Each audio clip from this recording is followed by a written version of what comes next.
All right, cool.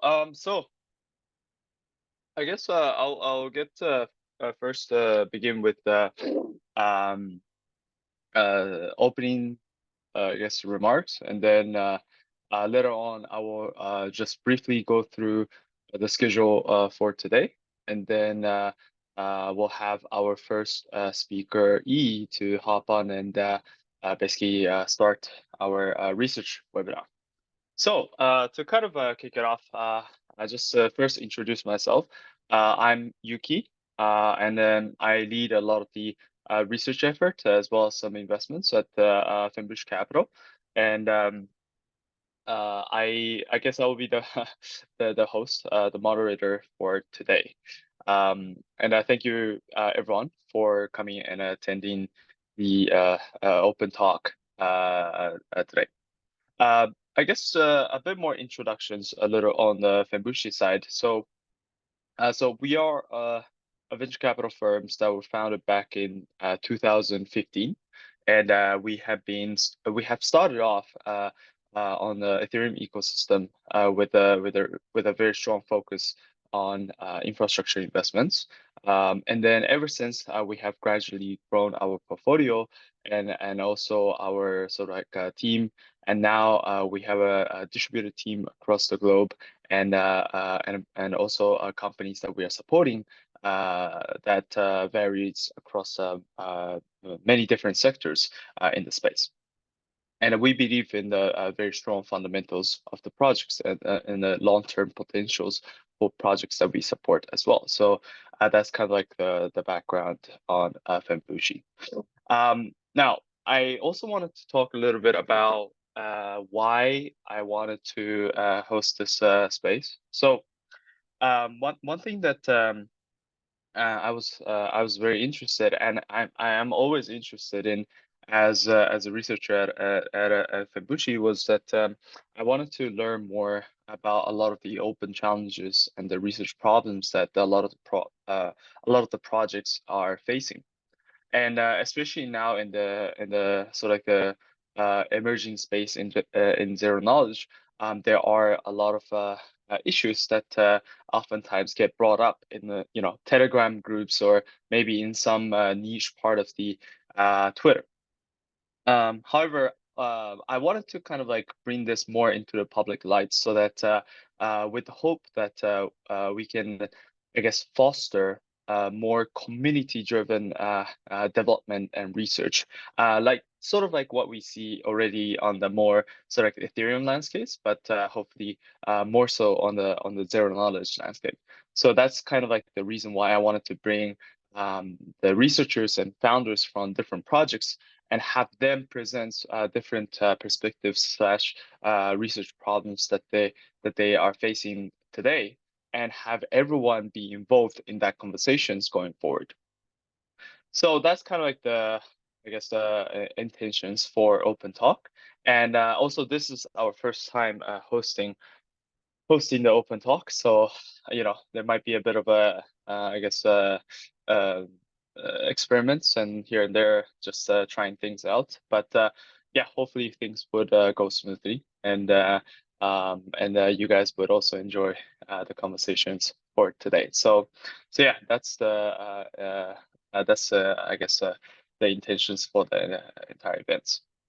Now, just to kind of like roughly go through the schedules for sort of like this half day webinar.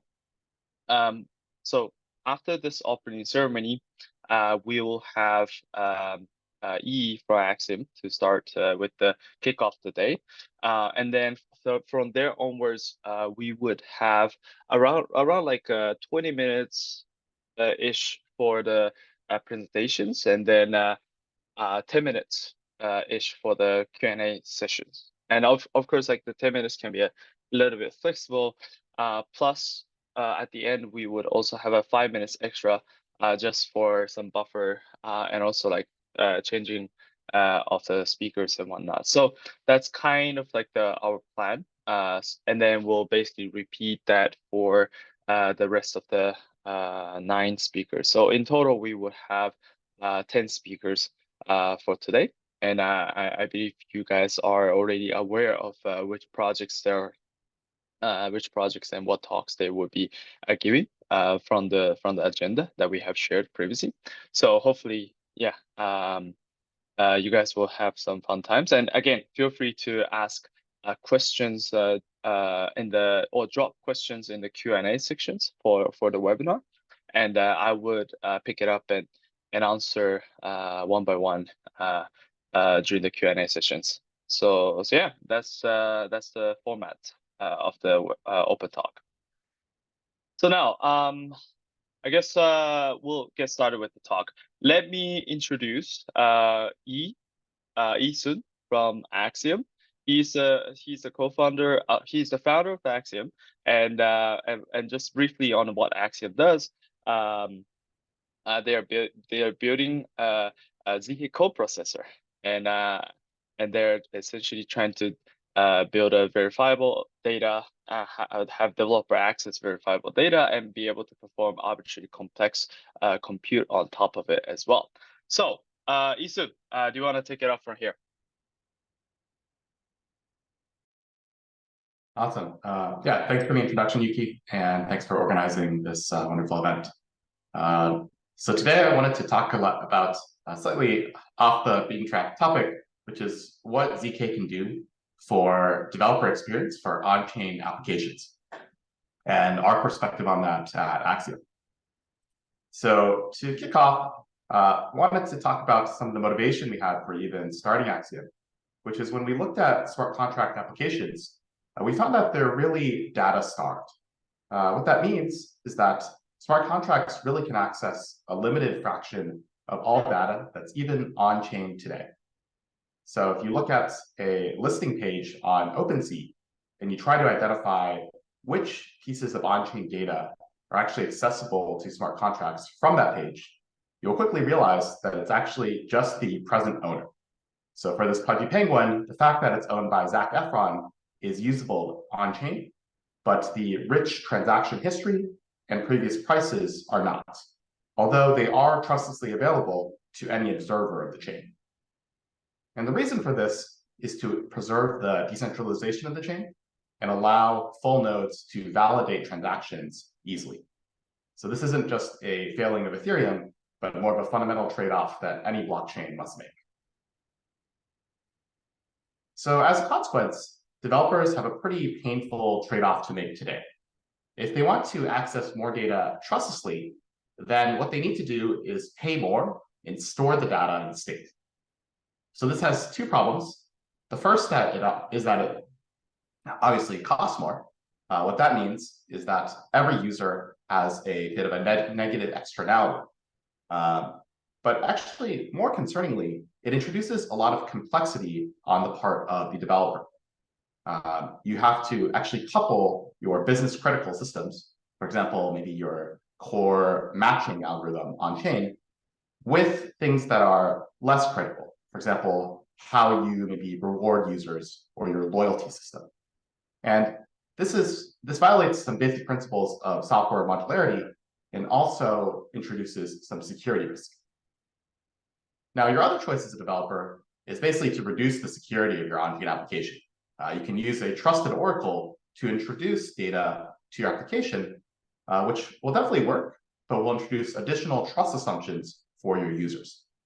And those trust assumptions might not scale as you compose your application into others.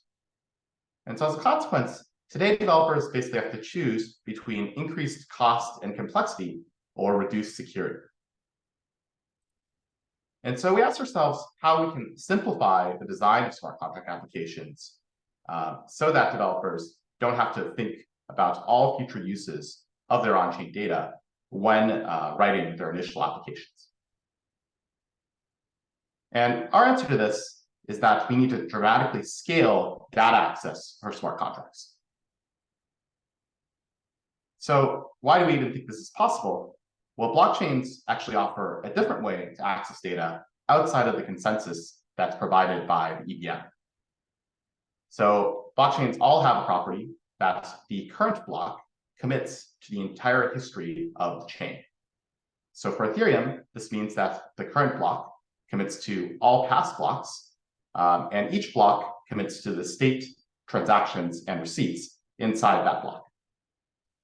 By decommitting all these commitments, we can access the chain history using cryptography instead of consensus. Now, how does this work? Well, to actually show that you possess a valid transaction from a block that's 1 million blocks ago, what you have to do is demonstrate first that the block header of that block is valid. To do that, you have to verify a Keccak chain of block headers from that previous block header to the current block. Namely, you need to show that the past block has a header whose hash appears in the next block, and that block has a header whose hash appears in the next block, and so on. After you've proven that the past block header is valid, you actually have to give a Merkle-Patricia-Trie proof for the inclusion of your transaction in the previous transaction trie. And so, as you might notice, this involves a chain of hashes of 1 million block headers, which is prohibitively expensive in the EVM. So instead, by using the power of ZK, what we do at Axiom is to essentially check this proof in ZK. So we take this large computation and make a ZK snark that the Merkle-Patricia-Trie proof was valid, and also that we possess a valid chain of block headers from a past block all the way to the current block. Because ZK allows us to compress the verification of this to a succinct computation, this allows us to do this large-scale computation in a way which is verifiable on-chain. Furthermore, it allows us to compose such computations for downstream usage. So we packaged this up at Axiom into something we're calling a ZK coprocessor for Ethereum. What that means is that smart contracts can query into Axiom to perform two operations. First, to read historic on-chain data, and second, perform verified compute on that data. Once we come to a result, we post it on-chain and verify a zero-knowledge proof that it's valid. After that, a downstream application can use that result with the same security guarantee as data that it reads from Ethereum itself. And our philosophy at Axiom is that we should always have security that's cryptographically equivalent to Ethereum without imposing any additional trust assumptions on our users. So what's the advantage of this type of design? So first, by reading from historic on-chain data, we allow Axiom to actually trustlessly interoperate with existing applications. What that means is that when you're designing a smart contract application, you actually don't need to think about what are the later usages of the data that you're caching in your application. So today, applications have to really think carefully about what aspects and side effects of their transactions they might need to reference later. If you don't store that in state, then it's sort of gone forever for the on-chain usage. With Axiom, you can exactly read that data and later make use of it, even if you didn't anticipate that usage at the time of deployment. After reading that historic data, we allow you to compute without being limited by the blockchain VM. Because we're verifying compute in ZK, this doesn't need to respect gas limits or the specific computations that are cheap in the EVM. So let me just give a rundown of how ZK coprocessing with Axiom works today and how we think it's actually improving the developer experience.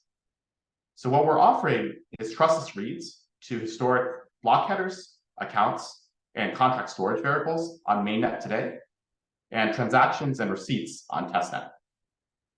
And on top of that, we're allowing compute via custom ZK circuits.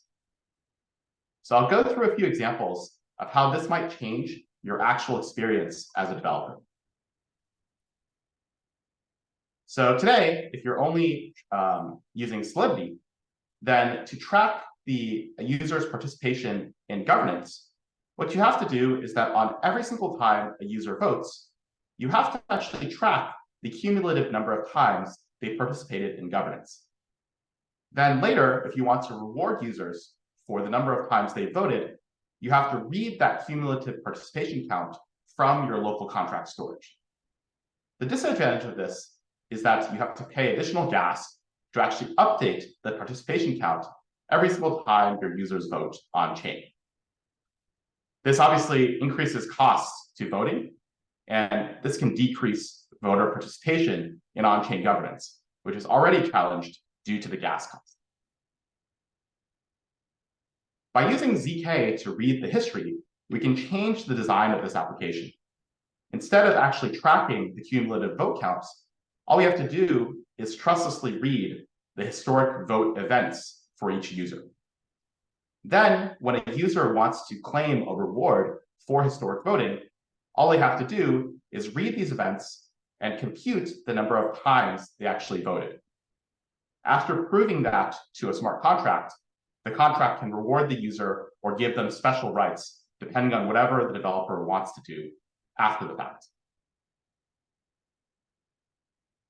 In a second scenario, suppose you wanted to make Uniswap fees dependent on the volume that a user has traded in the last week.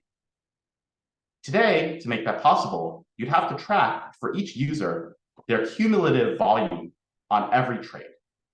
What that means is that every Uniswap pool would have to maintain a list for every user of the total volume and keep that updated every single time it makes a swap.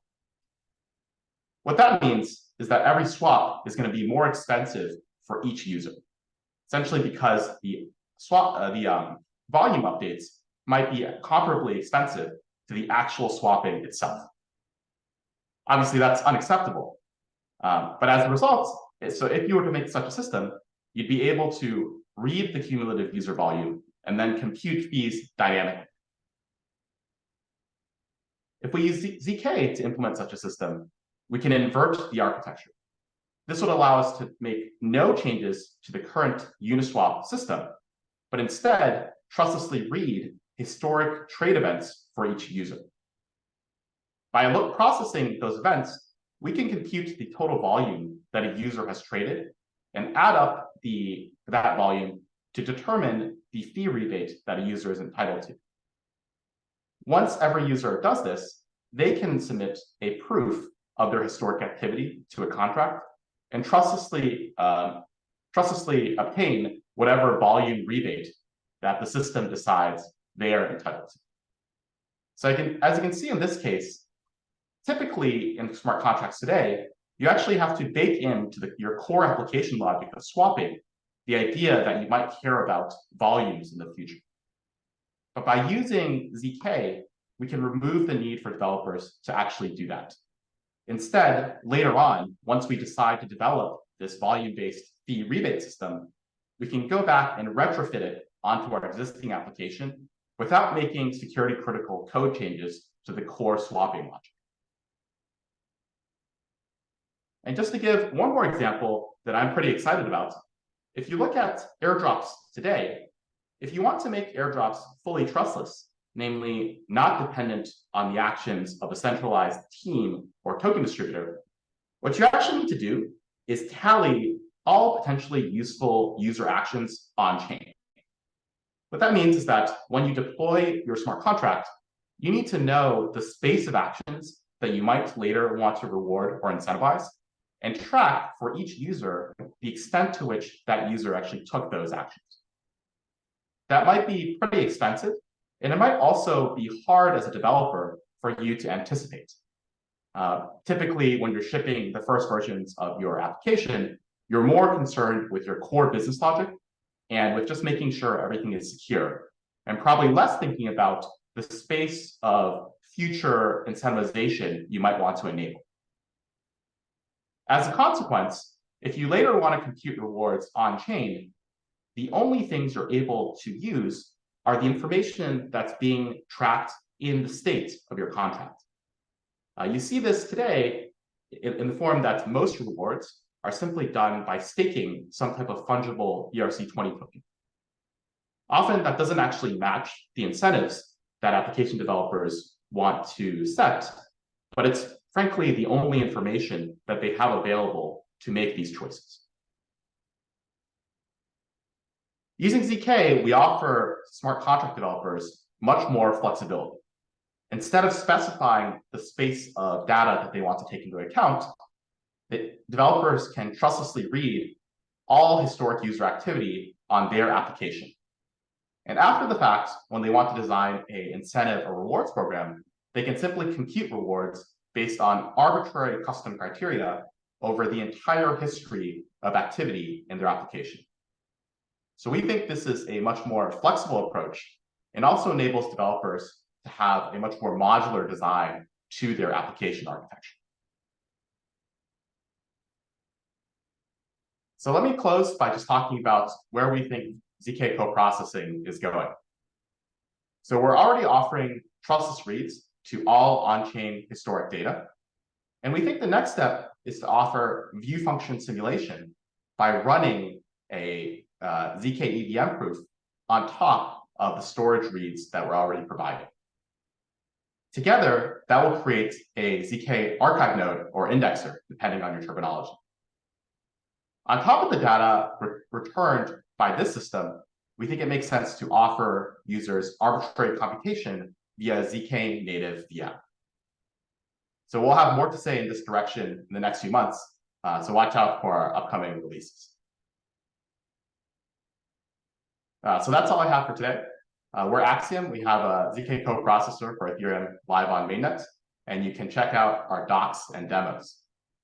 I wanted to mention at the end that we're running a new program called the Axiom ZK Intensive, which is targeted at helping smart contract developers learn to develop ZK-enabled applications.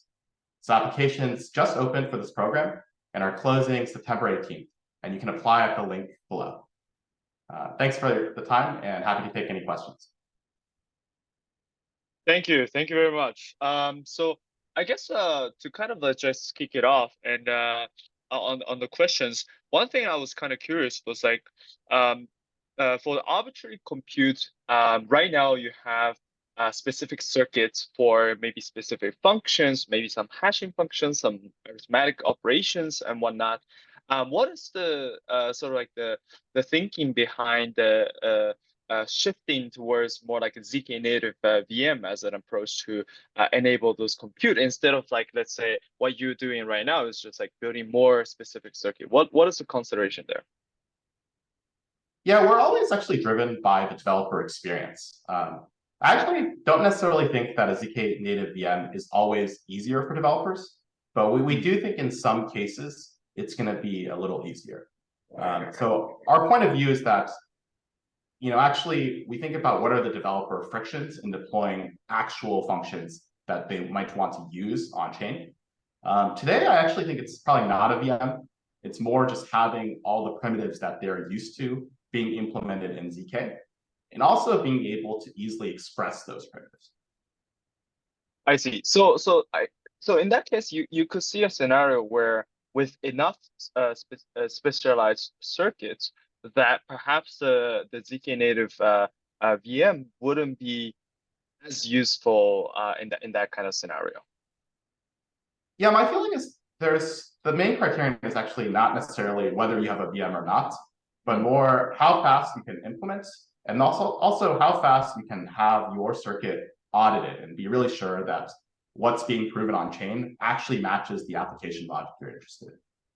So VM definitely helps for that, but I think having a very clear sort of circuit language and framework can also achieve very similar goal. Mm-hmm. Gotcha. And also one more thing that I also wanted to ask about was the ZK EVM proof that you mentioned towards the I guess the second to last slides. Could you elaborate a little bit more on like what do you exactly mean by ZK EVM proofs? Yeah. So right now, when you use ZK to read data from your application, you kind of are introspecting about your application state. But what you have to do is operate on the raw data underlying your application. So in some cases, this is very straightforward. If you have a mapping, for example, for balances, that's a mapping from addresses to numerical values. And that can be read very directly. But actually, for some contracts in the wild, the balance computation or other computations are implemented via view functions that do some pretty simple computation on top of the storage access. And we think the ultimate developer experience will be to exactly run the Solidity or EVM computation that's deployed on chain on a historic state. Hmm. So that unfortunately is much more complex. It requires you to actually simulate the full ZK EVM on a historic state. Gotcha. And then I guess one question that I saw was asking, will this benefit stateless Ethereum? So I think the question is probably more so asking about like whether this is applied to like a stateless chains, or if it is like just specifically like Ethereum itself, or if you have any like plan around like working outside of Ethereum, or if it's just like constrained within Ethereum frameworks. Yeah, we actually spoke a bit with the Ethereum's stateless client team. Mm. And I think what we're doing is somehow parallel to the goal of statelessness, but some of the constraints are a little different. So you can view the data we provide as we're using ZK to give a cryptographic proof of the validity of that data. And in a stateless client, you would use probably not ZK to give a proof of every data access. I think the differences in having a stateless client versus what we're doing in Axiom is the stateless client would probably access a lot less data per block, but the latency requirements are much harsher. So in a stateless client, you have to be able to generate the witnesses in under one block. So you actually have a time budget of maybe seconds. Whereas at Axiom, we're enabling contracts to do much larger scale computations. And okay, does not take just seconds. Gotcha. And then also, I guess one thing that I was kind of curious, because I think when I go through the decks, you also talk about like arbitrarily complex compute on top of verifiable data. Now, obviously, like that is a pretty broad statement, but at the same time, I believe that's also what it's intended for. But when I was thinking about like arbitrarily large compute, like what's the sort of the bound are we looking at? Like, and when we say like arbitrarily large, are we constrained by, let's say, the provers, the amount of provers that we have to support this kind of compute, or what is the constraints here that we're talking about that sort of like sets the bound for those kind of like arbitrarily large compute? Yeah, generally we find actually the bound is just how much latency people are willing to tolerate. Obviously, if you're doing more compute, proving its validity will take longer. I actually think that typically the number of provers isn't necessarily a bottleneck, just because the function of proving isn't fully parallel. So you can definitely put some good number of provers to use, but before you hit your parallelism bound, you're probably going to hit your latency bound. Mm, mm. Gotcha. But there's not really a conceptual bottleneck. And as we expect proof systems to keep getting faster, we think one of the main advantages of this type of architecture is that the compute isn't going to be gas limited. Like fundamentally, if you run compute on a rollup or any blockchain VM, you're limited by things like the sequencer and DA and this type of thing. Whereas in this sort of architecture, those aren't really factors because you're not operating in this shared compute context. Mm-hmm. Gotcha. And then one more thing that I wanted to also discuss briefly was about I guess, as you mentioned, like a lot of the latency aspect. As you have said, like latency is a major concern for users who are using Axiom, and essentially kind of trying to see like what kind of latency is acceptable for certain applications, and what kind of latency may not be the case, because I presume that some latency, some application might be more latency sensitive, while others maybe not so much. So I guess in that spectrum, like, do you foresee that axioms to be initially catering for more like let's say latency sensitive ones, less latency sensitive ones, and how do you think that the latency game will kind of change over time? Yeah, in general, our feeling is that as proof systems get better, latencies will go down across the board. I think that's one important distinction is that any sort of ZK-based data access or computation will always be asynchronous. So, the advantage you get from running something on chain is that you really get access to synchronous changes in the state in the previous transaction. And that's something that no ZK-based system will be able to do, simply because you have to generate a proof relative to some chain state. And obviously, you don't know the chain state of an included transaction when you're submitting your transaction. Now, in terms of applications today, we actually found that things aren't necessarily so latency sensitive.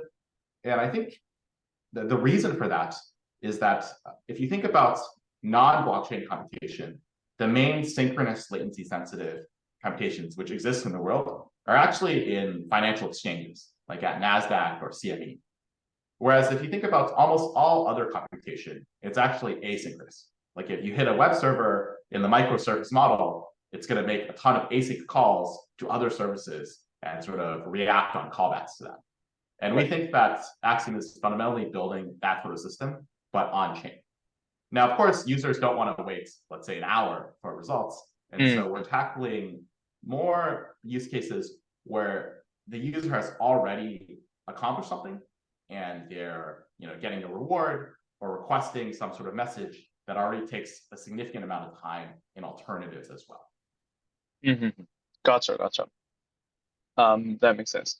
I guess I think another aspect that I wanted to also touch upon was that the proof scheme. So I think today you might have not discussed too much about a lot of the proof scheme aspects, but I think it could be would love for you to share a little bit more about what kind of proof scheme that you are using right now, that you will be using in the future, or perhaps different ones or the same ones or whatnot. If you could elaborate on that as well. Yeah, so today we're using Halo 2 with a KZP backend. So that's the general Plonkish arithmetization on the front end and KZP commitments on the back end for the polynomial commitment scheme. Yeah, so we're looking into a variety of more modern proof systems, including things like folding, large lookup schemes like CQ or Lasso, and also Fry with small fields. So hope to have more to share about that in the next few months. Gotcha. Looking forward to that as well. So I guess on my end, that's it on the questions and the stuff. But again, thank you, E, for coming to the talk and sharing about the Axiom.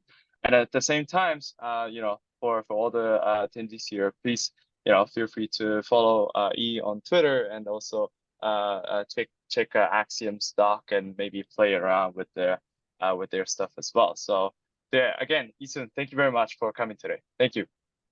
Yeah, thanks for inviting me. So our next speaker will be Mo Dawn from Stellar Bridge.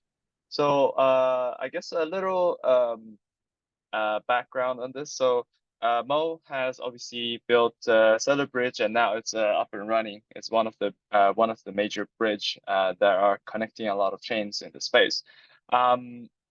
In the recent times, they have also announced about Brevis, which is sort of like their ZK branch, where they attempt to do a lot of like ZK storage proof. They have even built like ZK light clients as well. So that's kind of like the reason why I also invited Mo from Seta here for today. So yeah, he will be soon joining us for the panel and share more about some of the recent works that they have been doing on the ZK side of things. And yeah, he should be joining soon. So we'll just wait for a minute.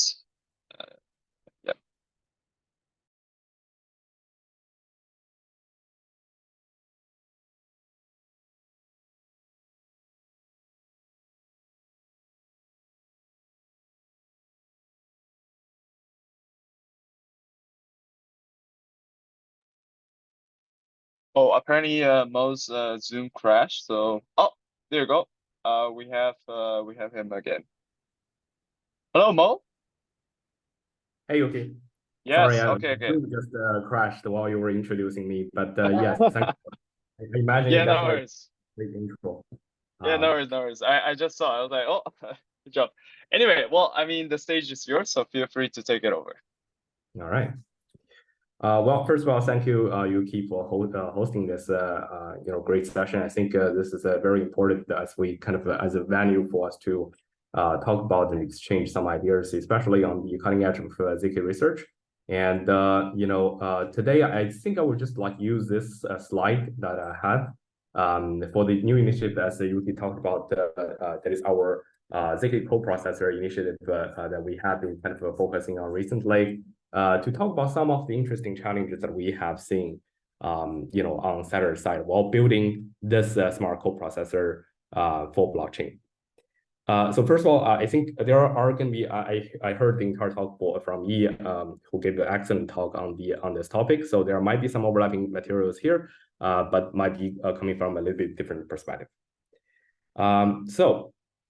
I've been in the space for a while, and it's great to see that the entire space is definitely seeing some explosive growth, especially with the DeFi as the kind of the real product market fit moment for blockchain, right? So it really showed that the trustlessness of or trust-freeness of blockchain really made a difference in terms of changing a weeks of in-person meeting and negotiation in traditional finance to zero meeting and one click of a mouse. And during the process of like this entire DeFi growth and the product market process, we also accumulated tons of data on the blockchain today that are very valuable. You can extract very valuable information from this. Oh, sorry. Is there any issue about this? Okay, no issue. Yeah. You can extract a lot of valuable information from. So you can and should be able to build a lot more exciting applications on blockchain, like using on-chain data to do data-driven DeFi, user lifecycle management, protocol governance, automatic risk management by just looking at the on-chain data alone. And in the AI machine learning space, you may have the capability. You should be able to do privacy preserving data exchanges, moderated by the blockchain and AI agent coordination on metaverse gaming. You should just like traditional. You should be able to just like traditional gaming, do behavioral-driven user engagement, and new kind of user acquisition funnels, and these kind of exciting data-rich and computation-heavy applications. However, none of these today is seen in the blockchain space. The reason for that is because the blockchain today is still fundamentally a slow Web3 CPU.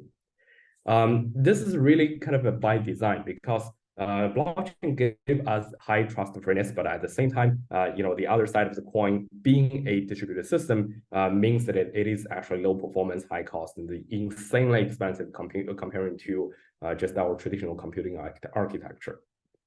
There are a lot of improvement on this front for sure, and they're very valuable. But there are still blockchains that rely on distributed consensus. Even for layer 2s, they're still posting on a distributed system at data availability, or other layers. And therefore, this kind of distributed system will always be bad at data-rich and very heavy computations. A manifestation of this, as he also mentioned in the previous talk, is that on-chain smart contract data today can only access data in a very limited form, that it can only access data on the same chain, not on every other chains. They can only access data in the current block with no view in the history, even though the data is just sitting there in the blockchain's full node and archive nodes. And they can only access data via fixed and predefined view interfaces. If they're not defined in beforehand, there's no way you can actually look into another smart contract to get data from them. So there's no arbitrary access and random access capability today. An example of this is that, let's say you want to build a user loyalty or VIP trader program on Uniswap, right? So let's say a trader traded 10,000 trades, $30 million volume in the last 30 days, and you want to give it VIP status by having 50% trading fee rebate in the next month. You see this kind of a trading fee rebate in literally every centralized exchanges. But why are we not seeing this in Uniswap or any decentralized exchanges because, first of all, it is extremely expensive to build if you just want to build it natively in a smart contract. You basically need to track and record and do accounting of every trade for every traders in the smart contract. Record, okay, what is the cumulative trading volume for this guy? What is cumulative trading volume for that guy? And in the end of the day, you are incurring significantly higher cost for every trader while just maybe serving 5% of these VIP traders. So even though that the VIP trader does bring a lot of volume, the significantly incurred cost, create a very worse off social welfare. Therefore, no decentralized exchanges are implementing this today. Some of you might think, wait, you don't actually need to implement this directly in smart contract. You can just do retrospective on-chain analysis, right? So how do you do this today? Is that you can actually remember all the state rules of the blockchain by using a smart contract. Let's say that this step is not that expensive and it can be shared by across, the cost can be shared by a lot of different applications.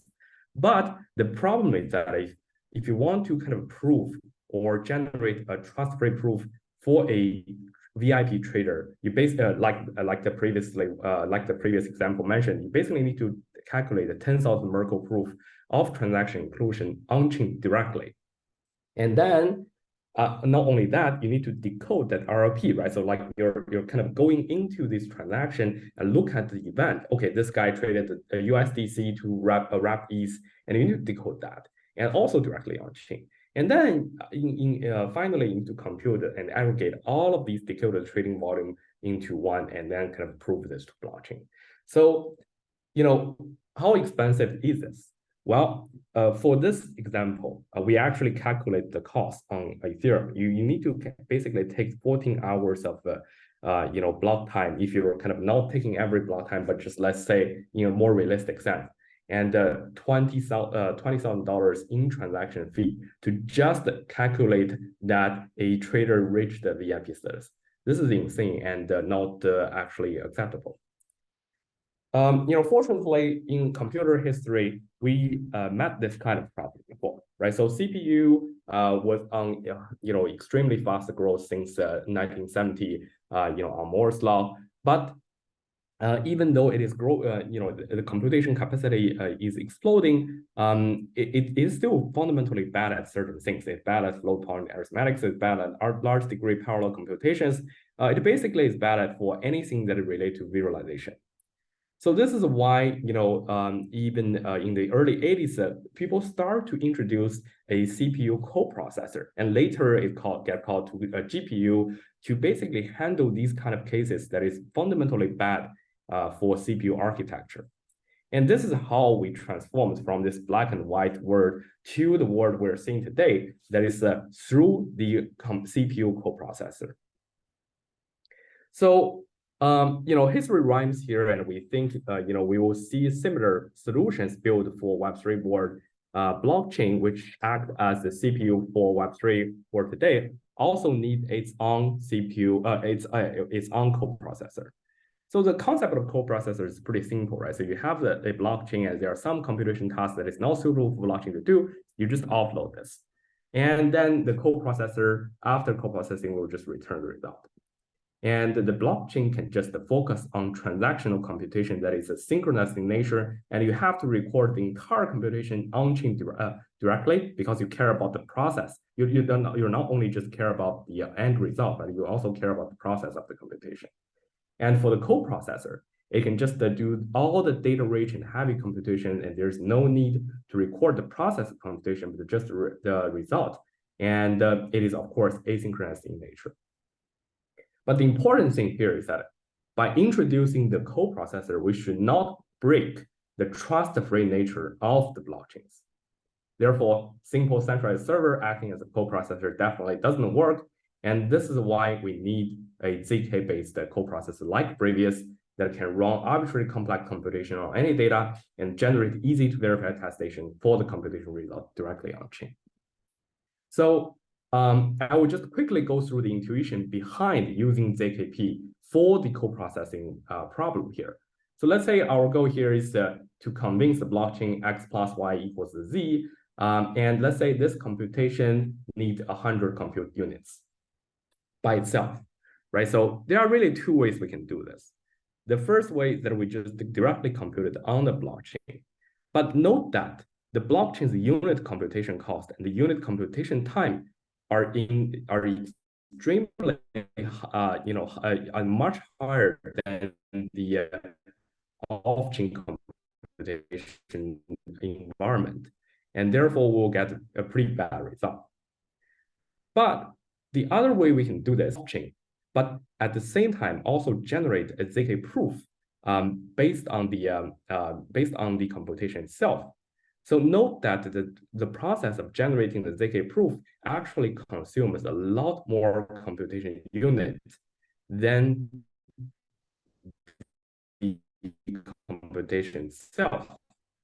But because the unit cost in the off-chain environment is so much lower, cost and time, all get improved significantly compared to directly computed on-chain, because verifying proof on the blockchain also is much cheaper than just doing the computation itself.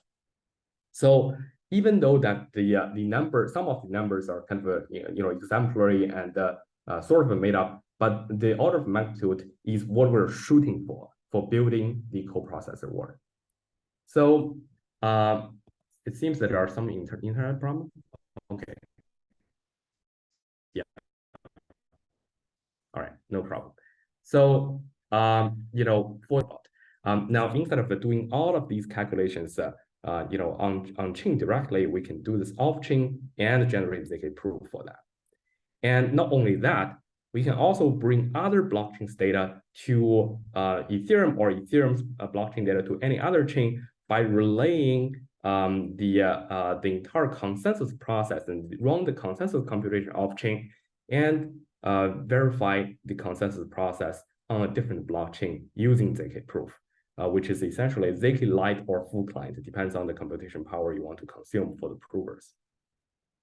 So this is what the previous architecture is about, right? So the lower layer is a previous core that is highly optimized ZK cryptography prover engine that can take in any kind of data and generate a testable result. And then on top of that, there should be an API layer that is very flexible and cater to different kind of applications use case to build. And and on top of that, there will be applications that can build using this kind of flexible programming layer. So now I want to kind of just briefly touch on some very interesting challenges here. There are three interesting challenges we see when building coprocessors. The first part is prover scalability. The second is API flexibility, and third is design pattern. We'll go into each of them, briefly. So for prover scalability, we are looking at a lot of interesting, circuits, especially for, this kind of on-chain data related to ZK coprocessing, such as Merkle inclusion, RP decoding, various kind of signature verification with non-native field issues. So how to kind of improve on these? There are various kind of different directions. Right, so the most simple one is to use basically recursive aggregation, some sort of recursive aggregation schemes. One direction is that you go with full proof plus full verification for the entire kind of process, but try to somehow reduce the verification cost. Ways to do that include like two-chain recursion or cycle of curves and other optimizations used in other rollups today. On the ZK VM or ZK EVM space. Or you can just directly reduce the work of proof and verification directly, such as folding-based scheme, fry with small field, and things like that. So the reason we want to kind of talk about this is because we see there are some very interesting collaboration effort needed in this part. Right. For example, we all think that a folding-based approach offers very promising path towards a highly scalable prover architecture. But we also know that the folding-based approach are pretty far away from production, right? For example, it doesn't have a very strong implementation for parallelization, or it doesn't have a very strong implementation, to essentially kind of change the IPA scheme to KZG to put it on chain. These kind of things are something that is missing in the reference code base, and something that we can all work together and towards a common kind of a shared good on. And I think since Yoki asked us to talk a little bit more about the interesting challenges, so here's one maybe we can kind of think about working on as a collective. And on the API SDK flexibility side, this is where I think a lot of the things will actually be very interesting, and it differs. And whether you provide developers with simple inclusion proof or more complex analytic APIs or query DSLs, is something that really decides how your developer experience is. For us, we have been kind of talking to a lot of different developers and the partners in the past who has the ZK co-processing need today. And we're starting to forming a very interesting kind of something sitting between DSL and a lightweight VM to compose different kind of pieces together. There are also discussion about whether you do indexing abstraction or not, and who is in charge of the off-chain query part, the on-chain smart contract, should we offer developer APIs with just on-chain smart contract calls or mainly off-chain API calls? And what is the fee model, economic structures for users and the protocols integrating with us? So this part of the design question, I think, is very open and interesting question for for the entire ZK coprocessor space. And I think there are a lot of there are definitely more than one right answer in the space. And finally, there are a bunch of design pattern questions, like that is how does developer actually use this, right? So because all the ZK coprocessing capability and functionality and APIs are asynchronous in nature. So, but smart contract developers are familiar with synchronous programming patterns. How do we transform that from fully synchronous programming to asynchronous message-based programming model or patterns is something that we may want to have some common practices slash reference slash kind of standard on that the entire industry can reference to. And we're very interested in contributing to that effort as well. But having said that, we have been making some progress towards that direction. To change this horrible number to this, right? So with enough parallelization, the recursion enabled, we can actually make a very large scale trade volume proof very scalable and acceptable for many different kind of application use cases. So Bricks today is launched on mainnet already on Ethereum, and also we're working on some other blockchains consensus as well. So what you can do with Bricks, you can do transaction proof, which just to prove the transaction itself, but you can relatedly also do receipt proof, which let you essentially decode and prove the events in the receipts. But we also very importantly also have the capability to do message bridge because we also have a ZK-like client implementation of this. But this initial surface of API is usable, but not that programmable per se. But we're kind of quickly working towards both a highly scalable proof architecture, as we kind of previously mentioned, the current tested numbers, and also pretty fundamentally changed how the API structures for developer experiences. Some example applications that are already live today include Setter's ZK Bridge, which are now using Brevis powered ZK-like client from Ethereum to other blockchains. And of course, some demo apps are demonstrating the capability to do user lifecycle management, like you can find your largest swap on Uniswap, since June 6th, and claim a very interesting NFT. But of course, the interesting thing here is to actually be able to prove very large scale in terms of a total number of user transactions, and therefore the volume to make more sense for this kind of usage-based or user lifecycle management use cases. There are other interesting use cases that actually go beyond just the on-chain analytics or on-chain kind of application use cases, such as privacy preserving data marketplaces, where when a data vendor can commit a cryptographic commit of data in certain kind of data quality evaluation platform and generate a ZK proof of data quality to the data buyer, and therefore kind of directly deliver data without any third-party intervention or third-party visibility to the data itself. And you can of course use the current existing API to do social and financial connection proofs, such as proof of a friendship, and user gating or anti-Sybil attacks, where you can generate a trust-free proof of your past behavior or a certain user's past behavior to construct a trust-free ZKDID on-chain directly. Of course, ZKDID itself contains off-chain information, and we're collaborating with several ZKDID providers to kind of make that on-chain and off-chain combination work really well. And at the same time, for gaming application, I actually came from a gaming background before. So the very important aspect for gaming is something called live ops. That is, you're hand-holding the entire user life journey from the moment they install the app to the end of the life cycle for the entire game. So these kind of things have very dynamic requirement of how you classify, category, and incentivize different users.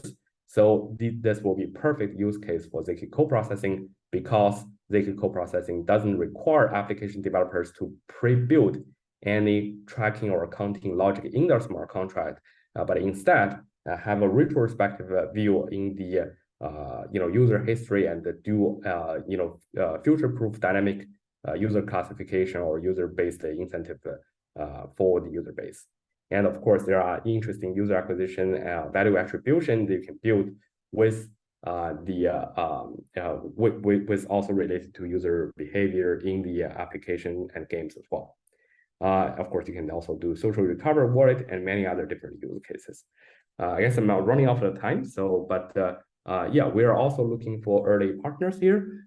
So if you're interested in this, just DM our Twitter handle at previous_ZK, and we're pretty well connected. So like you probably can find us pretty easily.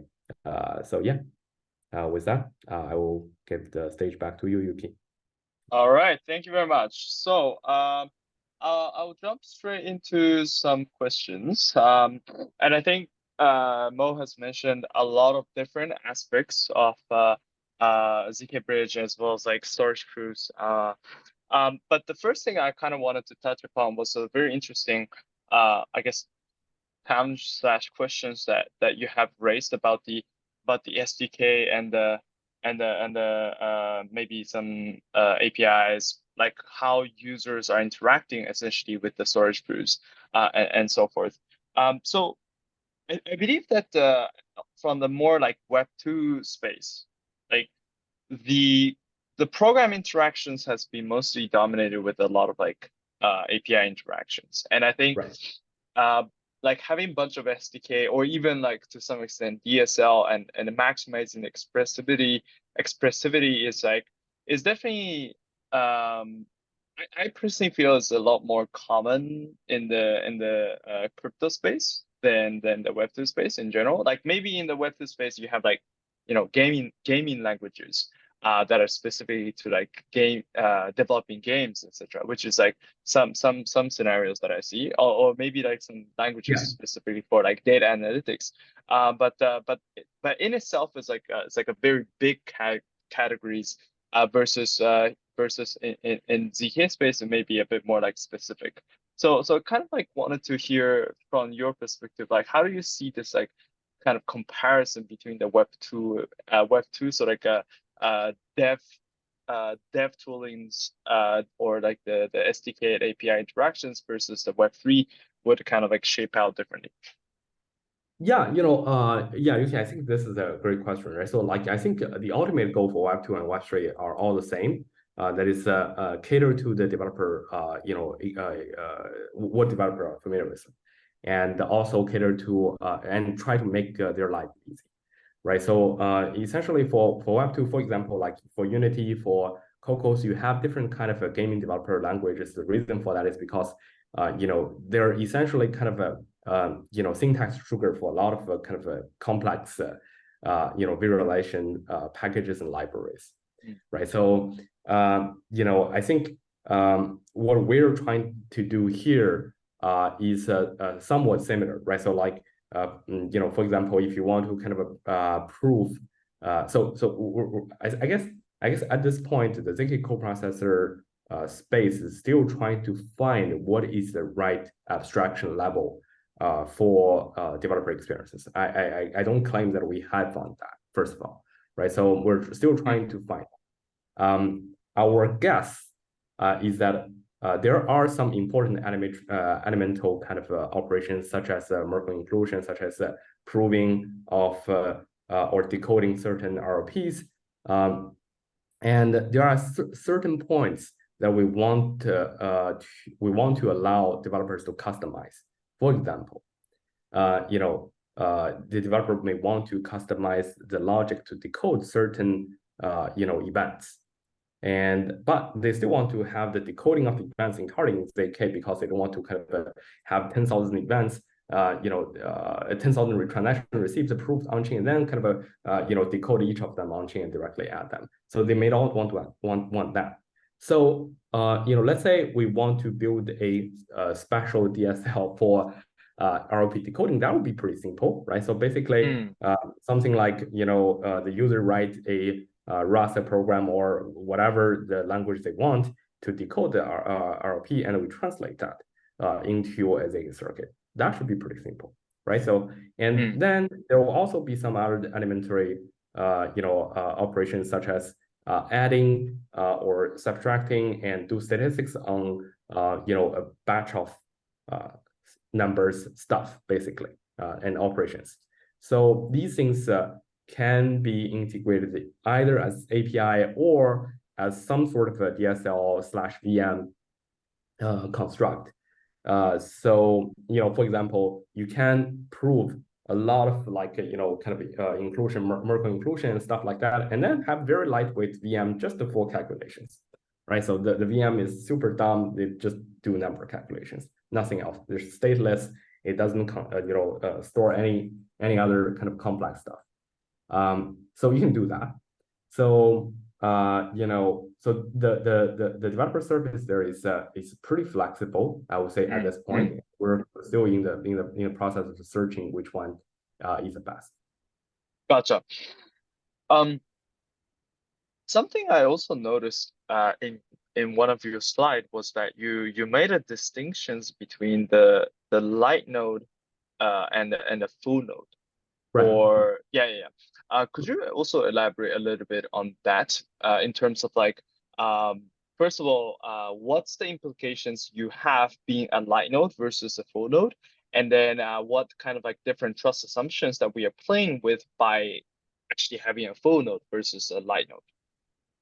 Yeah, sure. So, I think the light node full node part is about ZK Light client or ZK client in general for blockchain consensus, right? So the goal here is to verify consensus of another blockchain, of one blockchain on a different blockchain, right? So, the way to do this is that you have to convince the blockchain number.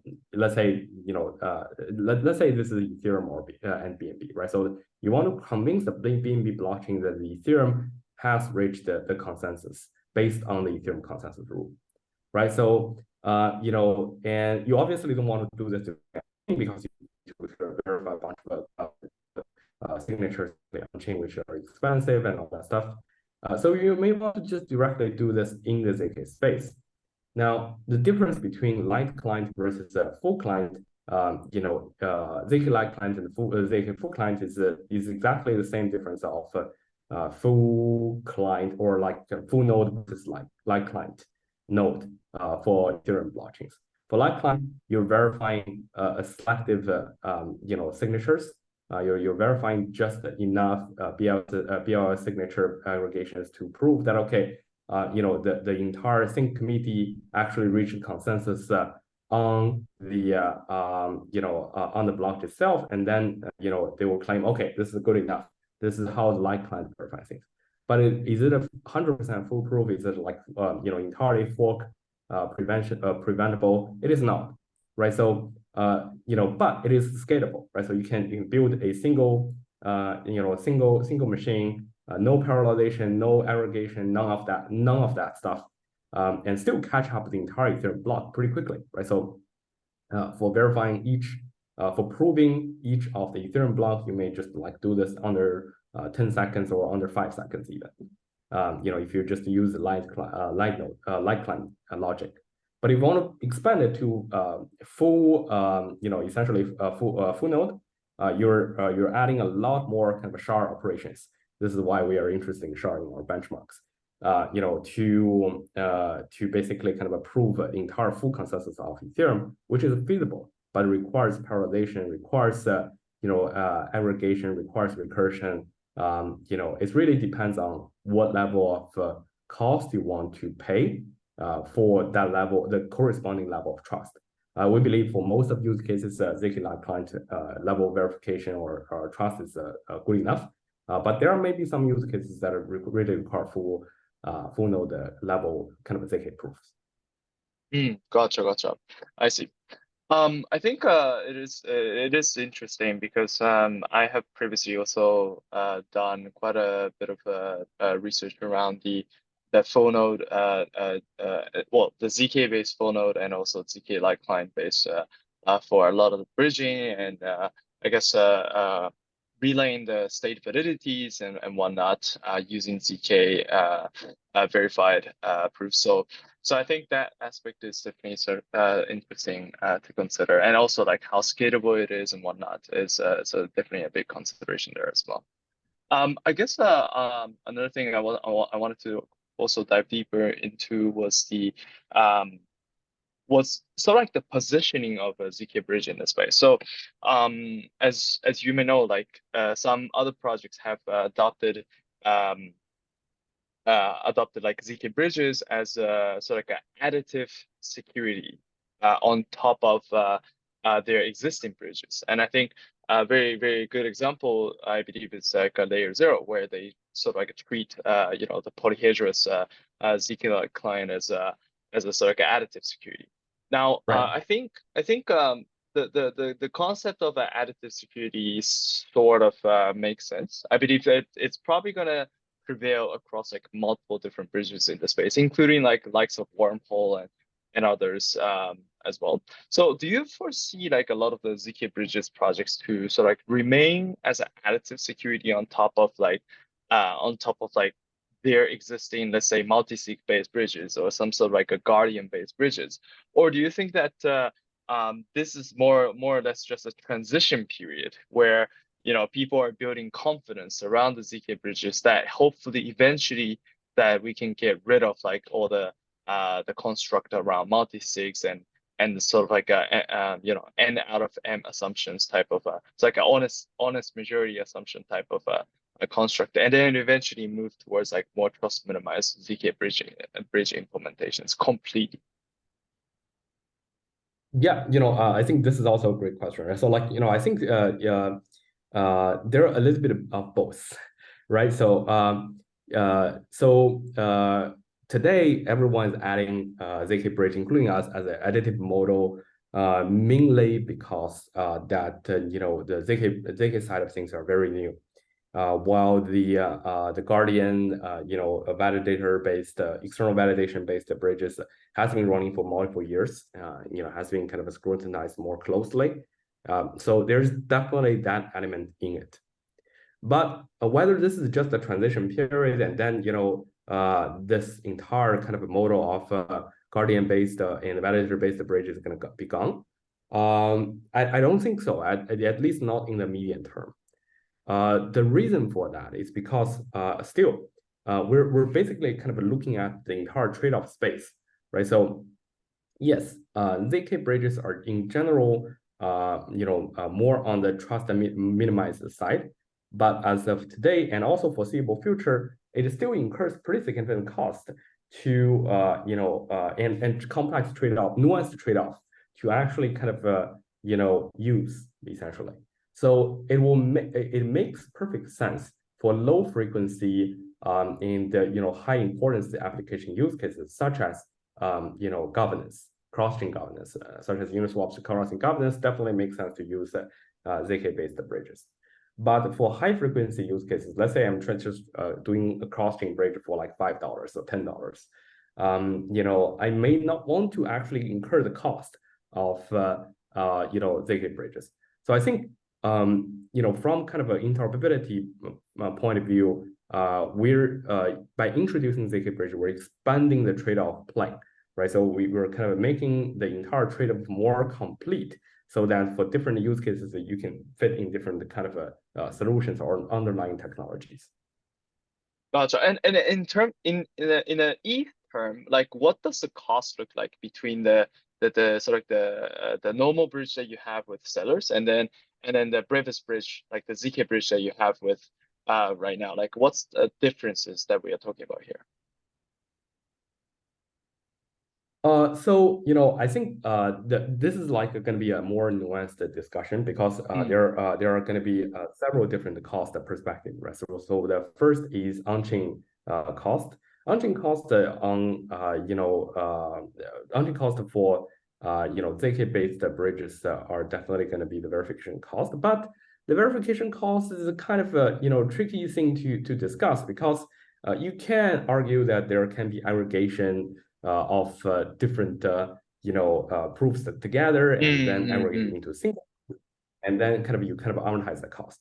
But if you aggregate that, then you essentially trade off latency for a lot of users to kind of wait for enough proof to come or enough blocks to pass, right? So but fundamentally for ZK bridges to work, you really need to kind of do this kind of ZK verification for every single block, right? So you cannot skip that, because if you skip a single block, especially for Ethereum-based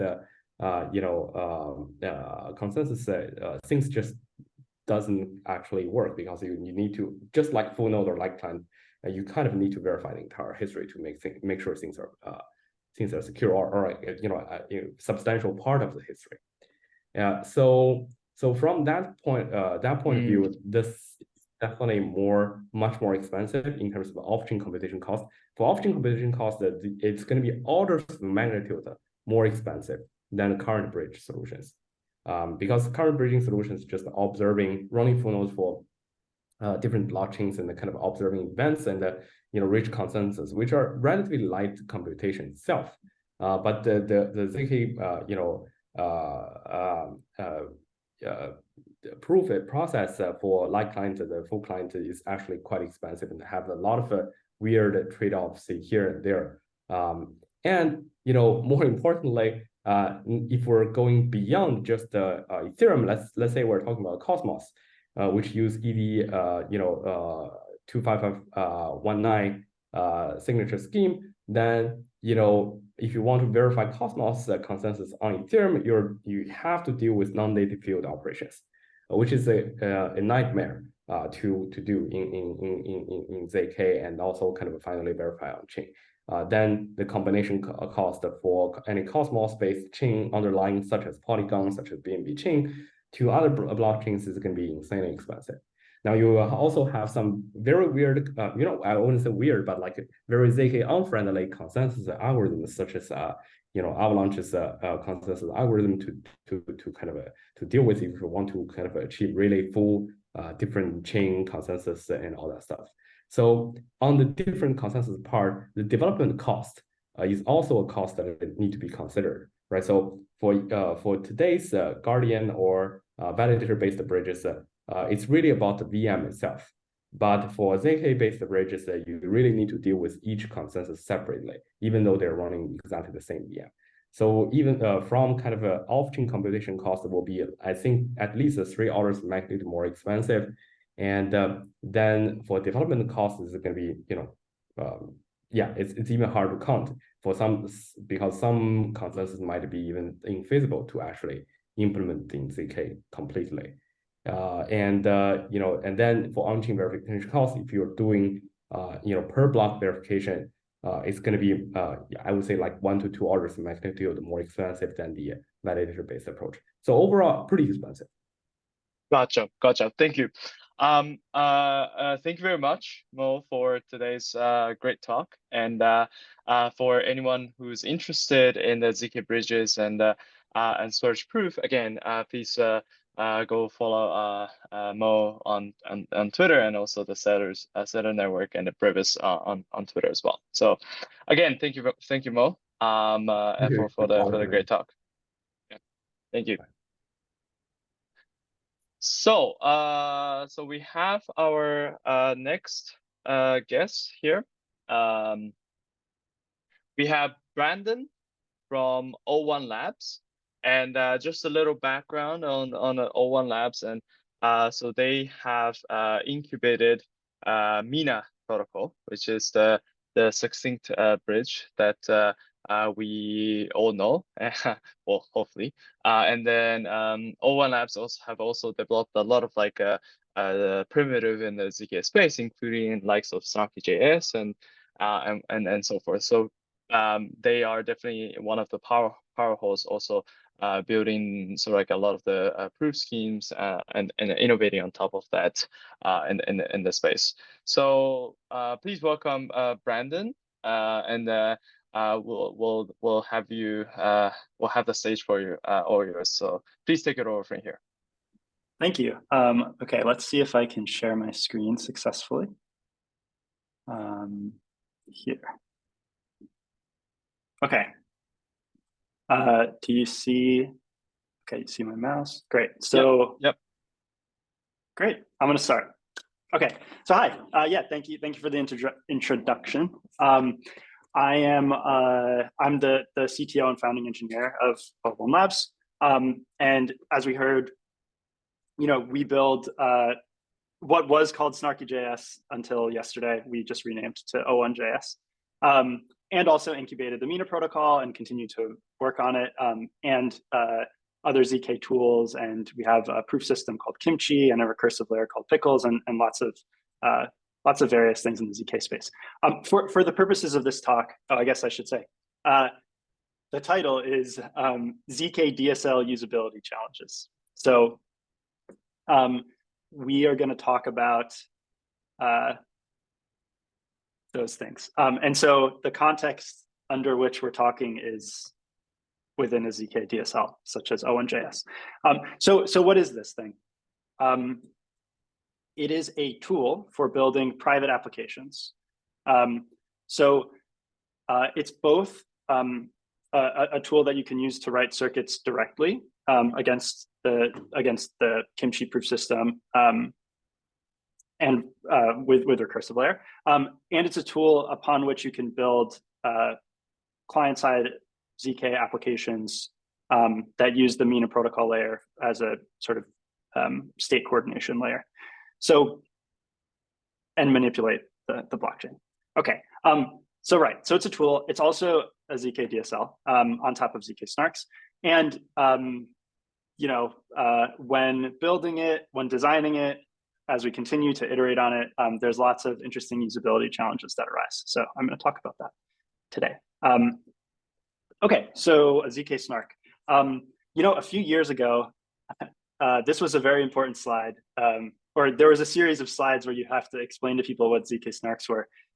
These days, at least this room probably has a good understanding. But just in like a sentence, we can, a ZK snark allows us to argue that we know a thing to a counterparty without that counterparty learning about the thing. And they can verify that we really knew the thing very efficiently in space and time. So, okay, so what is the thing, right? They're the statements that we're arguing. I like to use this particular sort of mental model. I mean, in different contexts, we use different mental models, but this is one such way to reason about these statements. So like there exists some data, some private, some public, such that a bunch of predicates hold on the data. That's sort of one way to think about it. If we think at runtime, how are these statements represented in the kinds of proof systems that most folks are building on top of today?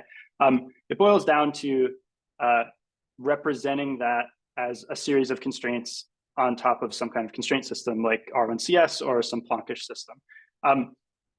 And the fact that I just showed you two such ways to represent things, and there's a lot of different ways, this creates a question. As we're designing a DSL, at what level or levels should we be targeting? And what are the trade-offs? So I guess here's one way to sort of lay it out. You could just directly manipulate constraints against the lowest level proof system. And you can, and like sort of one small jump from that is basically what ArcWorks and Halo 2, the kinds of interfaces that those systems provide. And some people build not just frameworks for others to build applications, but actually the applications themselves on this layer. It's great. You're close to the metal. You can poke at things and do things. There's nothing kind of in your way. If we go a little bit higher, like this is where I would put SIRCOM. So SIRCOM, again, like it's fairly low level in the sense that you're really like looking at constraints all the time, but you can express them in a more concise way. You can package things up nicely, and sort of there's language affordances for doing things with ZK circuits effectively for describing your constraints. If we go another layer up, this is where O1JS sits and where other tools like Noir sit, where we're starting to get something that kind of feels familiar to software developers who write software for Turing machines. So like there's functions, there's types. We can, if we provide a bijection between field elements, which is sort of the native primitive of these systems, and some complex structure, then we can just reason about the more interesting structure that maps our domain, and the system will automatically convert it to the field elements for us, and a bunch of other nice affordances. But fundamentally, we're still writing, we're still controlling the actual thing that gets turned into the snark. Whereas if you go sort of the next level up, you're instead building a ZK VM in one of these other layers. And then the software that folks write, the applications that people write, get run on the VM. So you're so far away from like the actual runtime.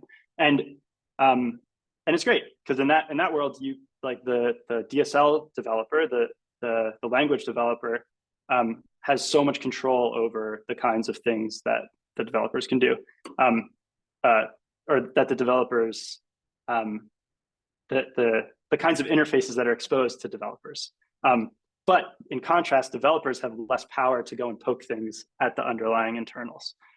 So this is kind of the tension.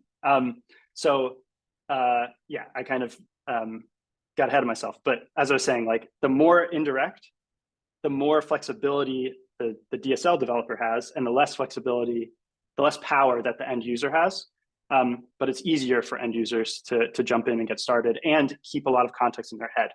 And on the other side, the deeper you are, the more power that the user has, but the more complicated, and there's sort of more complexity has to be floating around in developers' heads, and you need different skills. So just to highlight this, like if we look at recursion, recursive proofs, this is a diagram taken from the Halo 2 book.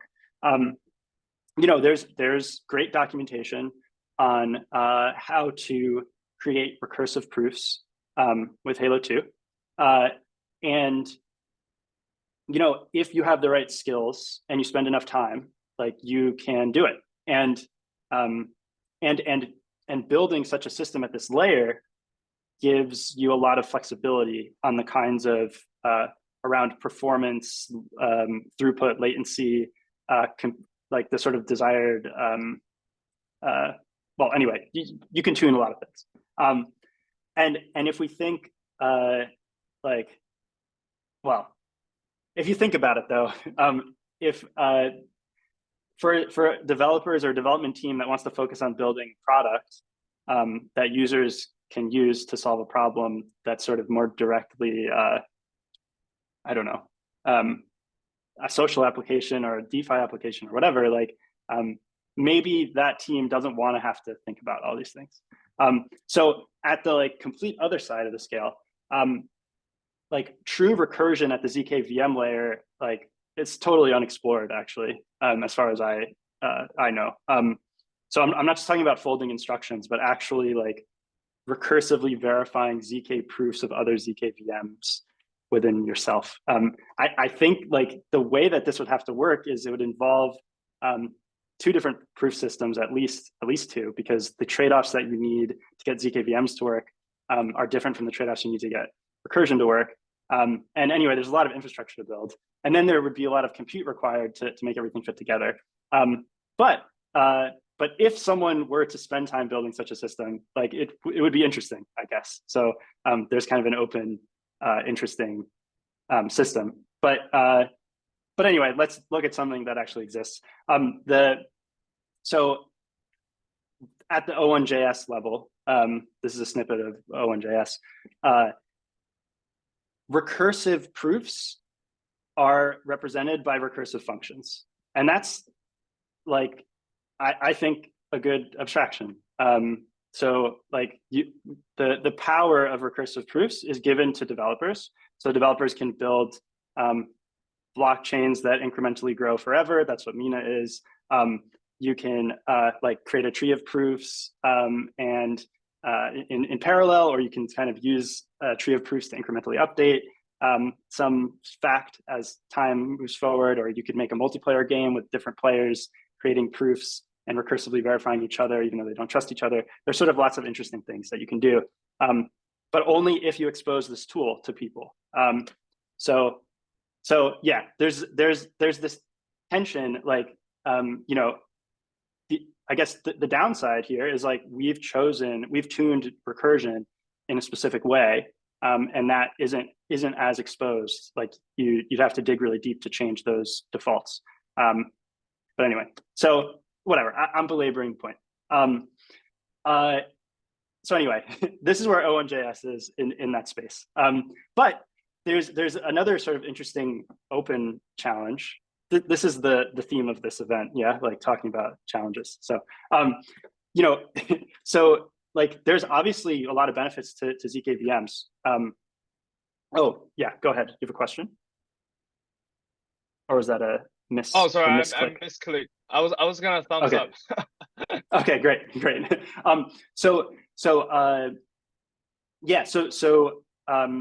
Yeah, like ZK VMs are really useful, especially when they target runtimes that like traditional software can compile down to. And you know, actually, we have at O1 Labs, we've created a MIPS ZK VM. I guess it's in between a prototype and something that's real at this point, and it's being further developed as part of an OpStack RFP. And you know, we want to take that system when it's ready and integrate it with O1JS in some way. And it's an interesting problem. Like, how do you make these things talk to each other seamlessly? So anyway, I'll just throw that into the ether. That's sort of one axis of design space that we've talked about. And we can think about another one. So the DSL structure, or I don't know, I struggled with a word for this, but the kind of like what is the class of language that you are going to pick? And I'll sort of break that down more clearly. So like if you're making a ZK VM, you can choose to target a real machine, like I said, and then the surface language that developers interact with is actually like a programming language that people are familiar with, like, you know, down to the sort of details of how it runs. So, you know, we're doing that with ZK MIPS. RISC-0 is doing it with RISC-V. A bunch of teams are experimenting with ZK WebAssembly. But if you're somewhere lower in that stack that I talked about earlier, then you'll need a new language of some kind, or domain-specific language. You can break down DSLs into two classes: external DSLs, which are ones that are a new language that has its own syntax and semantics and runtime, or an embedded DSL, which is one that lives inside of a host language and inherits the features of that host. So I'll just give a quick example. HTML is an external DSL. It's its own language for describing the content of web pages, and it can be used for other things. And an embedded DSL, in contrast, for example, is jQuery. So, maybe I'm like showing my age by using this as an example, but jQuery used to be a very popular embedded DSL for manipulating web UIs, and it's embedded inside of JavaScript. So we understand now the difference between external and embedded DSLs. Now, I have a very strong opinion about this, and I've had this opinion for a very long time, way before I was working in the space or thinking about a ZK DSL. And I'm just sorry, but I'm gonna like rant about it.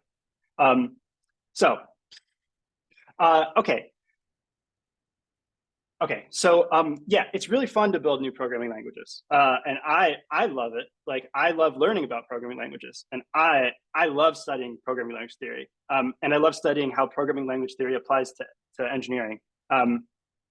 It's fun. It's great. So as a language author, like, I'd prefer to build a standalone external DSL. But even I, who's not a normal, like, not an application, like, sort of, oh, anyway, I have this background that is like more abnormal, whatever. Even with this background, I struggle to imagine, like, as a developer, like, trying to build an application when I would prefer an external DSL, unless it had decades and decades of person engineering years of effort. It's crazy. I don't know. Like, if you're a ZK DSL author and you are designing a new system, you're immediately putting yourself years behind by choosing to build one of these external DSLs. Like, the language itself is limited in scope by design. That's what the domain specific part means. And so if you have a standalone DSL, even if you did a perfect job, like, the user would be limited in sort of what they can do. And in practice, because it takes so many years to build a system that's really nice and easy to use, like, you're just going to be behind. And so even things that you want to work, they won't quite work. And the tools around the language need to be rebuilt from scratch. Editor support, package management, build, like, debug tools, all these things. Now, yeah, to some extent, you need to build these things in both cases, but at least you can bootstrap off of the host. And that's okay. And that's people who like using new programming languages. Application developers, or even people who like programming languages, who are putting on their hats of, like, trying to build an application or product, they don't want to learn a new language. They don't want to, especially if they're trying to build and ship a product. And they definitely don't want to be stuck with some broken tooling if it can be avoided. So, and then here's the thing, like, what is even the benefit? Like, what do you get? Like, if statements are slightly cleaner, like, it's insane. It's insane. It blows my mind. So this is true always. Like, it's an opinion I have, but it's really objective. It's a fact. So, but it's true for everything. And a ZK DSL is a DSL, so therefore it's true for ZK DSLs. So I don't know. It's not really a choice. Like, you should embed it. It's really nonsensical to not do that. I know there's lots of folks who haven't done that, but I really strongly disagree with you. So we can argue about it later. Okay, so we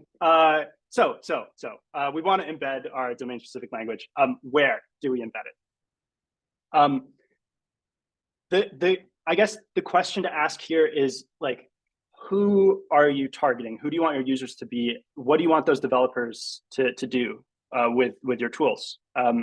So if we want to build a ZK DSL for application developers to build applications for users. And if you want to reach the most application developers, you need to target web developers. And if you're targeting web developers, then you need to embed inside TypeScript or JavaScript. And not only that, if you need your developers, not just the developers to use those tools, but the actual the developers who are using your tools, in order for them to build products that users want to use, then you need to have your runtime support web browsers. Like if you're building, you could be using ZK for performance or succinctness or something. But if you're using the privacy part, right? Like if you have a private application, then at least part of the computation needs to run client side. Otherwise, you don't have privacy. You're pushing information somewhere. And so that part, has to run on the user's machine. And like for desktop users, like people don't want to download things anymore. They just want to use web browsers. So it has to work in a web browser. Maybe on mobile, there's an argument. We can talk about it later if it matters. But yeah, it's like web all the way. It's the thing that makes sense if you're targeting. If you want to build a tool that is for application developers to build applications for end users. So, okay. So now I swear there's going to be some open challenges, but you had to work your way up. Okay. So I have no concept of time. I'm okay on time. Okay. I just looked at the clock. Now within your language context, like assuming you're somewhere on the stack above like direct constraints, you have to choose where you abstract, what you abstract, how you abstract, when you abstract.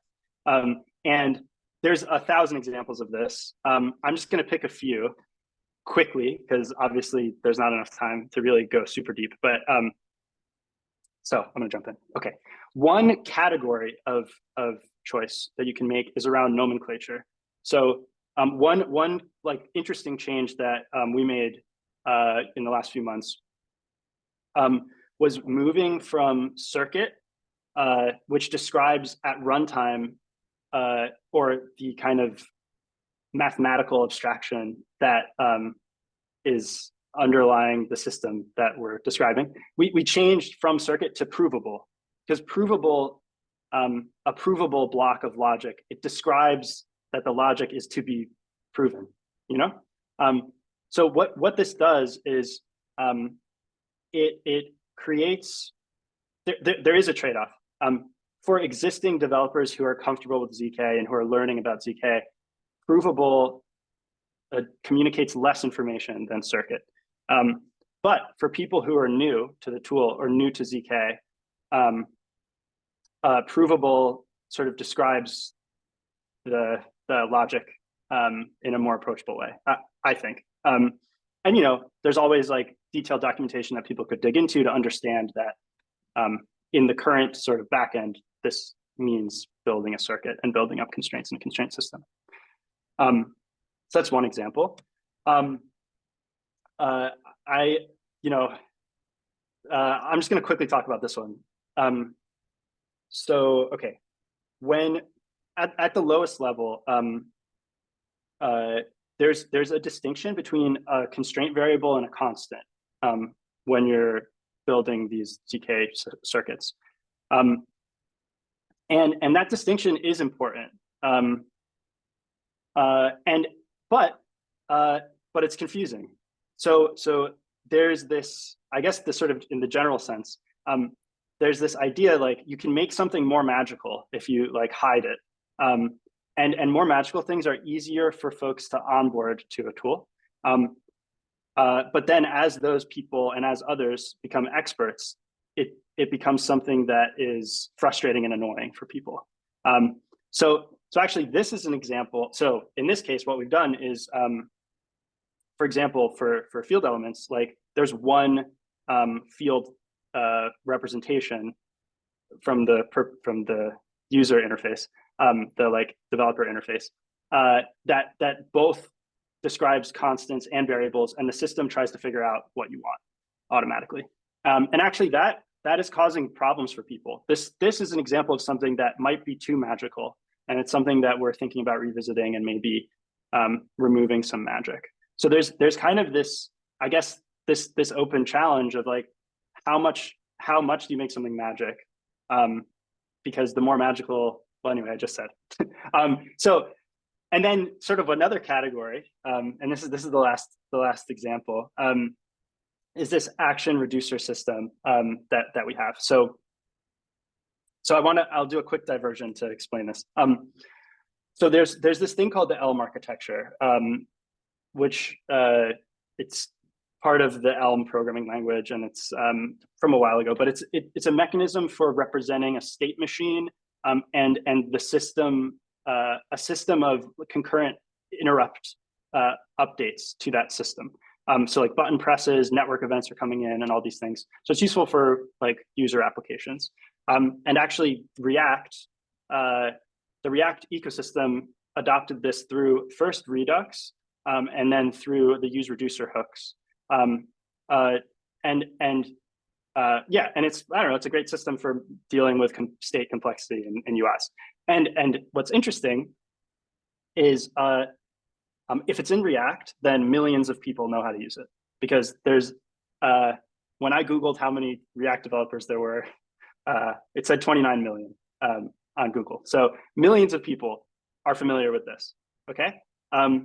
So if you have, even if you have something that feels like a different problem. So for example, when you are, imagine you're using Mina or some other blockchain system as a sort of global state layer. It's a state machine, and you want to poke that state machine. And on Mina protocol, you build ZK applications that run client side to move the system forward in some interesting way to run your application. But that means what can happen is two users can interact either with the same smart contract or different smart contracts, but touch the same state in such a way that essentially you have a race condition. There's a concurrency issue. You know, it's kind of similar to like if there's button presses on a web page and networking events coming in at the same time. And so you can resolve these concurrency issues by decoupling. This is, I didn't explain this earlier, but essentially the solution and what the Elm architecture does and Redux and all these things, you dispatch actions, and you can do that concurrently. So these two concurrent systems sort of declare what they want to do. And then later some system resolves those actions all at once against the state machine. And then you can do that sort of one at a time. So once you make that realization, it means you can implement something that looks like use reducer. And that means that the millions of React developers, the millions of people who have used React, as soon as they touch this, they need to solve this problem in their applications, they know how to use this API.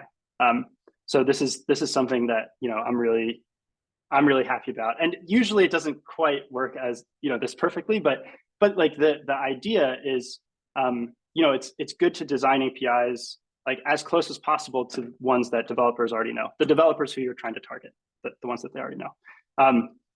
And a lot of times, like, it's not, yeah, you have to like move things around and shape things to make that happen. But yeah, I guess those are the kinds of axes of usability that I thought about when I was creating this talk.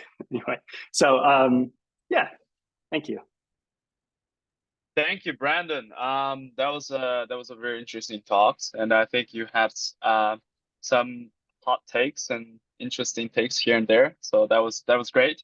And I actually do have quite a few questions I wanted to also go through. So yeah, let's dive into some questions. Well, first of all, I'm gonna just pick it off from some audiences who dropped some questions here. So one of the questions that I have here is that do you see specific usability challenges that apply more for Web2 devs coming to ZK for the first time versus Web3 devs coming to ZK for the first time, versus devs who are already familiar with ZK, like those usability challenges for those audience, for those like different devs?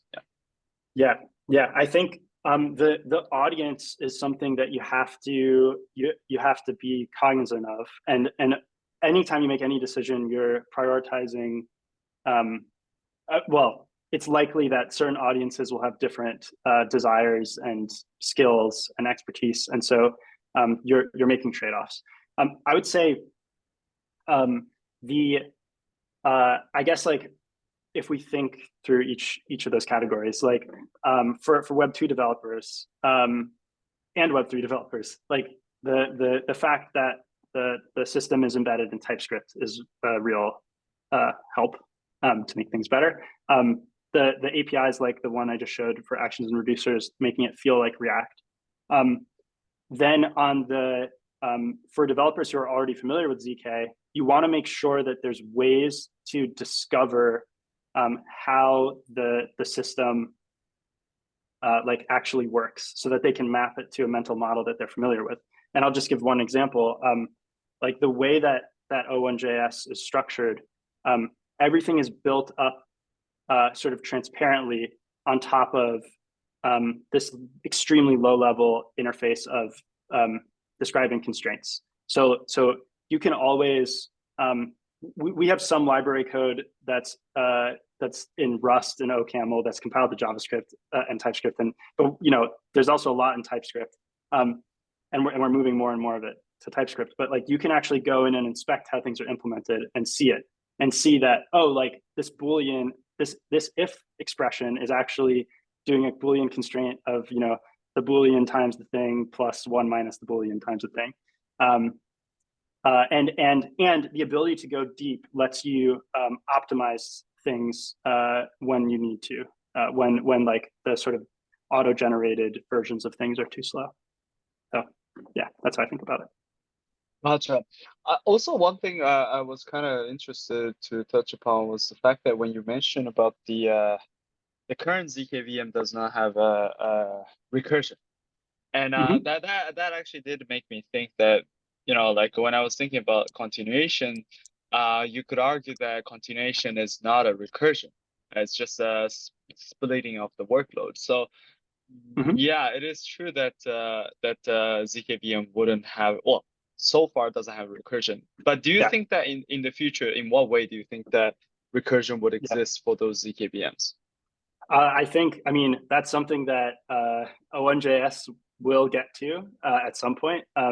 Maybe another project sort of tries some experiments before we get there. But yeah, I think ultimately at the developer interface, you want to, like the ideal design, I think, is still like recursive functions. Recursive functions mapping to recursive proofs. So even in a ZKVM context, you should have some notion at your like software level of a function. And then if there's some way that's not too different from a function call, that you can represent a sort of a recursive proof request, or recursive verification request. I think that is like a very natural interface. And then, you know, and then there needs to be facilities for like serializing these things and sending them over the wire, because that's when you unlock the interesting abilities of the system. Like if you think about like what is the difference, and I'll tell you my answer, but like the difference between like the kind of recursion, the like Nova style folding or continuations, or this kind of recursion where we're like doing a bunch of things all like sort of all together. It is like with recursive proofs, you can do that. So like that part of it is solved. The like ability to sort of run extra work, I guess. But at least in Nova, because I'm sort of more familiar with that, like the prover has to have all of those chunks of work all at once to create the proof. So what that means is only one trusted party can do all of the work. And that immediately like it removes a bunch of use cases, a bunch of kinds of applications that people can build. You can't build Mina protocol. So like the way Mina works is there's there's a proof that represents the blockchain, that like it proves the whole history of the blockchain, and different people, different parties consume that proof and extend it depending on who wins, the whoever gets elected to make the next block.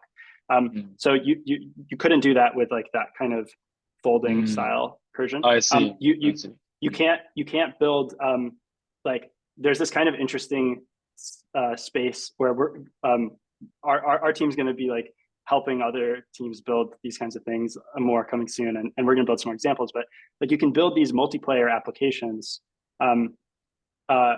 where like games and applications, but I'll just use a game for example, where like each player takes a turn and makes a proof, and they pass it to their neighbor, and then they make the proof.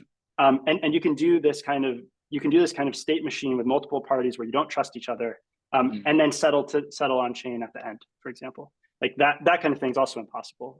Yeah. So that anyway, I could keep going, but yeah. So there's like you lose some power. Yeah. So it is. I guess I'm trying to motivate. Like it is interesting to explore this combination. Yeah, it is definitely very interesting. Yeah. I mean, like on one hand, you're sort of like providing a proof that is maybe a bit more heavy on the client side, but also enables like I guess new ways to interact with proofs, in a sense that, as you mentioned, some games could be passing around proofs and then recursively proofs that over and over times across different like untrusted entities, right? But also at the same time, I think you raised a very interesting point around like how a lot of the voting schemes are still very much relying on a centralized provers for the instance of like generating, many instances of combined witnesses over and over again, as you have. And that actually does raise also another interesting question of like whether this, I guess, witness generations and also the instance, I guess the actual voting processes itself could be like potentially even distributed across like different untrusted parties.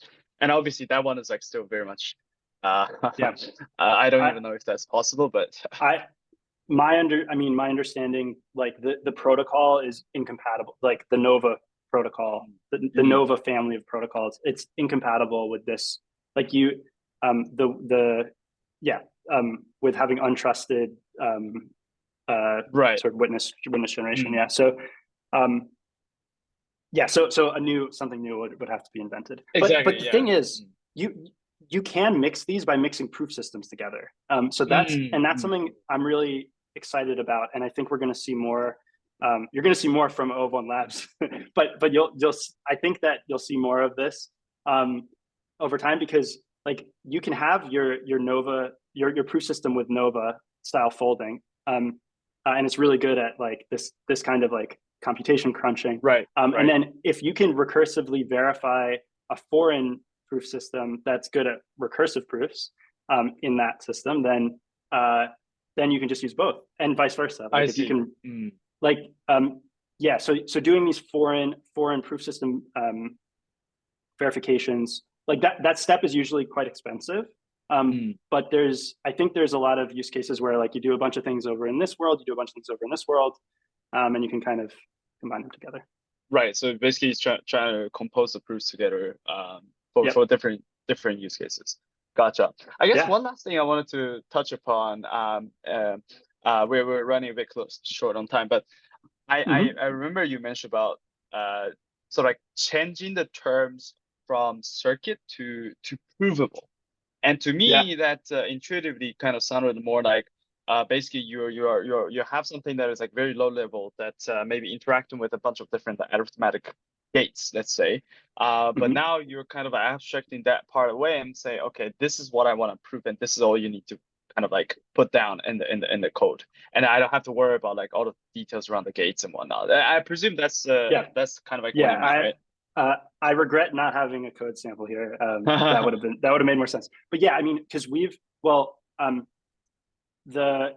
in O1JS, you can go all the way down to the metal and manipulate constraints, but typically when you're looking at a chunk of logic, it's abstracted so much that like you're looking at, you know, some piece of code that, I don't know, computes consensus logic for a Mina block, for example, and it looks like that, and yet like the type of that computation is still a circuit, or it was a circuit, but it's so far away from those details.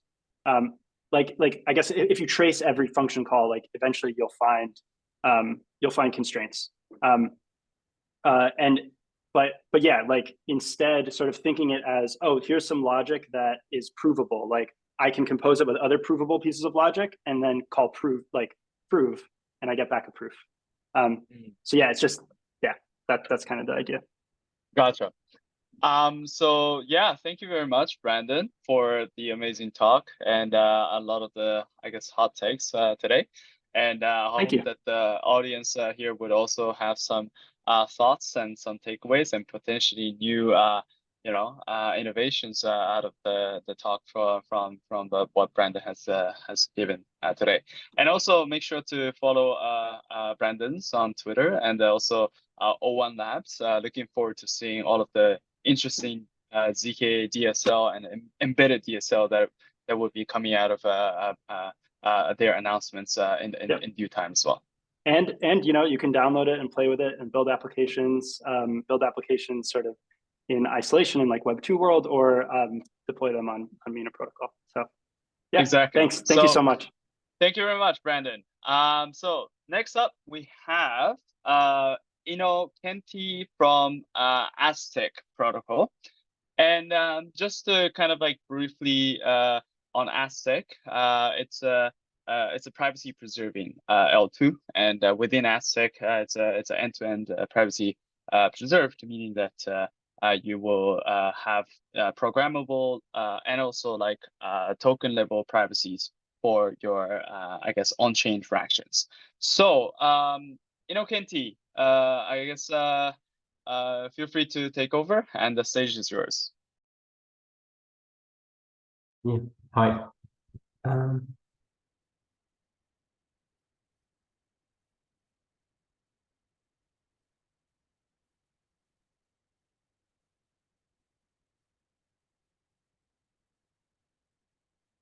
And you see the screen? Yep. Yeah. Great. So yeah, today I'll be talking about security consideration for ZK systems. First, I'd like to tell a bit about myself. So right now I'm working as an applied cryptographer at Aztec Labs. My focus is mainly on the proving system, on the underlying components of the proving system, and on writing the lowest level circuits. For example, writing such important primitives as unsigned integers, emulated fields, stuff like that. So I'm very close to the actual backend of the proving systems and all the complexity that has to do with that. In the past, I worked as a reverse engineer and a digital forensic expert, so I had to deal with security quite a lot at a very low level, and I have seen how attacks on organizations and applications can unfold. So I have a lot of experience with analyzing what has happened and what you can do to prevent that. Some extra parts of my biography are I am responsible for the cryptographic part of the CTF zone CTF competition, which takes place every year and once was electronic qualifier. I've found various cryptographic binary and one CPU bug in the past, and I'm the winner of the first ZK hack, just to understand what my background is with the security and with cryptographic, with the security of protocols and with the security of cryptographic systems, especially. So this talk is aimed first and foremost at projects that use ZK and that use proven systems at a very low level. So it is not aimed at projects that try to build off of such stuff as, for example, Circom, where you have a very small, maybe web application that encapsulates inside a small smart contract or a small verifier with Silcom. So this is aimed at projects that either build their own stuff from the ground up, or maybe they're using very low-level stuff such as artworks and building up on top of that. So in that case, you'll probably be composing your own proving system. So you have a lot of moving parts. You'll be writing your own primitives. So there will be huge opportunity for security issues, and at the same time, you won't be able to share the experience and you won't be able to share the security area and the security coverage with other projects that are using the same tool. Like, for example, projects that use Circum, they have so the template library is regularly being tested by some interested auditors. So yeah. To talk a bit about AdStack and what we're trying to do to understand what kind of project we are. So in AdStack is a private product. Our core ID is composable, private, and public smart contracts that finally settle on Ethereum. So the idea is you have fully private functions and fully private parts of the smart contract. You have interaction with public functions where you have updatable public state where you can do operations on public data so that you don't have to work with stuff such as nullifiers, just update shared variables, and Ethereum is used as the last layer, so we are an L2. This obviously brings a lot of problems for us because we have to be very efficient if we want to implement an operational and viable composable smart contract system, fully private smart contract system on layer 2. Because for us, for example, we operate under the notion of full privacy here. So we have to use the notion of zero knowledge. We can't just use the zero knowledge primitives for their compression functionality. We also, at least in the private part of the blockchain, aim to make all the functions fully private. So nobody is supposed to know who executed this or that function, what was the result of that. You only know what's the public function it's an output. So to talk a bit more about what our project and what typical projects like this consist of. So obviously the most important part, especially to me, is the ZK core. In our case, it is a very complex piece of code which has a lot of various ZK technologies inside. I mean, some of the technologies that we created ourselves are Plonk, Splonk, Plonk Turbo, Plonk, Ultra Plonk. Yeah, our researchers, especially Zach, absolutely love weird names for proving systems. So we use a lot. We use a lot of different technologies. At the same time, we try to compose them in such a way that we gain the most efficiency from each primitive. So we are one of the few projects that actually have to have this high degree of ZK composability. So apart from the ZK core itself, we also will need a sequencer, obviously, for creating proofs to settle on Ethereum. We also have nodes that need to store various data, and we'll need some sort of web app so that users can interact with the system, and so that at least they can maybe download and go and download some information about the system, just find out what we are. Just most projects have a website and some sort of web app too. So this is quite typical for a ZK project. We can't really talk about ZK security without talking about what kind of vulnerabilities are typical in the zero-knowledge proof world. And I think one of the most convenient ways to explain what kind of stuff happens in the ZK security world is to look at it as a huge, just enormous underground system. So imagine that your goal is to go in one place and go out the other. The idea is nobody should know how you move between the lines, at which station you got off, where you made a connection. The idea is you just need to get from point A to point B. So if we look at it at ZK that way, there are three core issues that can happen with ZK systems. The first are soundness issues. This means that you can manipulate the system to your advantage in a way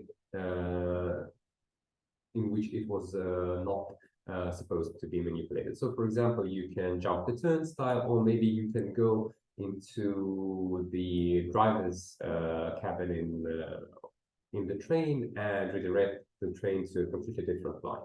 So, for example, in the actual zero-knowledge proofs, circuits, one of the soundness issues would be if you could provide, if you could prove that some input to a hash function ends up with the hash of all zeros. This would be completely wonderful. This is extremely unlikely. But if you manage to prove that, it would probably be a soundness issue.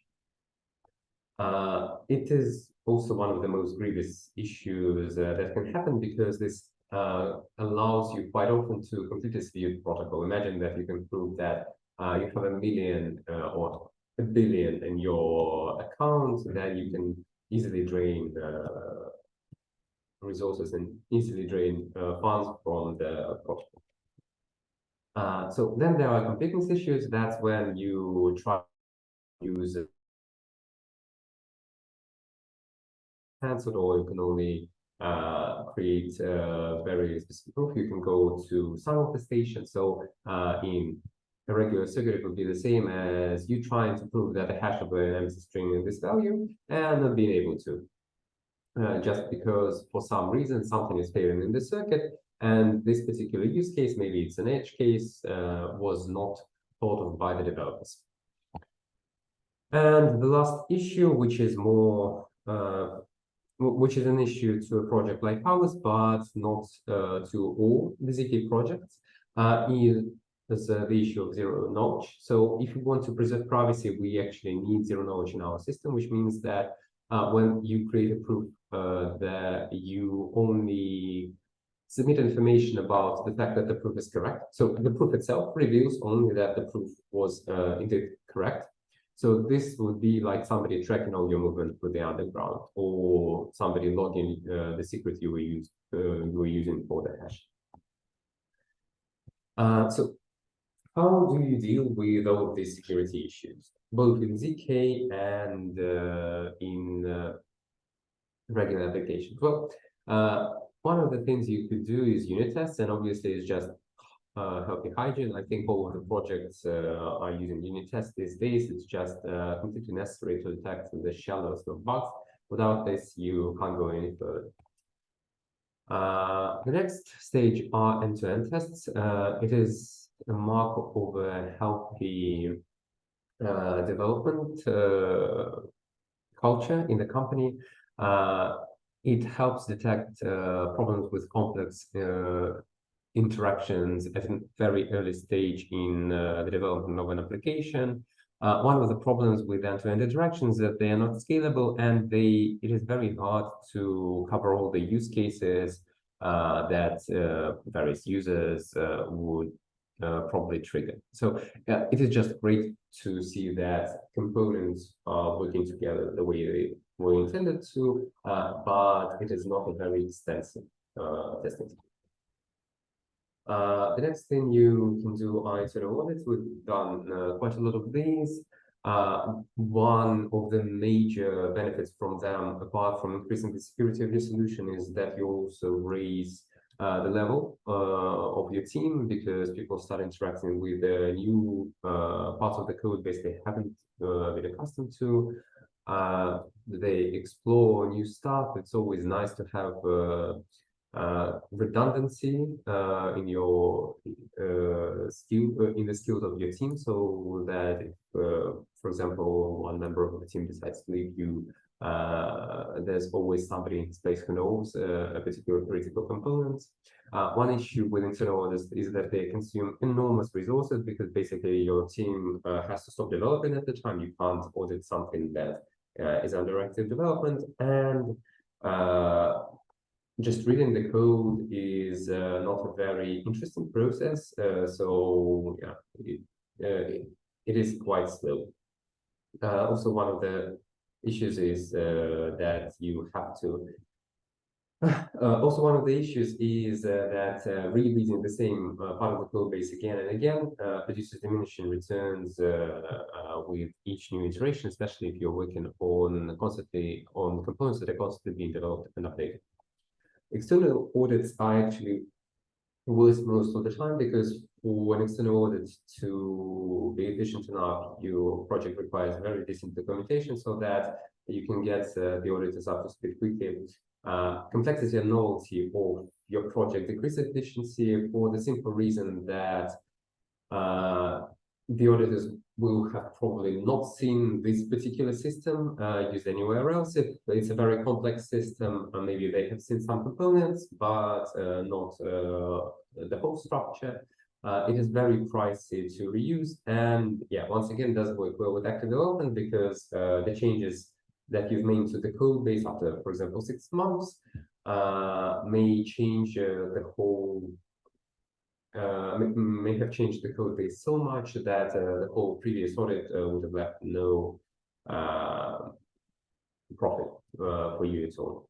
And also, one of the issues with audits in general is that they work really well when there are repeatable patterns in various projects. For example, let's say various projects are writing signature code for ECDSA, then an external auditor can come and say, oh yeah, I'm accustomed to this primitive, I know what kind of stuff happens there, what kind of problems and issues can arise.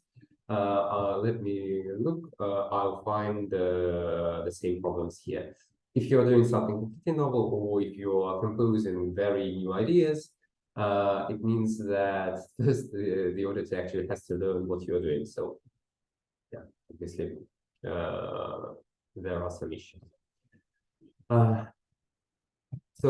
As we can see, or if we accumulate all of these 4 standard mechanisms together, we won't have all of the code base covered, and we won't get rid of all the bugs anyway.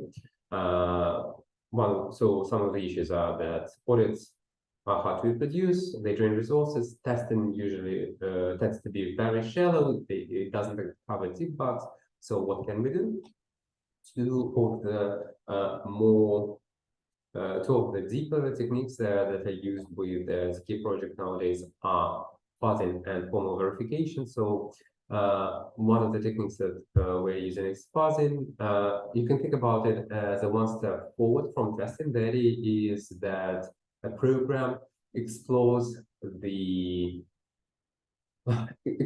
your program, your build system, your program in such a way that it automatically finds new and interesting inputs that would change the behavior of your program. So where testing is just randomly throwing data at a function that might have issues, with fuzzing, the idea is that the program actively tracks which parts of the program are being touched by a particular input, so which parts of the program light up.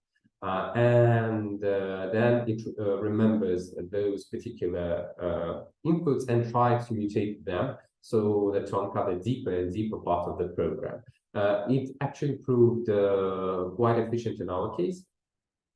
It's great for testing composable primitives, especially if we're talking about in-circuit primitives, where the idea is constraints are dependent on how you compose those primitives, because then you can track the composition of the circuit and use it as a metric for the fuzzer to explore deeper.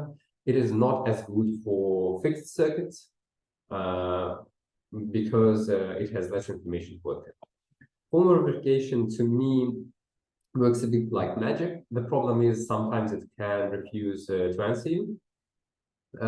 It's one of the few methods that can detect soundness issues. There is some tooling, like varidizer speakers, for example, that can be used as a reference, or if you're using Circon, you can use it directly. The problem is that modern provers have either effector logic or finite field logic, and it doesn't really mix very well. And a lot of the time we're trying to approximate binary logic on top of finite fields, which turns out to be inefficient. And if your project is using lookups, then it's basically uncharted territory. It is very hard to use lookups with finite field theories, with finite field theorem solvers, just because you have to encode gate with like hundreds of thousands of rules. So yeah, I'll breeze through additional parts of the project other than ZK, just so yeah. So other parts of the project are the infrastructure. So here you can obviously, one of the issues are architecture issues. With this, it is probably best to go to professionals, just because there are several firms on the market that actually deal with this kind of stuff. They can simulate the protocol, they can understand what the issues are, and then there are the implementation bugs. So what do? Yes, we document religiously. We ask auditors to simulate the protocol, and we do heavy testing and fuzzing for the during the development life cycle, so to get rid of as many bugs as possible. We also have to think about the web application. Unfortunately, even for more than Web3 projects, there are still considerations in the web world. So not everything. For example, broken authorization is not as crucial most of the time, but several issues in JavaScript can still template your application. So this is still something you have to consider. Once again, it is probably best to go to professionals for this and not try to understand the security of web applications by yourself and your team, just because it is a very separate area of cybersecurity. So just, yeah, better to go to professionals. Last thing is CI/CD and processes. So some of the issues that plague all projects are outdated components. Sometimes weird stuff is found in those. Maybe there are weird bugs, so you have to update them regularly, but don't make them automatic, because sometimes there are supply chain attacks. Let's say somebody forgot about their GitHub account, or their GitHub account got hacked. There's a new shiny package. Your application automatically updates to the latest version, and now you have and now your users are experiencing an attack just because you've imported this package. Then there are standard security misconfigurations in the CI/CD, so you have to be careful how you use secrets, for example. So in here, you can consult with professionals, and actually traditional auditing teams are quite good at explaining what to do and what not to do, and engaging with, and you can easily engage with. And yeah, not three job candidates turns out are also a thing. Ethereum had this, we had this. So you always have to delineate the security in your organization. So when and how should you stop worrying about security? From the start, it is important to assign areas of responsibility in your organization. So somebody has to be responsible for the web application, somebody has to be responsible for the security of the proving system, somebody has to be responsible for the processes. Introduce a process for documenting the security considerations for build components. So once you've built something as a proof of concept, just write a few lines in the doc about what you're worried about, how you should be securing this in the future, just so that you start the process of thinking about security of that component, even you are just starting up. Fixing and rebuilding components as a trigger metric. So let's say we have several primitives in our code base, which we have to change quite often, which means that, well, probably there are bugs in them at one point or other. We constantly change stuff. So it would be nice to have some more extensive testing techniques such as fuzzing for them. So if you have components such as that in your system, it would be great to look at now.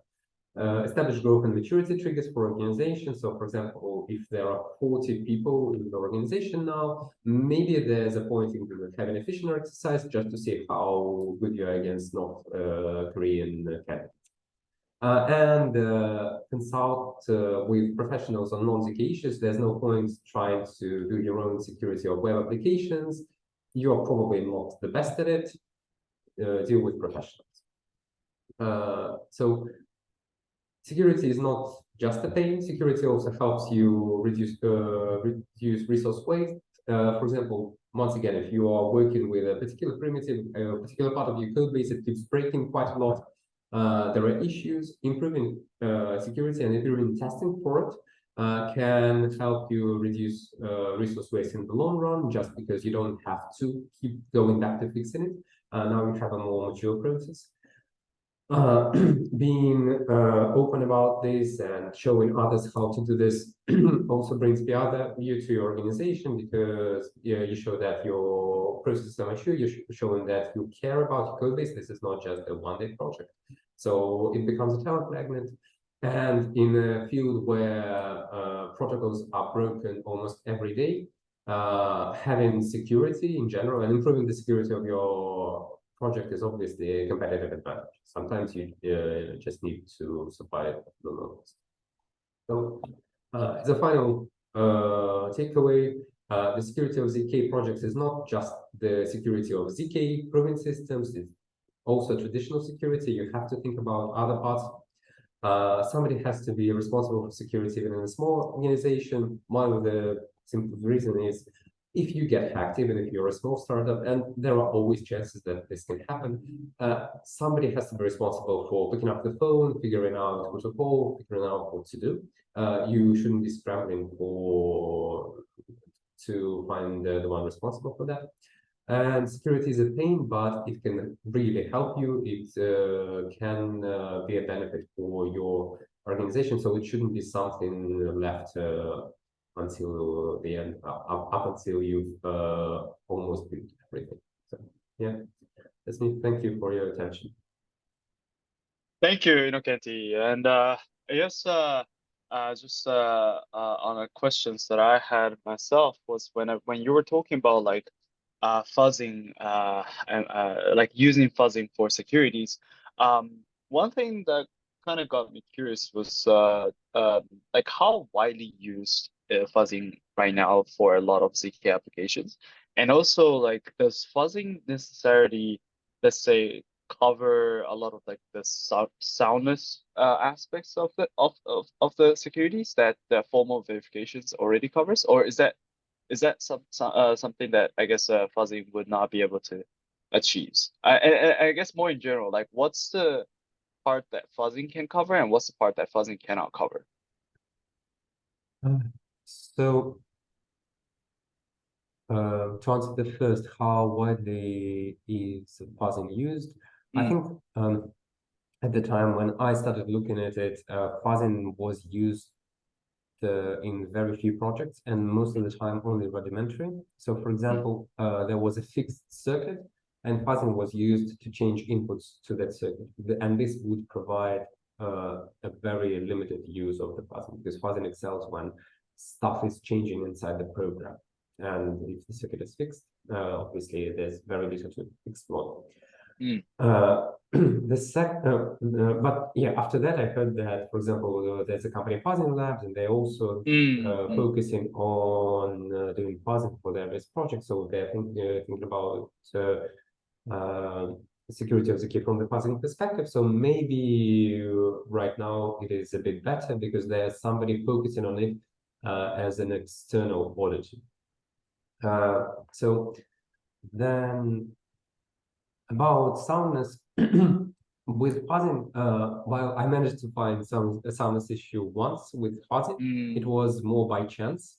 So it was kind of like some weird stuff happened and it led to completeness and soundness issues. And the completeness issue showed that there was a soundness issue.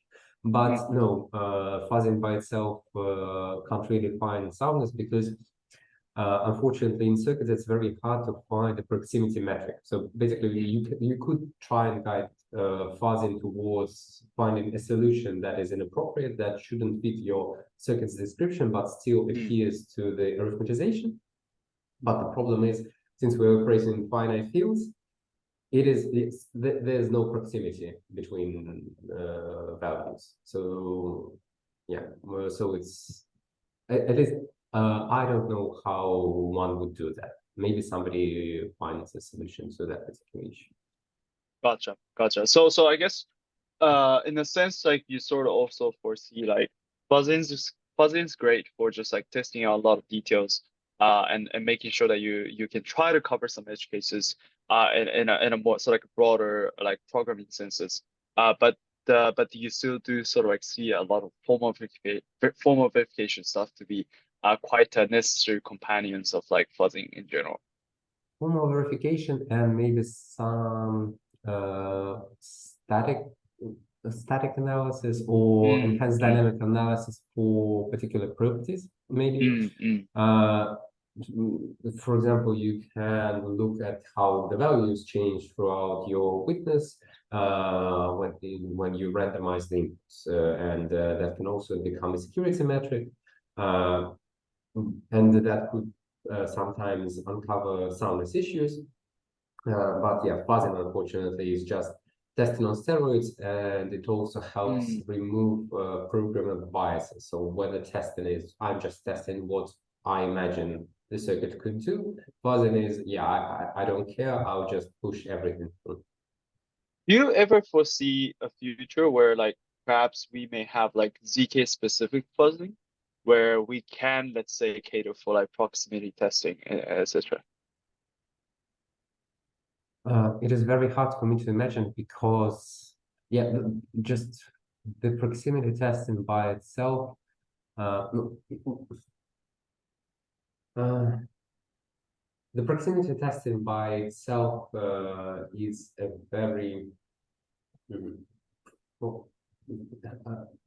it's fundamentally, it simply doesn't exist in the finite field. So, and we're using finite fields in circuits, so that's the core issue. Maybe if we used something, maybe if fuzzing was used, for example, with ZK DSLs, where you have a very strong correlation between the original language tokens and the circuit, then you could kind of do sequential generation, and you could try to do proximity step by step. But I assume that it would be very resource intensive. Gotcha. I see. Okay. Thank you very much, Innocenti, for the great talk about security today. And again, yes, thank you very much for the time for today. And so I guess moving forward, for the next speaker, we have Ben from Meta Labs to share more about rollup problems. And just a little bit about Meta Labs. I'm sure a lot of people are familiar with the team behind the ZK Sync. So they built the ZK Sync, one of the biggest ZK VM L2 that we have in the space. And Ben do a lot of research and development there. So yeah, Ben, you can take it over. Thank you so much. Great to see you again, Yuki, and I hope you can hear me reasonably well. So today I'll basically give a slightly shorter version of the talk I gave at SBC last week. I'll try to fit this into 20 minutes. We'll see how it goes, and I'll try to leave plenty of time for questions. Can you see my slides okay? Is that all working? I think could you try share again, because it's not showing up on my end properly. Okay. Yeah. Okay, it's showing as sharing. Is it working for others? It's showing that Ben's has started screen sharing. Double clicked into the first. Okay, Don't interesting. see this. So let me stop the video. Let me try to go to the full screen view here. One sec. Okay,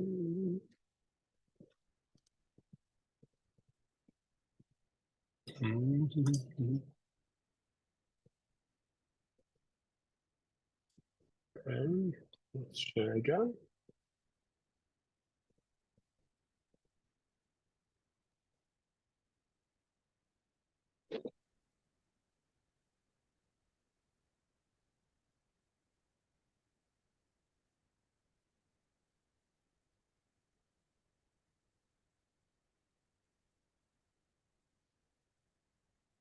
Okay, how about now? Hmm? Is this working? I see. I see you in the camera, but I do not. I still don't see the screen share. I'm wondering why. Is that still the case for others? Because I can see it as being shared here just fine. Yeah, Chloe, do you see? Yeah, I don't see it from my side either, but you can actually just share it with me so I can be able to share it as well. What do you mean? You mean the file itself? Is that what you mean? Or Yeah, something the else? file itself, you can share with me on Telegram. That'll be great too. Just 1 second, let me do that. Sure. Sorry, Not some technical ideal, issues but I here. guess. Sorry about that. Let's see if that does it.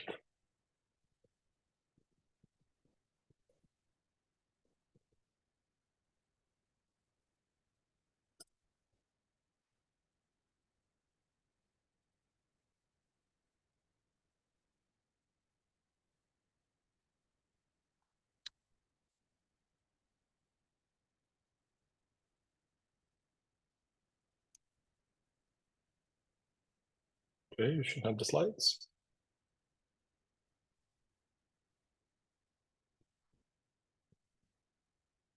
Yep, 1 second.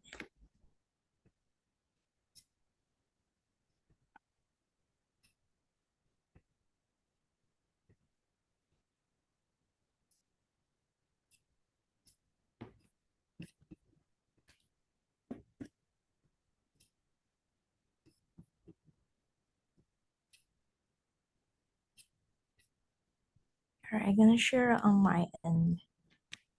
Okay, let's see if that works. Can I still drive it? Can I still click, or does it mean that you have to click as well?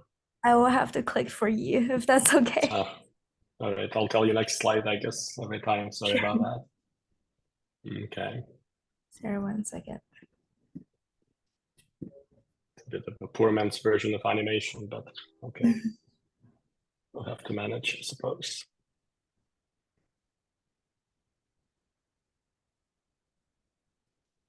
All right, 1 second.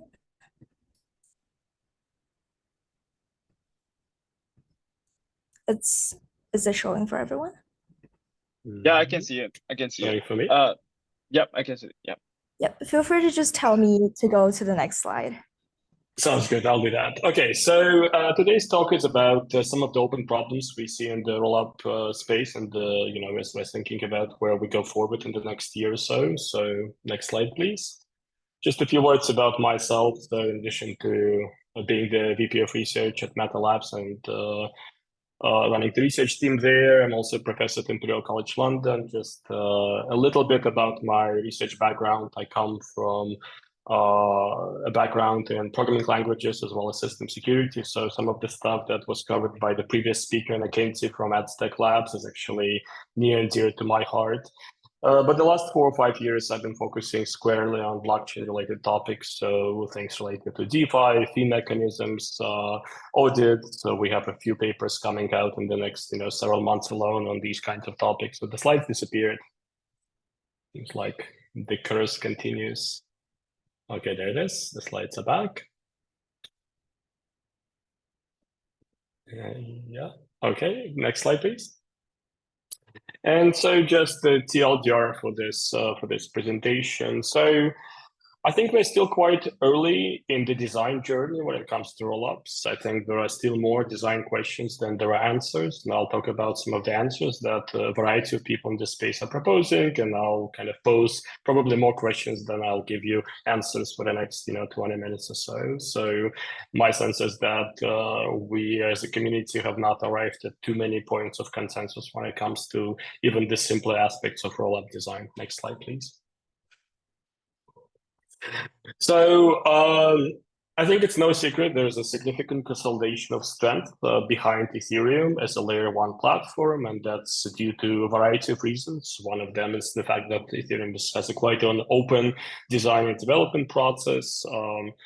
I think there is just a lot of ingenuity that goes into whole variety, and I'll mention some of these examples around, I don't know, account abstraction, 5059, some of the things that are coming out with 4844, a variety of EIPs that really have a lot of mind share and a lot of people sort of putting their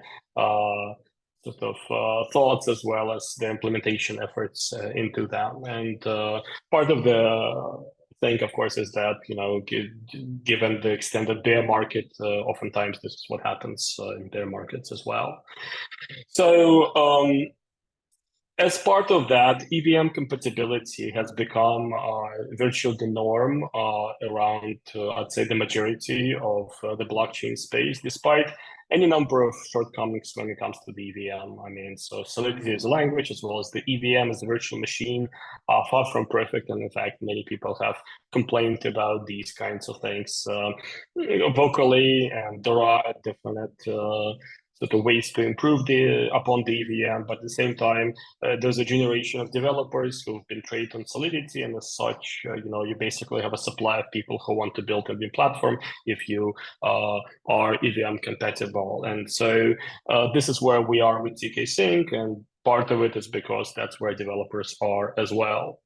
So when it comes to scaling up execution, when it comes to making it more affordable as well, Ethereum's plan is actually quite explicit. Their plan is to basically rely on the rollups as a scale-up facility, as a way to basically outsource execution to be largely off-chain with some elements of it that are on-chain still, and that's the rollup story in a nutshell. And that's why we're here. That's why we're focusing on this. Next slide, please.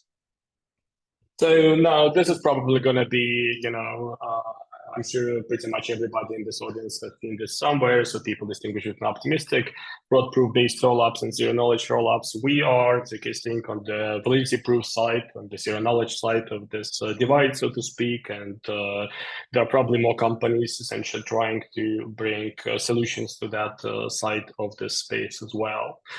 And on top of these sort of end-to-end platforms, if you will, there's any number of companies trying to add solutions and kind of playing up to the modularity thesis. So, for example, there are DA solutions, data availability solutions like Celestia and EigenLayer DA. And so I'll mention those in passing, in subsequent slides. Next slide, please. So here's a few interesting data points, and this is something I got from L2Bit, a site that basically keeps track of rollups progress, the past several days. This is activity or growth, I should say, in the last year or so. And a few things to point out. So the activity as measured by the number of settled transactions is what you see on in the top chart. And there's a scaling factor, which is like how much are rollups settling more than the mainnet in aggregate, right? All the rollups that they consider, like, what's the scaling factor like? And it seems like, there's a chance that that number will keep growing. That is to say, the amount of activity that's settled on the collection of rollups we have will keep growing compared to where a mainnet is. So some transactions will probably still be settled in mainnet, but a variety of things will actually go to rollups. Here's another sort of set of data points at the bottom here, which is to say the total value locked, which is not a perfect measure, by the way, but it's an interesting one anyway to consider, keeps going up, right? So you can probably identify individual points, like if you go back to March, given that a number of ZK EVMs, including ours, became publicly available, you sort of see significant growth as a result of that. Next slide, please. So I wanted to touch at least briefly on a variety of aspects of rollup design, and this is what I have listed here on the slide. So I'll basically take these issues, these aspects in order, and try to spend a bit of time on each of them in the next 10, 15 minutes, I would say. So first, decentralization. Next slide, please. So the moment, sort of the not so big secret is that just about everything about rollups is mostly centralized. We have seen, firstly, there's nothing wrong with the path of progressive decentralization. That is to say, you get things to work, you build up your user base, you build out your developer community, you make sure that things are working, are robust, and and so on and so forth. And then over time, you basically decentralize various aspects of your system, and this is a path that others have followed. And I think the rollup space will basically follow the same mantra for the foreseeable future. And so at the same time, though, we're sort of running things with some degree of efficiency, one could argue. There is, things are a bit different, though, on the zero knowledge space, where there's a lot of proof of work that needs to happen, as opposed to the fraud proof space, the optimistic space, where the amount of work is actually relatively less. But at the same time, there are advantages of throughput and latency when it comes to centralized system, deploying decentralized system by and large. And so how to attain these kinds of advantages in decentralized setting is actually relatively unclear, right? So, and the other thing is that decentralization comes in different shapes, right? So this is kind of a multi-dimensional kind of property ultimately. So we can talk about node ownership, we can talk about data center diversity, we can talk about geo-distribution and geodiversity. And then sort of a question that begs itself is like, well, how much decentralization is good enough? Next slide, please. So if you stare at this chart which covers like the last 6 months of Ethereum validator growth, you see that, at the moment, Ethereum has like a gigantic number, over 800,000, like close to 900,000, give or take. In terms of number of validators. So, and this is like almost a twofold increase in a relatively short period of time as well. So, well, the question is like, what's a big enough number? Like, is that too many? Is that the right number? Is it, like, should we ask for more? Should we ask for fewer? Is it like over provisioning things? And I think answers are kind of elusive. And actually, people have looked at the Ethereum validator ecosystem in quite a lot of detail, quite frankly, right? And so they find some interesting sort of measurements, like, for example, this website, eastsunshine.com, provides a variety of metrics. And in fact, they give you sort of a health score, so to speak. I think for that time, it was like 58%, right? And so they basically rate the Ethereum ecosystem on a bunch of scales, and so they look at things like consensus client diversity, right? So like other things other than GEF that people are running, and how often is that happening? The things related to, let's say, geolocation diversity here on the right. Staking pool diversity, right? So basically it's like a single pool dominating the ecosystem, non-pool based validators, right? So like, what is it, solo staking, that sort of thing. I mean, is that present, is that prevalent, that sort of thing. So you can even, for something that we genuinely believe to be quite decentralized, you can sort of go and ask a whole bunch of interesting questions when it comes to decentralization. And so next slide, please. A question that I would ask about this is, next slide, please, yeah, thank you. Well, so what to do? Like, do we want to replicate the same, thing for rollups? I mean, is it sensible to expect every validator to basically become a sequencer or something like that? And that's, to my mind, not entirely clear at all. I think some aspects of this perhaps could be sensible. Like, for example, maybe not everybody should be running the exact same piece of code. So we are not basically just, reducing our potential availability because we are sharing the same exact bugs everywhere, right? That's just an availability argument. But the idea that you need to have, I don't know, hundreds of thousands of nodes doing your sequencing, I'm not sure that I'm sold on that at all, let's say. Firstly. Secondly, even with that really significant number of nodes, we're not quite where we are or where we would have been in the Web2 space. Like if we go back and think about the cloud for just a second, right? People talk about high availability systems. Well, metrics like 5 nines of availability, for example, come up quite often.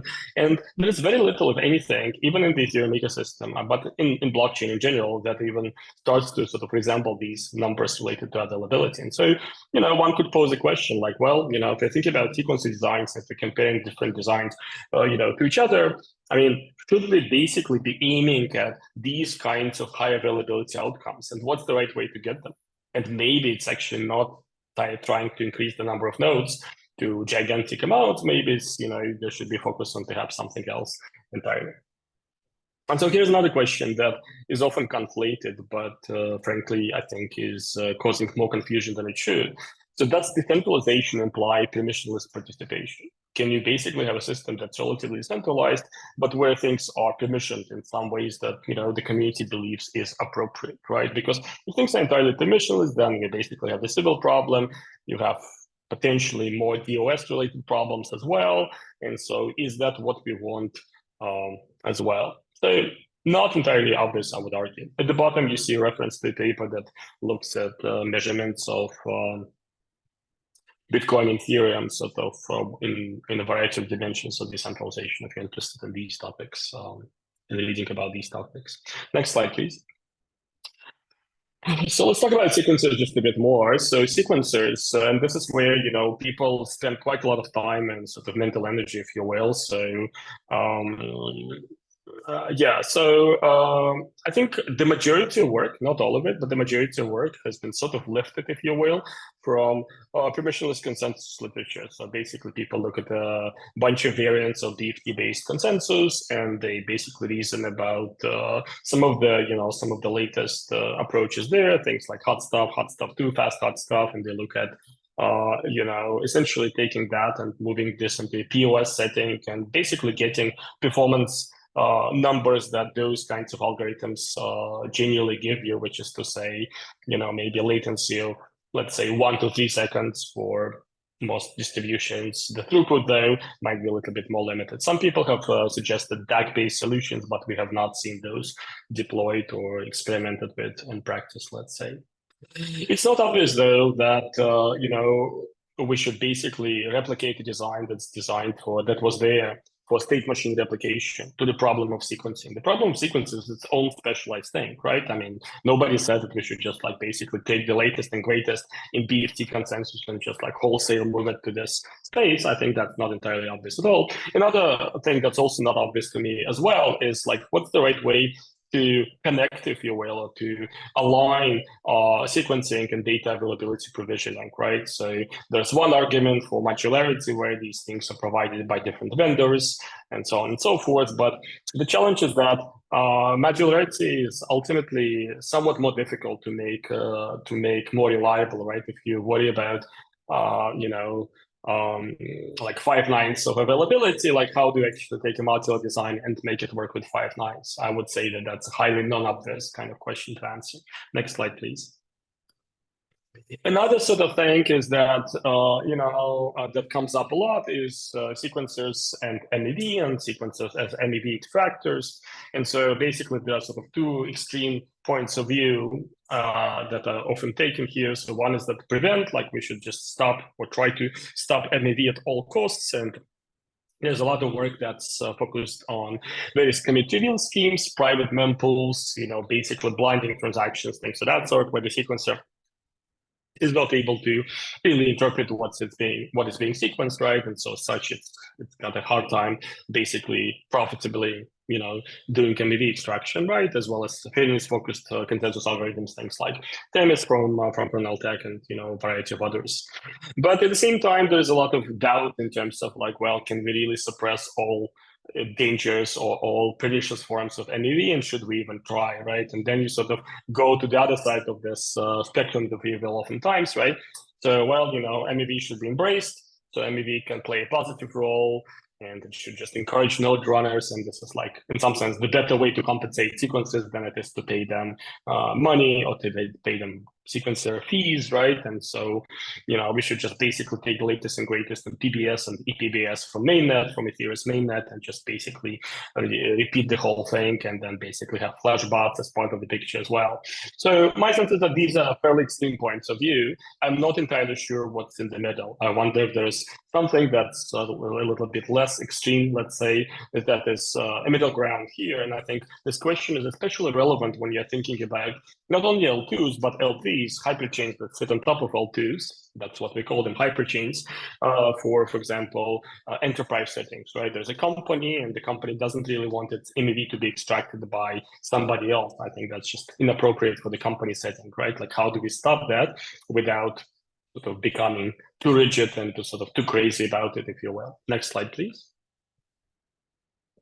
I think the part that's actually receiving perhaps a little bit less attention than it should, although it's certainly getting some these days, is provers, right? And basically, there is ongoing and frankly non-stop progress in proof systems. I think the progress is not going to be like reaching a fixed point, reaching its limit for the foreseeable future. I think we can expect to see progress on the proof system side. We recently released Bujum as our proof system, but I think, again, that's not the end of that story. And, people will experiment with any number of things related to folding. There are exciting, updates on parallelizing provers. There was a paper that was accepted at Oakland Security and Privacy from Berkeley, from Don Song's group, on some of these things, showing really exciting, scale-ups from prover parallelization.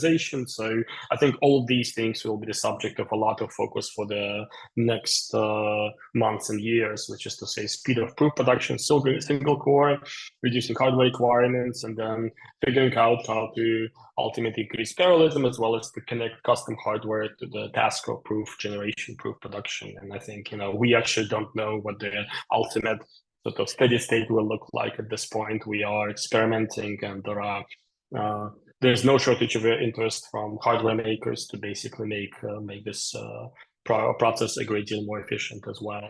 So next slide, please. And that's kind of what I already said, right? So lots of players interested in producing new proof systems. We just saw, updates from folks at A16Z on Jolt and Lasso, as well as some interesting updates from people trying to do aggressive folding. And on the right-hand side, you see some names of companies that are trying to basically build advanced hardware for this. And next slide, please. Yeah, so in a sense, like prover decentralization and opening the prover game up for others, I think is super interesting. The moment it sort of becomes even mildly available, I think there'll be a great deal of interest, and we already are speaking to people who are keen to get into this space. But yeah, like, should it be permissionless? How diverse should the hardware setup be? And what happens if provers decide to do something that is slightly unpredictable, perhaps malicious, and so on and so forth? And this is where you basically have, next slide, please, any number of open issues.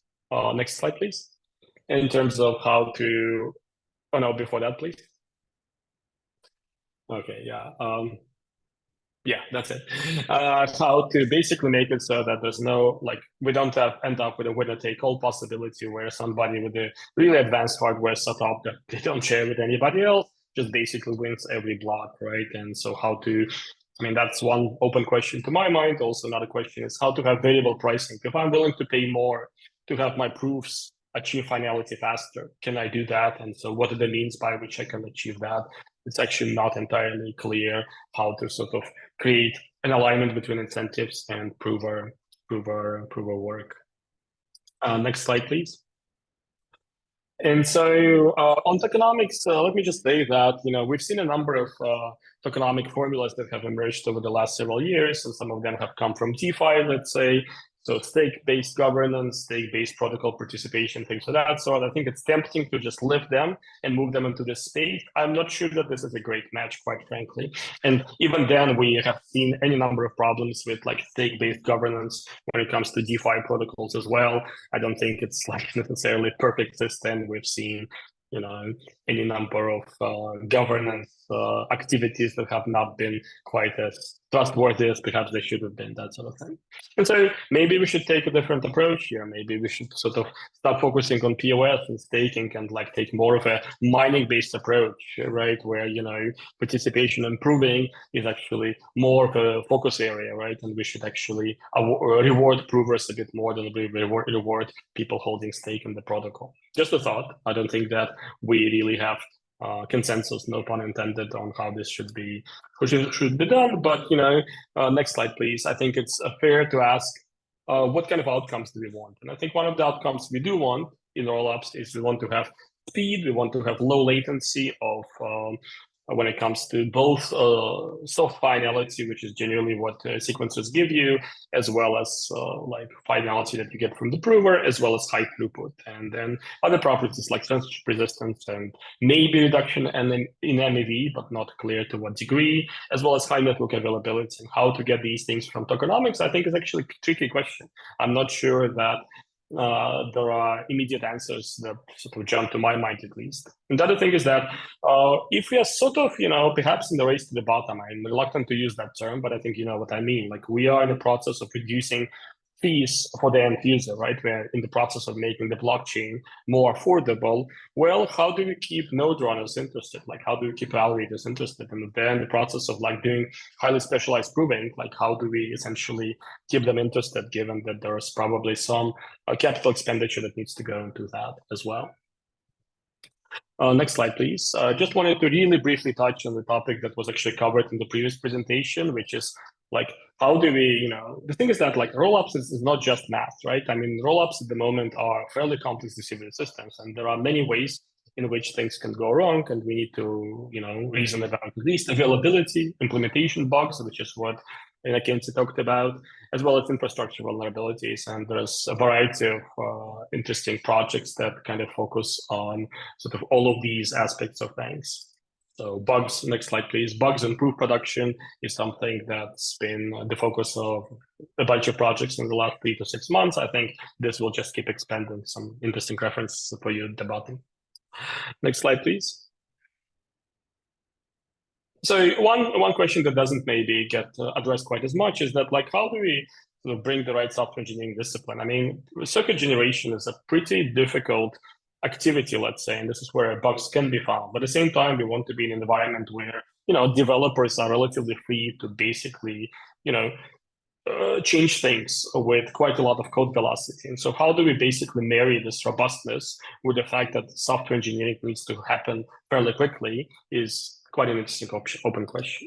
And then next question, next slide, please. So the last point to make here is that we see a lot of efforts on the mainnet, on Ethereum's mainnet, things like Cape from Espresso Systems, Railgun, as well as a bunch of other projects, as well as proposals when it comes to stealth addresses and things of that sort, as well as, you know, more aggressive proposals from, for example, Aztec 3 on hybrid privacy, where execution can be private as well. And so the question is, well, should any of that be provided out of the box by the layer 2, or should the layer 2 just act as an acceleration facility? And I think there is something there that's not entirely obvious as well. I'm not sure that anybody but Aztec has taken a strong position when it comes to these things.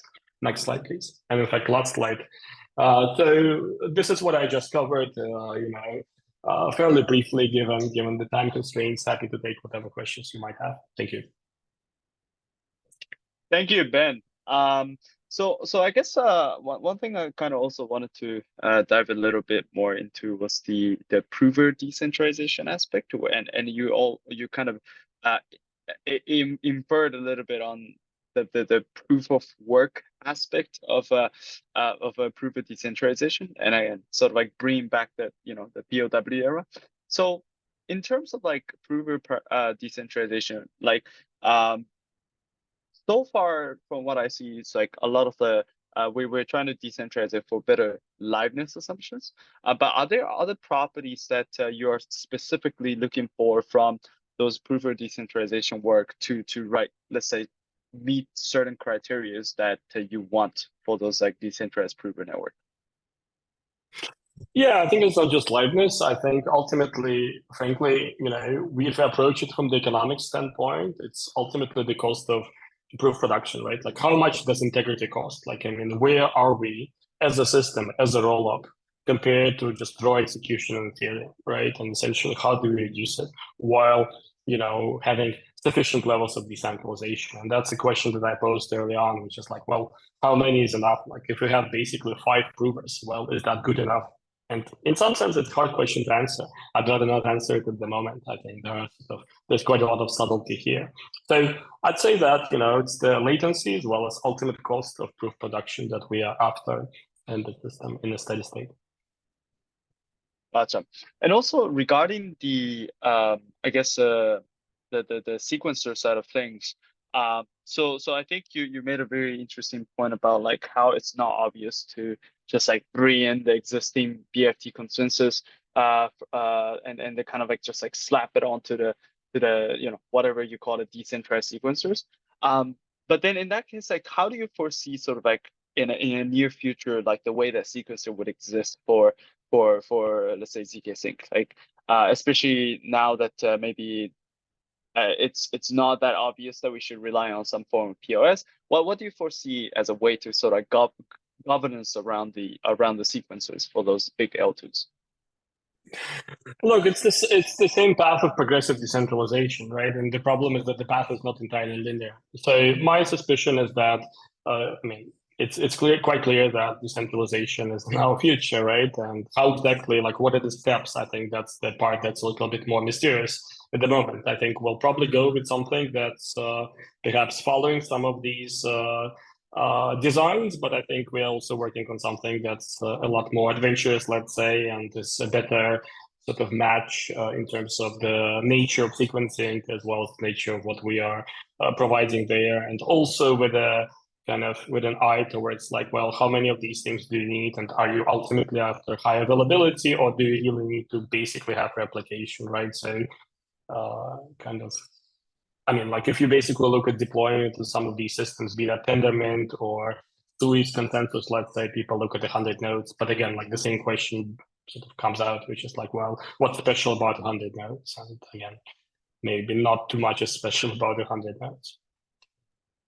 Gotcha. And also like given that especially around like big rollups, there are a lot of like projects that are recently trying to, I guess, push this like modularity thesis, and people are in some way like maybe taking parts of the rollup stack and trying to build something very specific about it.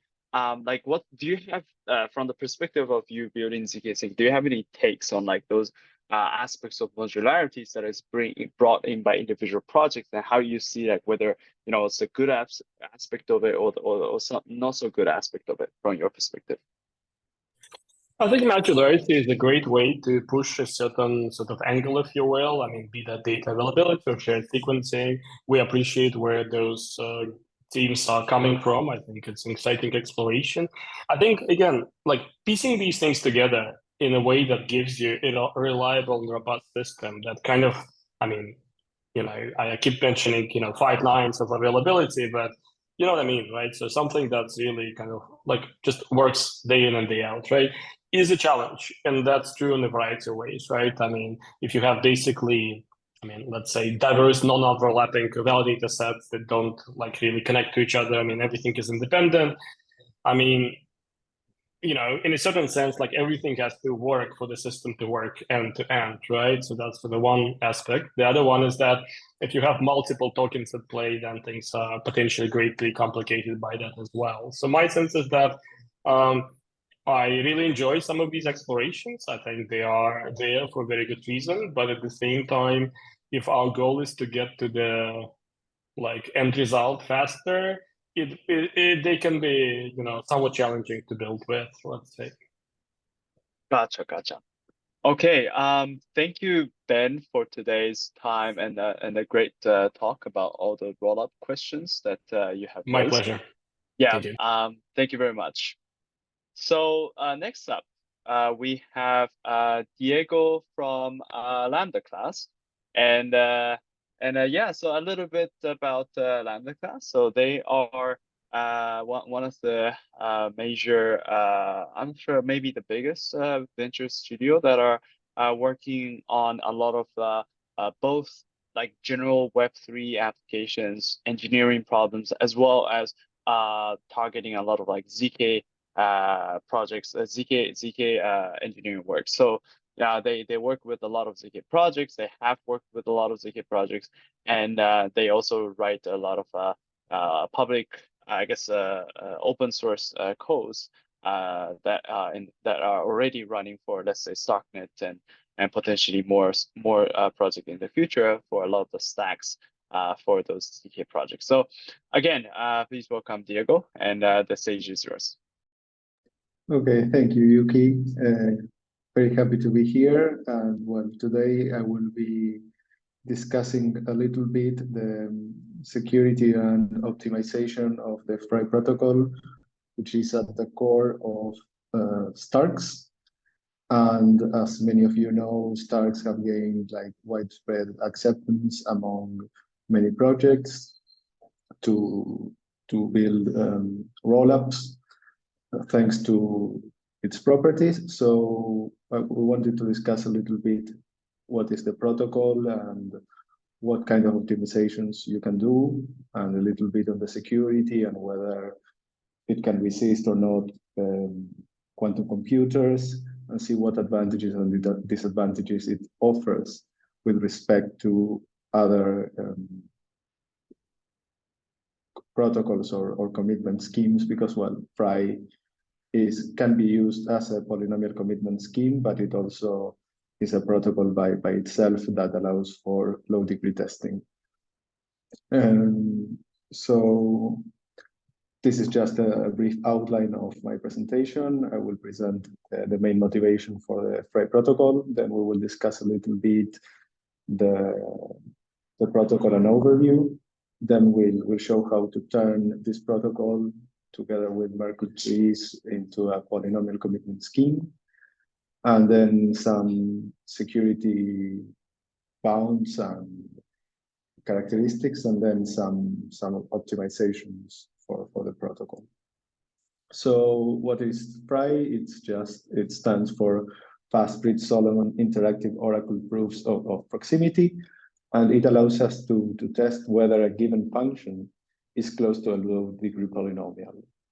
And this is useful in particular for Starks and as a polynomial commitment scheme, because we will show briefly that, for example, if the constraints hold in some program, that is to say, all the transitions in the execution trace are valid, then we can write that as the quotient of some polynomial and a polynomial that is equal to 0 on the points where the constraints hold.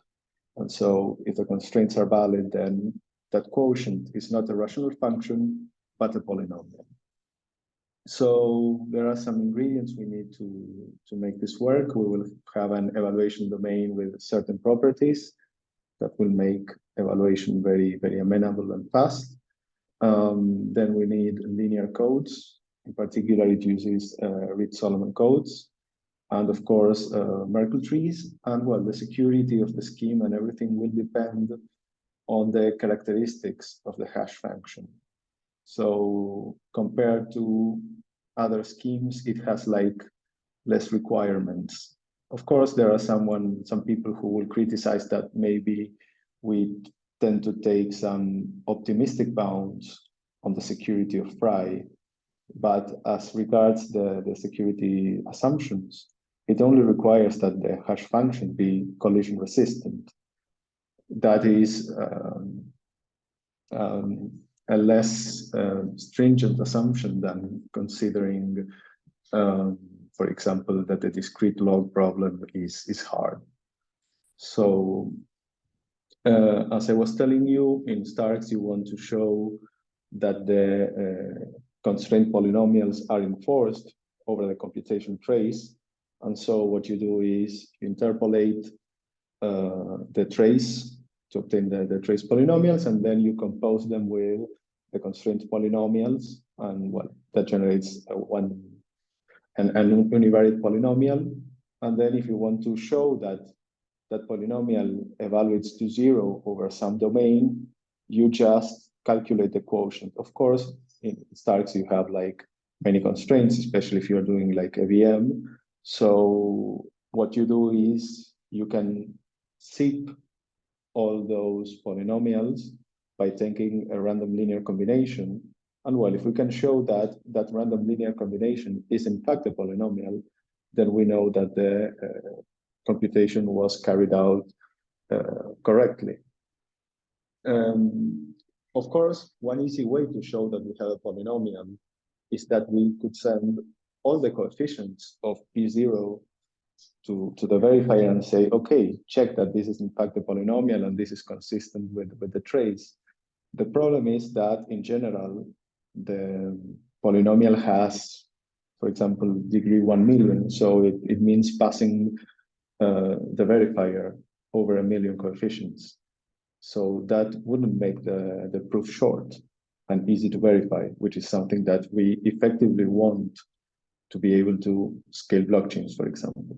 So here is where the Fry protocol comes into play. What we can do is kind of try to reduce the polynomial into a smaller one, and that way we would have to send less coefficients. Of course, we would have to send some additional information for the verifier to see that we reduce the polynomial correctly, but luckily that would require sending less information. So what we will see is that in general, the proof size is of the order, the square of the logarithm of the calculation, the size of the calculation. So Fry, what we'll do is kind of randomly fold the polynomial until it reaches degree 0. So very shortly, the idea of how to fold the polynomial is, well, we can split it into the odd terms and the even terms. So that way we can express it as the sum of two polynomials in x squared. And we can kind of randomly fold just by choosing or having the verifier, in this case, choose a random beta 0, and then we can define a new polynomial in terms of the variable y, which is simply x squared. The good thing is that this reduces the degree of the polynomial in half. So luckily, if we want to show that this is a polynomial, we will have to send only half the coefficients, and of course, some information regarding the first polynomial. So the prover, this case, starts with the polynomial, and it evaluates P0 over some domain and builds a Merkle tree to commit to those evaluations. Of course, in general, what we try to choose as evaluation domain are the nth roots of unity. Why? Because we can do FFT to evaluate efficiently, and also we have both. If x is in the domain, then minus x is in the domain, and so we can really evaluate things and have the verifier check everything in an easier way. So until the degree of the polynomial is 0, what we are going to do is have the verifier sample a random beta. Of course, when we want to render this non-interactive, we just apply Fiat-Shamir. And then what we do is we split into odd and even coefficients, we fold, and of course, we then commit to the evaluations over the domain tk plus 1, which is given by the square of the values in the previous domain. Because we choose the nth roots of unity, when we square, we only have like half different elements. So that reduces the evaluation, the evaluation domain size. So luckily, every time we have to commit to less evaluations. So we have less degree and we have to commit to less evaluations. So each step is faster. So if we want to reach degree 0, then this takes log 2 n steps, where n is the degree of the polynomial. And then if we want the verifier to be able to check everything, well, we can tell him like, okay, we will show this to you by having you query certain values, which is why this is an oracle proof. And so, well, the verifier will query some positions in the original domain, and then the prover will have to provide him with the evaluation at the point he wants, and also the evaluation at minus x0, so that he can then perform the calculations and go into the next layer. And of course, for each layer, he will have to provide 2 values and also show that those 2 values belong to the Merkle tree that they correspond to, so that we are not cheating or anything. So the proof would consist in these 2 pairs and of course their respective authentication paths. We will see later that we can shorten this a lot by doing some clever tricks. In the case of the verifier, of course, what he would have to do is first sample all the random challenges. Of course, if it's interactive, he already knows them. If not, he has to do Fiat Shamir again. And well, for each query, what he does is take the 2 pairs of values for P0, check that they are in the Merkle tree, and then what he can do is calculate this value L by taking this 2. And if everything is right, then that value should correspond to the evaluation of P1 at x0 squared. And well, then he can take the values corresponding to P1 and get the value that should correspond to P2, check it. So what we have to do to check the proof is like checking that they belong to the Merkle tree and then doing this collinearity test. If it passes for all the layers, then of course, well, everything was done properly. Of course, checking for just 1 point is not enough, because we could the prover could have gotten lucky, and even if the computation is not right, maybe it passes. So of course, to be sure that the prover cannot cheat, we have to repeat these queries maybe many times to be sure. We will see more or less how many times we have to do this to be able to have a decent security level, and maybe we have some way of making the prover pay a high cost if he wants to draw bad query positions. Of course, we can also turn this low degree test into a polynomial commitment scheme with Merkle trees. To that end, what we can do is, if we want to commit to a polynomial and show that the polynomial evaluates to some value v at point z, of course, what we can do is create the rational function p of x minus v divided by x minus z. If the evaluation is right, then of course, that is a polynomial. If not, that is a rational function, and it should not satisfy the low degree test. And of course, then what we do is, okay, we apply the Frey protocol to this function f. And that's the key idea of how to use it as a polynomial commitment scheme.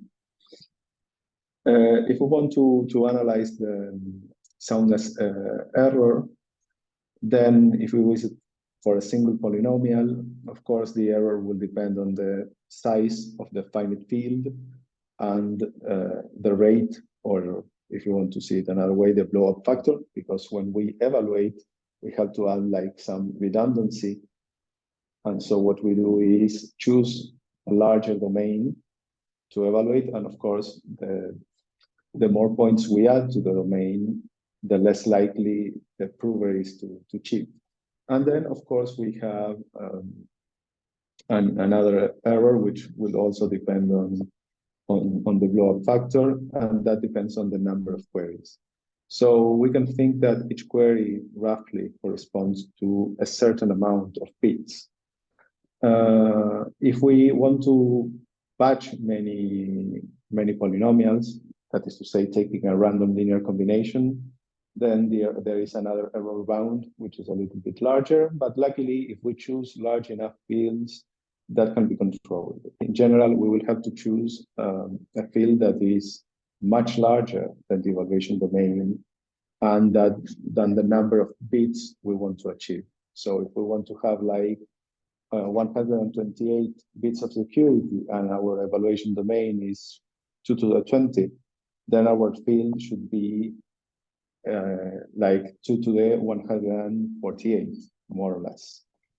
Of course, there are some other tricks if we want to reduce communication, and instead of using n coefficients for a random linear combination, we can just have one and take the powers of that scalar as random elements, and well, that increases a little bit more the error bound. If we want to batch S polynomials, then the bounds are multiplied by S. But well, luckily, we can always try to reduce the error by choosing large enough fields and also taking more queries. And well, the best attacks known against Phi, at least now, are interpolation attacks, where the prover is free to choose up to n points, n different points, and try to interpolate a polynomial that tries to mimic the real polynomial. And well, if he gets lucky, maybe he gets queries on those points, and of course, the low degree test will pass. That doesn't mean that there aren't any other optimal attacks, but at least now this is one of the best known. Of course, there are some optimizations we can take to improve the Phi protocol. Many have to do with reducing proof size by not having the prover send redundant information to the verifier. For example,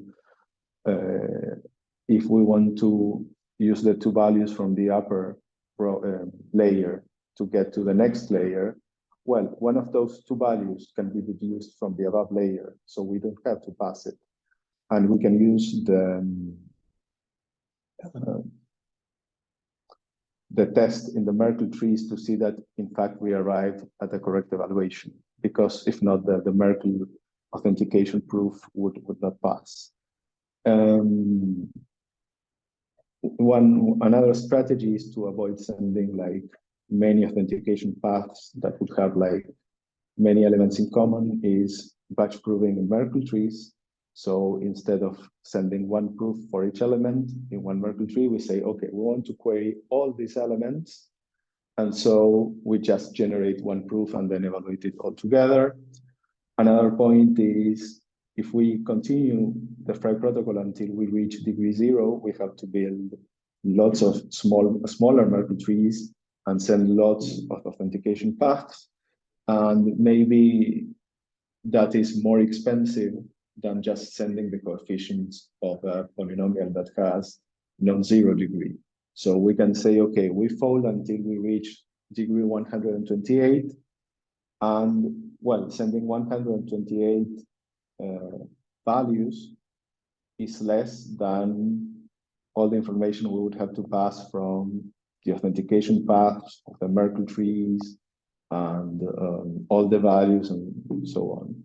Of course, another important trick is skipping layers. Instead of committing to every layer, we can commit to every second layer or every third layer. Of course, that forces us to send more values from each layer, but we don't have to pass all those authentication paths for for each Merkle tree. So luckily, if we want to do then recursive proving or something, we don't have to do as many hashes. Another important optimization is related to using smaller fields and with maybe nicer arithmetic, for example, Mersenne primes or pseudo-Mersenne primes. Of course, if we try to use fields that are that small, we need to work on extension fields to reach the required security level. So maybe we'll have to use degree 2 or degree 3 extensions, or even more in the case of the 31-bit Mersenne prime. Of course, then we have to pay like, okay, the costlier extension field arithmetic, but maybe that is better than working with a very large field and with only Montgomery reduction instead of some friendlier strategy. Of course, there is also a performance trade-off when trying to do recursion, because we can use, for example, slower hash functions, but with nice arithmetization, such as Poseidon. So then doing recursion is less expensive, but the problem is that the Frey protocol is slower. Typically, Poseidon is at least 1 order of magnitude slower than commonly used hash functions like Blake3 or Chef3. Of course, that doesn't mean that maybe we can get better hash functions or that we can have like some hardware-specific instructions or something to speed up Poseidon. But of course, we have this trade-off between speed, but not nice arithmetization, that is to say, costly recursion, or slow hash functions, but nice arithmetization. So, of course, there are some cases where one would want to use maybe for the lower layers one fast hash function, and then for the upper layers then do or use a slower hash function. And of course, well, we can use some strategies to reduce some communication costs. Another strategy is ordering the Merkle leaves so that we always have the pairs we want to send in adjacent leaves, and so that reduces also the proof size. So that's more or less where different teams are working and maybe looking at some other opportunities. As regards the security, it depends mainly, as we talked on 4 parameters. First is the field size. So as long as we choose a large enough field size or an extension field, then that is not the problem. In general, we should aim at least for 150, 160 bit fields or extension fields. The other point has to do with the hash function, but as long as we choose the right hash function, the hash functions typically offer a security level of n/2, where n is the digest size. Of course, if quantum computers were present, that reduces further the security level to n/4. But then to get to the same security level, we would just have to double the digest size. So, well, of course, that would impact directly in the proof size because it would double, but it's not that it is completely broken, as would happen, for example, with commitment schemes built on top of the discrete log problem. Of course, then the security level depends mainly on the number of queries, and we can think that each query corresponds to around b bits of security. That depends mainly on the blow-up factor we use.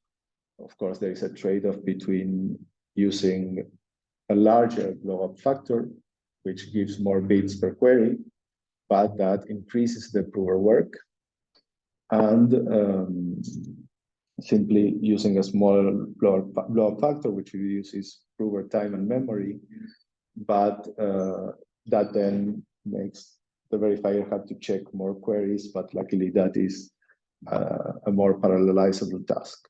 And of course, we can also put some additional cost on the prover by introducing proof of work. Before sampling the positions, we can make him do a small proof of work.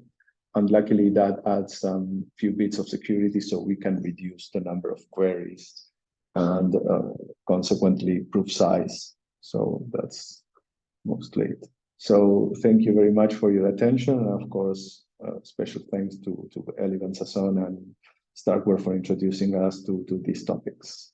Thank you. All right, thank you, Diego. So few questions on my end. Well, the first thing was something I was kind of curious was like you mentioned on the optimization side that the smaller the field, the more efficient that you can run, but run the fry. But also at the same time, the security would be much better with a bigger field. So and I was kind of wondering, like, what's the sort of the trade-off between the field size, between the optimizations and also the security of it?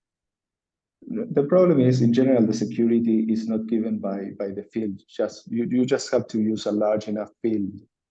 So provided that you have like 150, 160 bits with an extension field or with an ordinary field, then you are covered. In general, what limits the security is the number of queries you use and the blow-up factor. So in the expression you had, like, it's the maximum of these two values. Typically, the field size, you try to use a very small field if you want to have like fast arithmetic, but then of course you have to make sure that at least you reach the number of bits you need. Typically 150, 160 would be enough. So that's why they use, for example, mini Goldilocks with a degree 3 extension, or maybe Mersenne prime with degree 5 or degree 6. So in general, that is not what limits the security. I see. So basically, you're just like the security is in that sense is sort of like the is it fair to say it's going to be the minimum of the two? Yes. So in general, you just have to focus more on the number of queries, maybe on adding proof of work, and the blow-up factor. So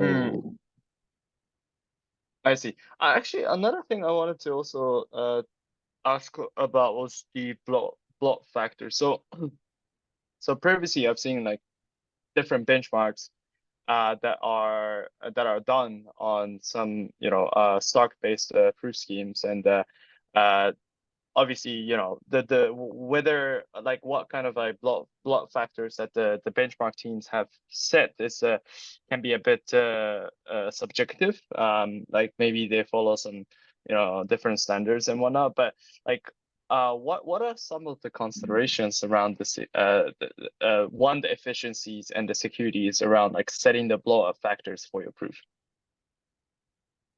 well, if you use larger blow-up factors, then you have to sample less queries, and then proof size is smaller. So in many cases, one would use that. Besides, you also have to choose the blow-up factor according to the highest degree constraint. So, for example, if you have like a constraint 2 or something, maybe using a blow-up factor 4 is enough. Of course, in many cases, they prefer using larger blow-up factor because then that reduces proof size. Of course, if you are doing them recursion, maybe it doesn't matter much, maybe for the last proof to use a larger blow-up factor. But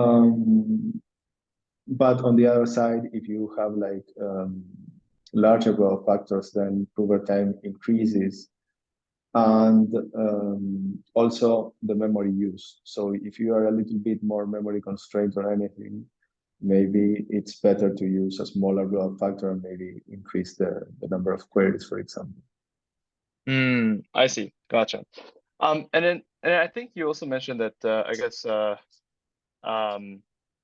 like it would also alter like the the hardware requirements, or I guess more on the compute load for the provers and verifier, depending on like, let's say, well, what kind of like blow factors that you set, and maybe like if you set it such that the proofs can be smaller, then maybe verifier have to do a lot less work, but then at the same time, prover might have to do, I guess, more work to some extent. So you kind of have this like I guess, balancing between like, okay, should we make it cheaper to verify on chain, or should we maybe reduce the hardware requirements so that the prover can do kind of less work, and then just leave the more to the verifier to handle. I presume that's kind of like the trade-off that we're making here, right? Yes, but in general, it has to do mostly on the prover side, because the verifier is really quite fast. We did some benchmarks, increasing the number of queries and everything, and the verifier is really fast. So maybe it doesn't pay that much, like having more queries, less queries. To the verifier, it's more or less the same. It runs in a few milliseconds or something. But wouldn't it matter from the perspective of gas cost, like let's say on Ethereum? Well, I haven't checked that much,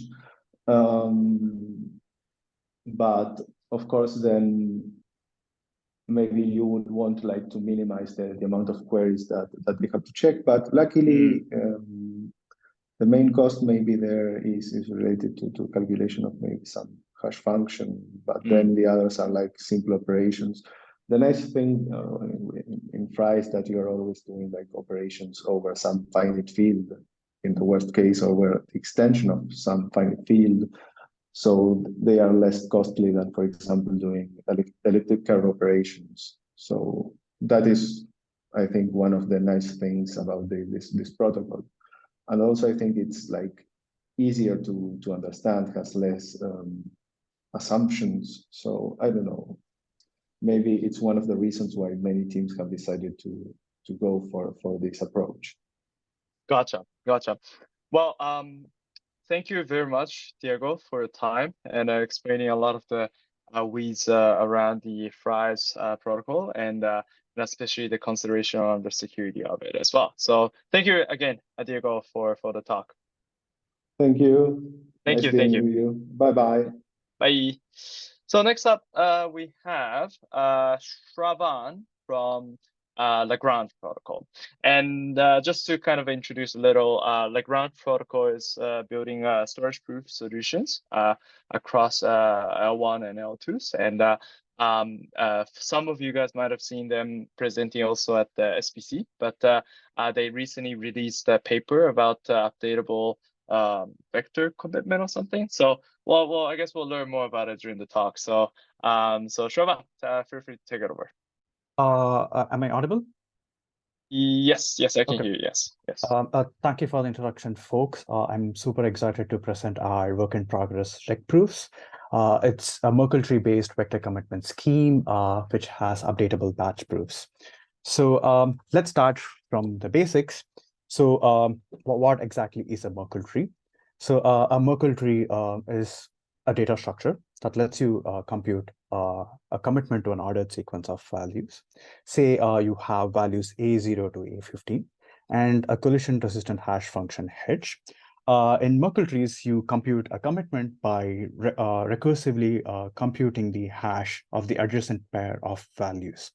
So you would take A0 and A1, compute a hash of it, concatenate and get the hash of it, and you so on do this for the other adjacent pairs. And once you have this, you kind of do this for this level of the hash values until you just end up with just one value, a single hash value. This single hash value is called as the root of the Merkle tree. Merkle trees are ubiquitous, and it has countless applications in blockchains and beyond. So in addition to just computing the commitment to an ordered sequence of values, and Merkle trees can help you help you prove that a certain leaf is in fact a member of this tree. Say, for example, you want to compute, you want to prove that A5 is the member of this Merkle tree. then what you would do is you would give out these specific values which are highlighted in green, which is A4, the commitment CLRR, and so on, and all the way until to the top is CR. So once you have these green values, any verifier can take this and can reconstruct the path from the leaf all the way to the root, and compute and can reconstruct the digest of the tree. Given an known digest, a verifier can check if this reconstructed digest is indeed matches with what the verifier already has, and can decide to accept or reject this membership proof. The main focus of my talk today is about updates in Merkle trees and so on. So say that an arbitrary element changes in the Merkle tree. So this in turn affects the proof of, let's say for this example, in this example it's going to be A5. So whenever let's say for example A12 changes by delta, all we need to do is take the membership proof of A12 and recompute the path from A12 to the root. And in places where it intersects with the proof of A5, we just have to update those hash values. So thus, in logarithmic time, we can update individual membership proofs whenever there is an update, whenever there's an update in the Merkle tree. So we can continue to update all the way into the root, and we can also recompute the updated digest in the similar fashion. So let's delve into a special type of membership proofs called range proofs. So a range proof is essentially going to simultaneously prove the membership of multiple contiguous elements in the Merkle tree. Say you want a single proof which says that A3 to A8 is in fact in this Merkle tree. So to do this, first you would give out the membership proof of A3, which is going to be these values highlighted in green. And you will give out the membership proof of A8, which is going to be these values, which are also highlighted in green. So once you have this logarithmic size proof, what you can do is a verifier can take these proofs and the values A3 to A8 and can check if this range proof is valid by reconstructing the hash paths all the way until the root. So just like an individual membership proof, you can see if the reconstructed root is what you already know. If that is the case, you accept the range proof, else you can reject it. Range proofs are also updatable in Merkle proofs and in Merkle trees. So whenever an arbitrary element A12 changes, it is very similar to updating individual membership proofs. So let's say A12 changes by delta, you update the hash paths from A12 to the root. And the places where the green node intersects with the path of A12 to the root, those values are of the range proofs have to be just updated. So once you update these values, you have the most up-to-date range proof, which incorporates the change that has happened in position 12. The focus of this talk is more about batch proofs. So a batch proof is a single proof to open k arbitrary elements simultaneously. So the key difference between a batch proof and a range proof is in batch proofs, it's going to be k arbitrary elements. However, in range proof, it's going to be a consecutive set of elements. A crucial efficiency property which we want from a batch proof is it has to be smaller than k individual proofs. As a naive way of doing batch proofs is you can simply concatenate the individual membership proofs of k elements and call it as a batch proof. However, that's why we want this special efficiency requirement. Existing approaches to batch Merkle proofs are not updatable, even when an element in the batch changes, or even when some other element outside the batch changes. Another thing which we touched in this work is aggregation. Aggregation is the process of simply combining multiple individual membership proofs into a single batch proof. So the more about what we have done in this work. So we present a updatable batch proof using recursive snarks for Merkle trees. And our batch proofs can be updated in logarithmic time, where n is the size of number of leaves in the Merkle tree.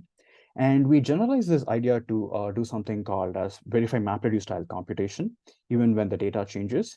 Say that you have a bunch of leaves, and you want to say you want to have some sort of predicate applied on top of these leaves. Then using our approach, you can compute a simple snark proof, which essentially says, which can essentially attest to the predicate that was applied over these leaves. Specifically, we show how to do this MapReduce style computation in two specific applications.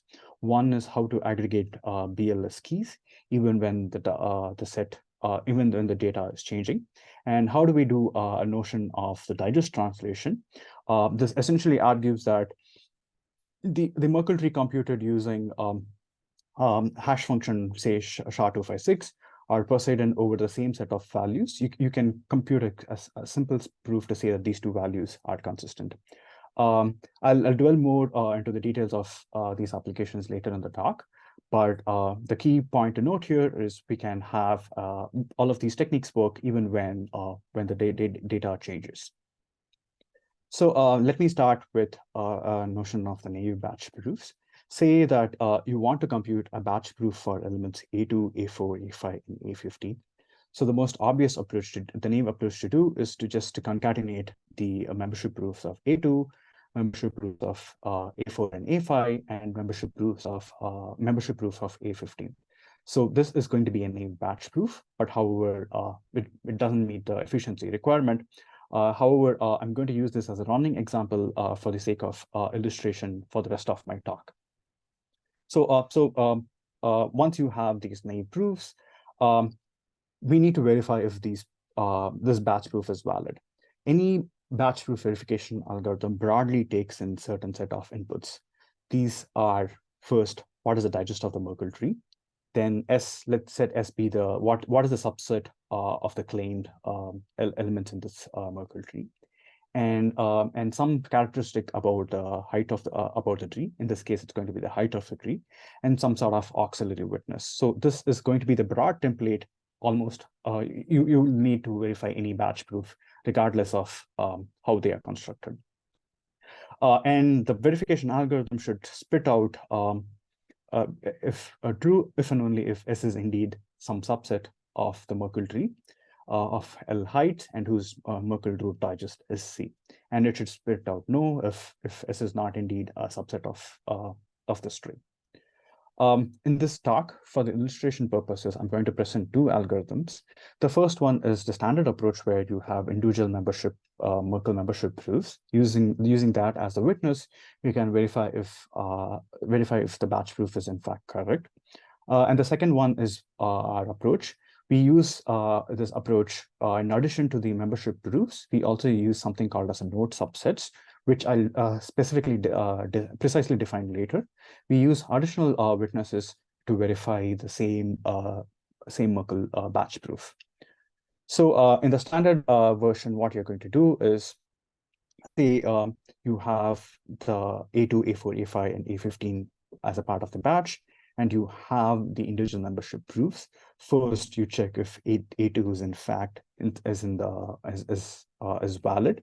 So you do this by reconstructing the path from A2 to the root, and you can check if this reconstructed root is what you expect as a verifier. Then you also verify individually A4 and A5 by reconstructing the root and check if this is in fact valid. And you do this so on for the other members of the batch, in this case A15, and you check if this in fact is the Merkle root which you expect. So obviously this naively checks one proof at a time. Can we do better is what this book broadly tries to look. So this inefficient batch proof, which is essentially a concatenation of all the individual proofs, can be made into an efficient version. All you have to do is to just take the verification algorithm, and you can just simply snark it. So something like GROD16 would give you a small batch proof, and the single batch proof is essentially going to attest to the fact that certain elements were part of the batch, and and these elements are part of the Merkle tree, which has some Merkle root digest C, and so on. However, the drawback of such approaches are, so whenever there are changes to the the elements in the batch are outside the batch, you have to recompute this proof from scratch. And another drawback of these standard snark-based approaches are you also need to have an a priori bound on total number of elements that are going to be part of the batch. So when you go out of bound, when your bound increases, you have to rerun the setup and have a fresh circuit for it and so on, which is an additional overhead in these approaches. Our approach, a big picture motivation of our approach is how do we solve certain limitations which are there in the previous known constructions, and what can we do better is what is a big picture motivation. So say S is the set of elements that are in the batch. So we define something called as a node subset.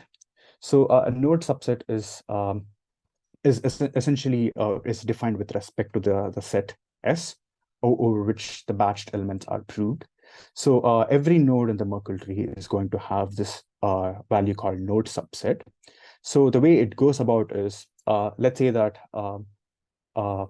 it's going to be a subset of values S, where at node B, it's going to be the values that are part of the subtree, which is rooted at V. I'll show this with a figure, which will become much more clear. So at the high level, what node subset does is it tries to have a set of values in each node. And these values are going to be a subset of the set S. And the values that are part of the subset are the ones that are present in that subtree.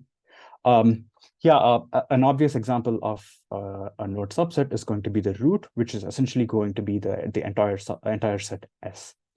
To see this in a little bit more detail, you can consider this figure where let's say that as I mentioned, the node subset of the root is A2, A4, A5, and A15, which are these elements inside the batch. And let's say you take the right subtree. The node subset of this is just going to be the A15, as A15 is the only element from the set S that is part of this subtree.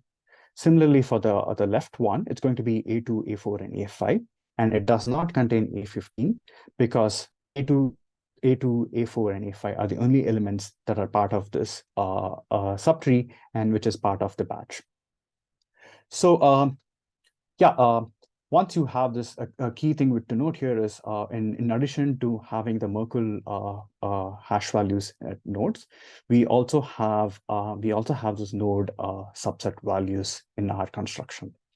So the way we verify a batch proof naively in our scheme is first we are going to prune out the set of nodes that are of interest to us in this Merkle tree. So these values are the ones that are from the root to all the way to the leaf that are part of the batch.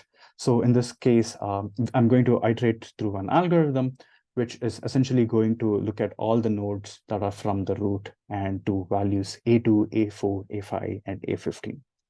So in this example, when we start from the root, first we check if the Merkle hash is indeed correct by hashing the left child and the right child. And we also check if the union of the node subsets of the left and the right make up the root. So in this case, it's going to be A2, A4, and A5 union A15, and we check this against the root and so on.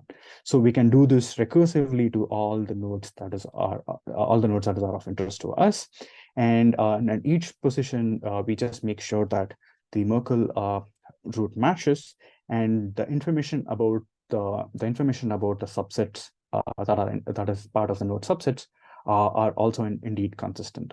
So we can do this all the way to the bottom. However, at the base case, the key thing to note here is we will have to check if the node subset of that specific leaf is in fact the content of that leaf. So and this is the only particular check which we have that ensures that the base case is correct, and you do this for all the elements that are part of the batch. So just like the way we made Merkle proofs, the standard naive Merkle proofs efficient by snarking, we use recursive snarks to do this. So I'm going to present you the circuit of how we do it. So it's going to take in the public input as the Merkle digest C, the subset, the batch subset S, and the height of the Merkle tree. And it's also going to take in witnesses, two witnesses specifically. One which attests to the fact that it takes in, it's going to be the Merkle digest of the right subtree, the node subset of the right subtree, and the height of the right subtree, and a snark proof which says that this public statement with respect to the right subtree is in fact valid. And similarly for the left subtree as well. So the verification algorithm goes this way. First, we check if the height of the root is in fact is one above the height of its left and right child, and we also check if the Merkle hash value is in fact consistent, and we also check if the node subset of the right and the left tree when they are put together is in fact what you expect at the root. At the base case, we check if the data, the leaf data is in fact the node subset. And in the recursive case, we check if these are the internal nodes. In the recursive case, we check if the proofs that came in as a witnesses, the pi L and pi R, if those proofs are indeed correct.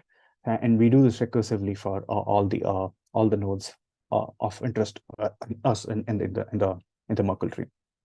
To see this a little bit more pictorially, recall that this is the tree I have, which consists of Merkle hash values and the node subsets of what I've been showing before. The batch that is of interest to us is A2, A4, A5, and A15.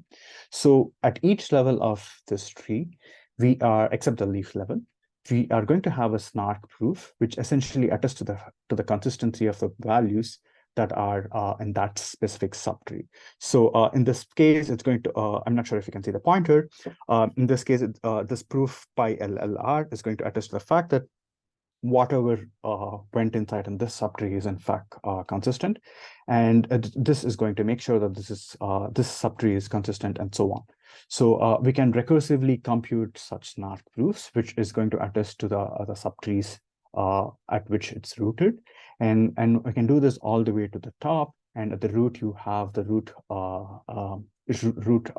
snark proof, which essentially is a snark proof, which acts as a batch proof for the elements A2, A5, A4, and A15. So this we call this data structure as a batch proof data structure. Once you have this data structure, whenever there's an element that changes in the vector, you can simply recompute the updated proof without computing from scratch. Say A5 changes by value delta. All you have to do is to follow the path from A5 to the root and update the witnesses and the snark proof that is there in each specific node. And we can do this all the way to the top, and you can compute the updated batch proof, which is pi prime in this example. So in this way, you can update proofs in logarithmic time rather than recomputing everything from scratch. Key optimizations which we use are, rather than using passing around subsets as is, we use set accumulation, and we use hash-based set accumulation for efficiency reasons, and we don't need specific properties from it. So a hash-based set accumulation works perfectly fine for us.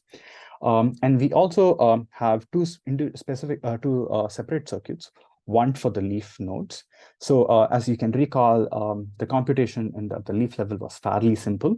However, at the internal node, you also had to invoke expensive snark verification. So in our experiments, we actually break it down into two specific circuits, one for the leaf and the one for the internal, and we put them together in a manner that consists it's cryptographically sound, and there are no scopes for attack. So this general idea of batch proofs, this idea can be generalized to perform map-reduced style computation. So let's say that you have A0 to A7. These values are committed using Merkle trees, and let the commitment be C. We can do, we can take the map values, we can map the leaf values based on some predicate that is encoded in the computation of map, and it returns the intermediate values to the level above. the reduce operation takes these values together and spits out another value which can be further reduced all the way to the top. So at each level, the reduce operation is also attached with a SNARK proof, which essentially says that this reduce operation was done correctly over the data which has the Merkle commitment at that specific root value, that specific node. And we can do this recursively all the way to the top. And in the end, you can simply perform the reduce operation. This way, you get the result of the map reduce computation. At the same time, you also have a SNARK proof, which says that the Merkle digest C is the digest of the values A0 to A7, and the computation was performed correctly, and that is attested to using the SNARK proof type. So to see this a little bit more in the context of a real example, let's say that you have a smart contract with n memory slots, and each of that has n BLS keys.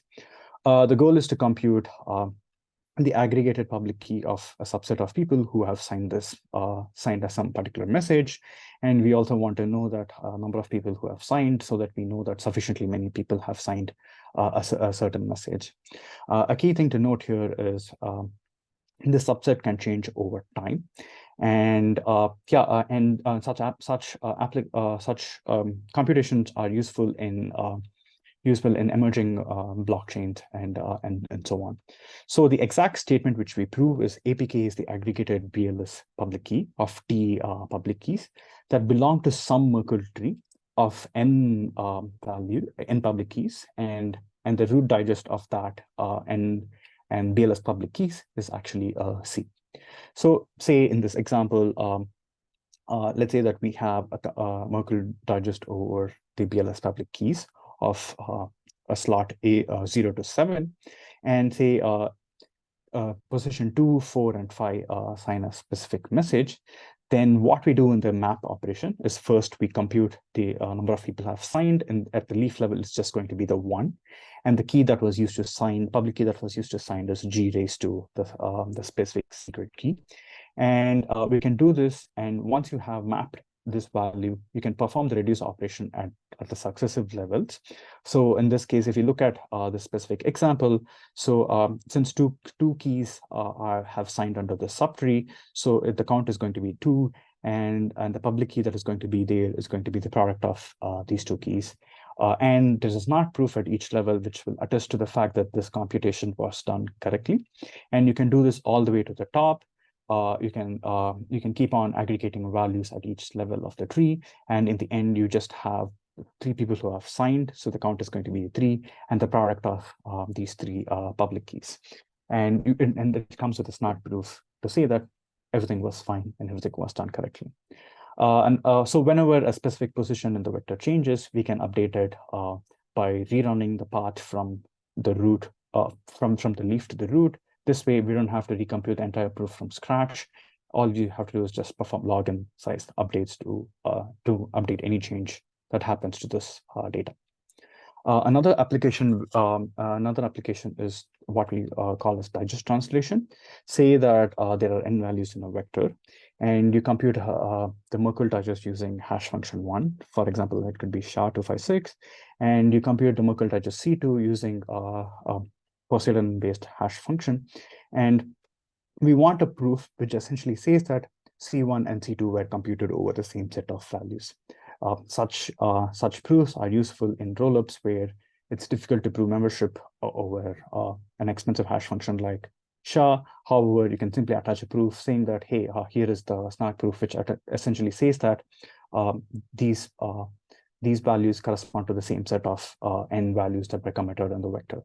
So the exact statement which we are trying to prove here is Merkle tree digest C1 and C2 correspond to computed using hash functions H1 and H2 respectively, and these were computed over the same n values.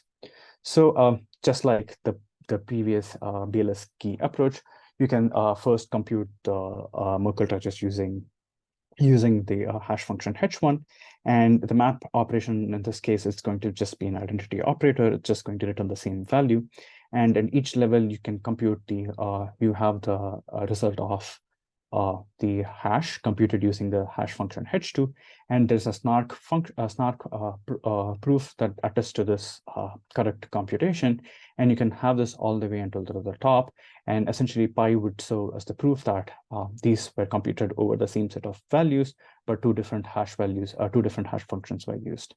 So we performed a preliminary implementation of our approach using Plonky2. So recall that the tree-like structure of our approach makes it easy to parallelize, and we noticed that our distributed version can be up to 10x faster than this than the sequential version of our rec proofs. The proof size is 45 KB. However, our aggregation is slower than standard Merkle snarks, where by Merkle snarks I mean that you use graph16 and Poseidon hash function to prove that there's a set of elements that went inside the batch. Our verification is up to 40x faster than this approach.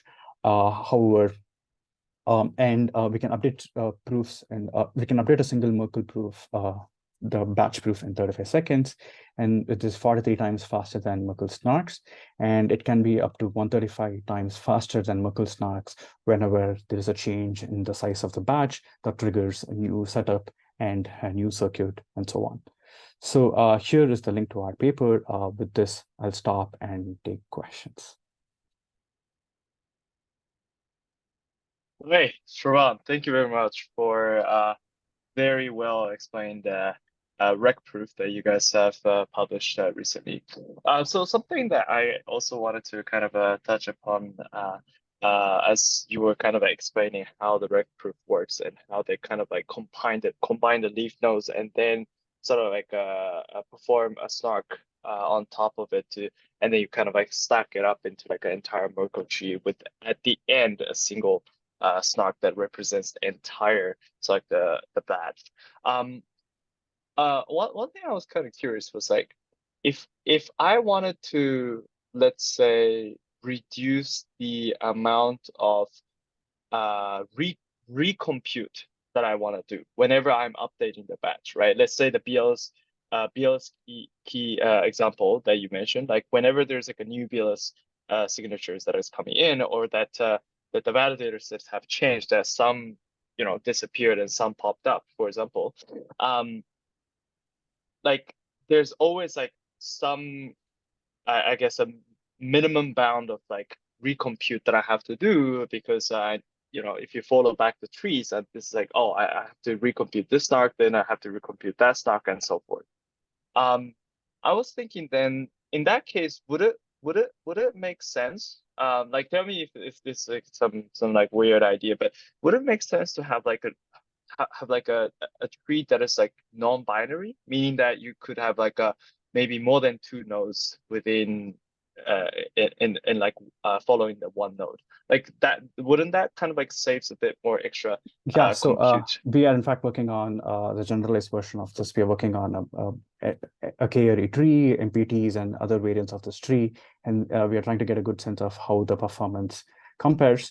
So regarding the stuff you mentioned about multiple updates coming in, you don't have to do each update sequentially. You can put all the updates together, and you can just perform the snark computation once you have you can do multiple updates simultaneously, is the point I'm trying to make. And yes, I see. yeah, and yes, you can also think about doing this for different branching factor and so on. So that's something which we are currently working on right now.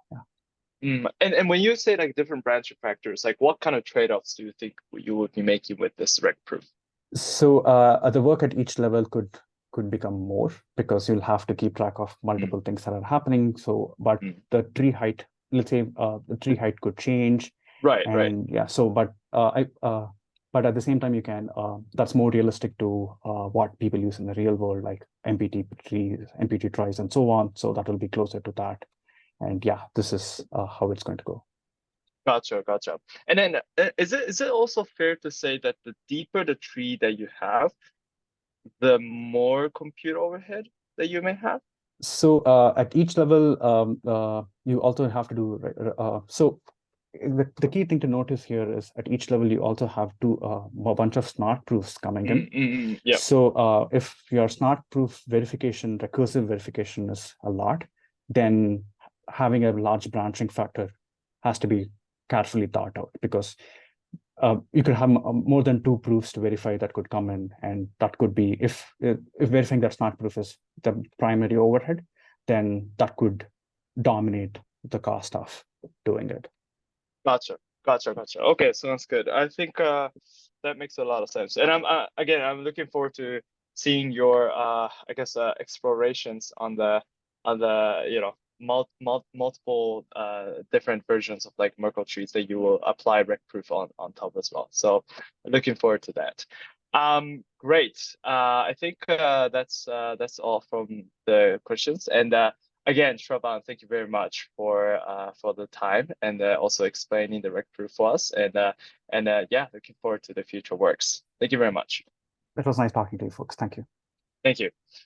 And I guess just quickly replies to some questions. So yes, we will publish all the recordings for the open talk, and then we'll make sure to share the links accordingly once it's ready as well. So yeah, please keep an eye out for that. So next up we have Bobbin from Polygon Maiden. So I guess just a quick background on that. Polygon Maiden, well, Polygon has been building a lot of things, and one of the big initiatives that they have is building Maiden ZKVM. And then Bobbin has been one a key crucial I guess player in sort of like developing the ZKVMs, and has been my pleasure to have Bobbin also join the talk and talk about the I guess efficient tracking of nullifiers. So I guess the stage is yours. Please take it over, Bobbin. Thank you so much. It's a pleasure to be here, and really appreciate the opportunity to talk about this interesting things. And I think the event overall is great. I've listened to a few talks and looking forward to listening to some that I've missed as well. But yeah, can everybody see my screen? Yes, I can see your screen. Let me, and if I go into slide presentation mode, is it still good? Yep, it looks good. Awesome. All right. So today my talk is going to be about this efficient tracking of nullifier sets. And as part of that, I'm going to give a kind of a brief introduction, very high level, probably missing a lot of details about what are the nullifiers and why do we even need them? What are the problems that arise from kind of trying to use them? How we solve these problems in Polygon Maiden, and then I'll kind of give a very cursory overview of how other people are thinking about solving the same problems.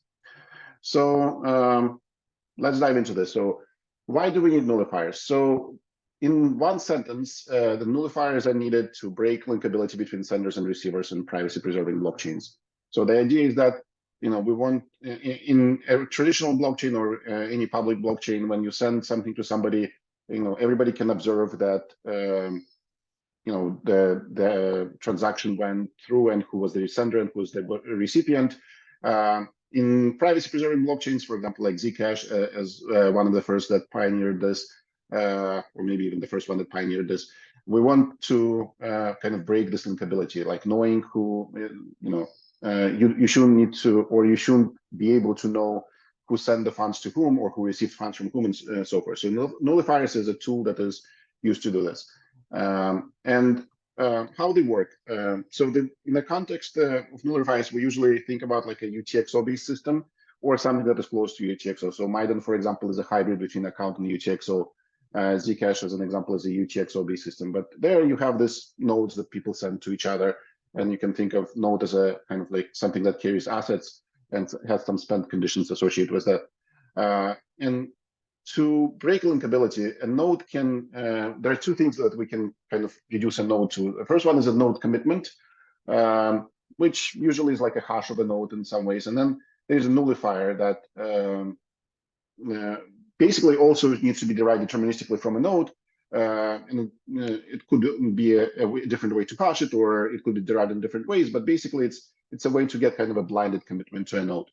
And then this gets recorded, like, and there are different ways to do it, but one of the ways to do it is to record them in different databases. So for example, whenever a node gets created, it gets recorded in this node database. This is how we do it in Polygon Maiden. And then whenever a node is consumed, a nullifier for that node gets recorded in the nullifier database. Node database basically contains commitments to all the nodes that have been ever created. Nullifier database contains all the nullifiers of the nodes that have been consumed. And then the crucial property is that if we know a node commitment to a node, we should not be able to determine the node's nullifier. So like if we know that something has been recorded in a node database, that should give us no information about a nullifier that this node would be reduced to. Now, the way this is used when, let's say, we want to consume a node, and there are two parts to this. One part is done by the user when they, generate a ZKP locally and send it to the network, and the other part is done by the network. And again, there are different ways to do this, so this is just one of those ways. So the first one, let's say we start with a node, and there's a node database. So the user, when they run a transaction or approve a transaction, like generate a ZKP, so as part of the ZKP, that they would compute the node commitment. They would verify that this node commitment is present in a node database, and node database could be represented by various data structures. In Maiden, we use a Merkle mountain range to do that. So you can think about node databases being Merkle mountain range that the user has access to, and then they would kind of internally within when they verify or prove a transaction, they would verify that a node has been is part of this Merkle mountain range, and that proves that the node that they're trying to spend has been previously created. And then the other thing that they would do is that they would compute a nullifier, and this nullifier would be the output of the circuit or of the ZKP that gets generated, that gets generated. And one important property here is that the node database is a public input, so everybody knows the state of the node database. But a node itself is a private input, so by the time we get to the nullifier, like whoever verifies the ZKP, they just know that there is some node that existed in the node database that reduces to this nullifier, but they learn nothing else basically. And then what the network does is it takes the nullifier database as an input, and then this nullifier that came from some ZKP that the user generated. And then they need to verify that this nullifier is not in the nullifier database. And then they also need to insert this nullifier into the nullifier database. So the next time, this prevents double spend, basically. You won't be able to spend a node with the same nullifier twice. And, because the database gets updated, one of the outputs is this new nullifier database as part of this. So this is just part of what happens in a transaction. This is by no means that there is a bunch of other things that need to happen, but this is what is related to the nullifiers. So like user knows what a nullifier, the node, all the details of the node. They can build a nullifier to it without telling anybody what which node the nullifier came from. And then the network verifies that nullifier hasn't been seen before and tracks it going forward so that a node cannot be double spent. So this works well, and it's fine, but it does lead, and actually here's like both the nullifier and nullifier database are public inputs. So as I mentioned, this works fine, but it leads to one big problem that the nullifier set is infinitely growing. And the reason for this is that to make sure that we kind of like verify that the nullifier has not been seen previously, we need to have access to all nullifiers that have ever been created. In some contexts, this is not an issue. Like if your network is running at maybe, under 100 TPS, that's probably like not too big of a deal. You can, the nullifiers are usually like 32 bytes, could be compressed further, or in some constructions that could take slightly more, but the nullifiers are not huge. They're fairly small. Like for the purposes of this like graphic here, I use 32 bytes. So like if you're only running at 100 TPS or less, this is not really a concern. You won't, your state will not increase. But if you want to have a really high throughput network where you're at 1 KTPS or even at 10 KTPS, the nullifier set grows to very, very large size. So like an example here, after 10 years, you're at 10 or 100 terabytes with 108 if you do 10 KTPS on average. And this basically means every year you add 10 terabytes to the state, which is a lot. Now, this is one of the main problems that we want to solve. So let's talk about how we try to do it in Polygon Maiden. So in Maiden, we actually, to take a step back, we want to solve for a few different things. The first thing we want to solve for is we want to have nullifier set being tracked by authenticated data structure, so we can have non-membership proofs. And this is important because for Maiden, we're an L2, and we need to be able to prove updates to the nullifier set to L1 as well. And one of the ways to do it is if you have this non-membership proofs, like if it's an authenticated data structure, and when you modify it, there is like a way to verify that this set of updates resulted in a new state of a nullifier database. And in general, it's useful for a number of other use cases as well. The second thing we want to have is constant nullified database size at a given TPS. So one of the things that we don't like, it's a slightly relaxed condition. We don't want to have like a fully constant size nullifier set, because this, you could try to do it, but it leads to some number of complications. It also limits your anonymity set somewhat. But what we want to do is, like, for a given TPS, so if you're running at, let's say 1K TPS, you'll have a constant size nullifier set. It's not going to grow with time. It's not going to, like every year, there's not going to be additional nullifiers added to it. Or there will be, but the size will not grow. So that's one of the goals. But if the TPS increases, so your nullifier set will increase as well. So that's a slightly relaxed condition, and I think it's a good trade-off to live with. The other thing we want to avoid is that we don't want to place any time limits on spending nodes. So we don't want to say, like, if you didn't spend your node in the last year or last month or something like that, it becomes unspendable. So regardless of when the node was generated, you should be able to spend it. We don't want to sacrifice on that. And then what we want to also ensure is that there is minimal amount of work that the user needs to do to keep track and make sure that their nodes become spendable, even if they are old and things like that. As an aside, in Maiden design, nodes are generally meant to be like a short-lived object, so they're expected to be spent relatively quickly, like maybe within days, weeks, or even months of the time when they're created. And this is because we have this hybrid structure where you have accounts, and nodes are really not meant as a long-term storage. They're meant to just carry assets between accounts. But on the off chance that somebody doesn't want to consume a node or is not able to consume a node for a long period of time, we do want to make sure that this is, first of all, possible, and second of all, it requires the least amount of work that we can kind of like, the less we can require users to do, the better. All right, so let's first look at one potential construction. So one is a sparse Merkle tree. And this could be a compact sparse Merkle tree of depth 256.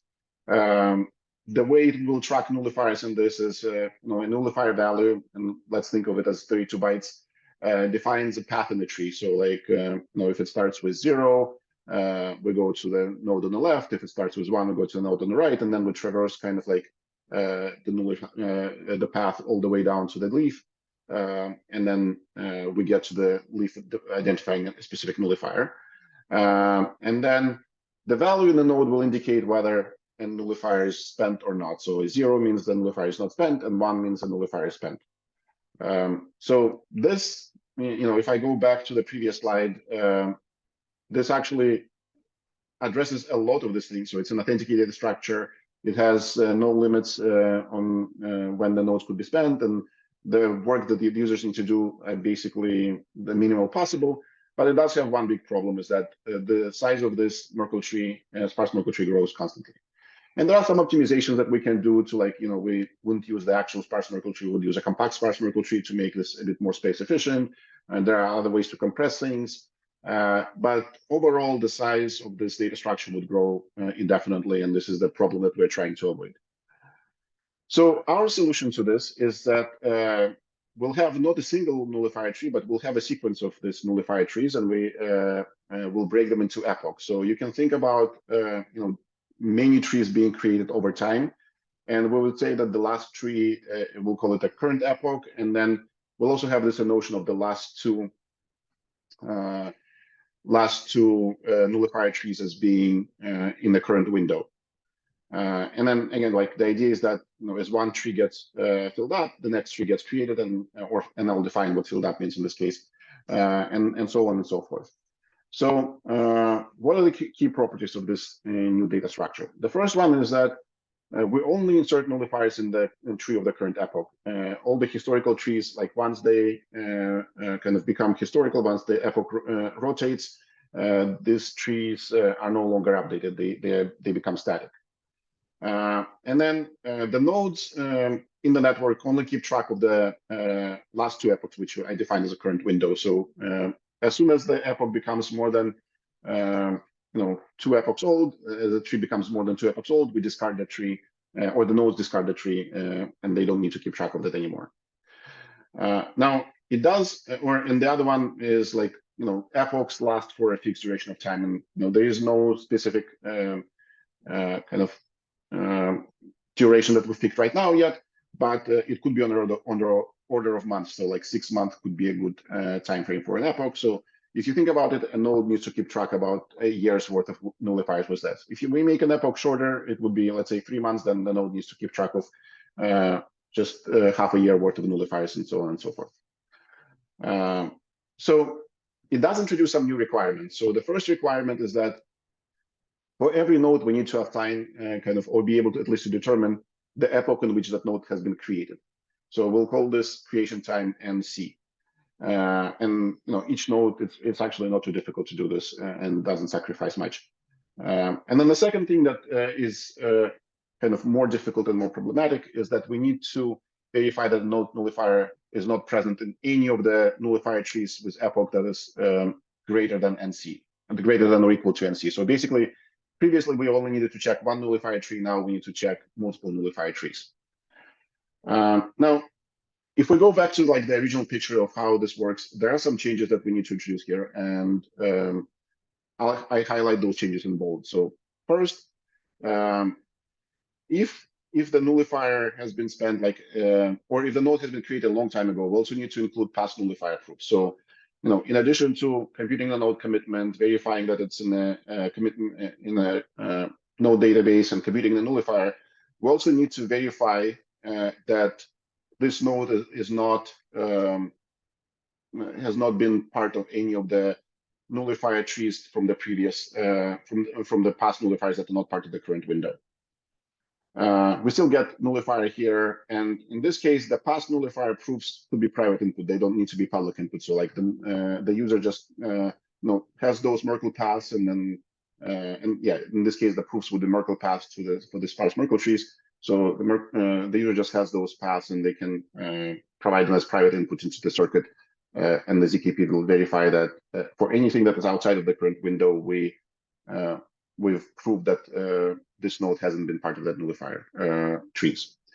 And then what needs to be done on the node or on the network side is there's very slight changes. So the first thing, we need to verify the nullifier that we receive from the user is not part of the nullifier trees in the current window, so the 2 nullifier trees.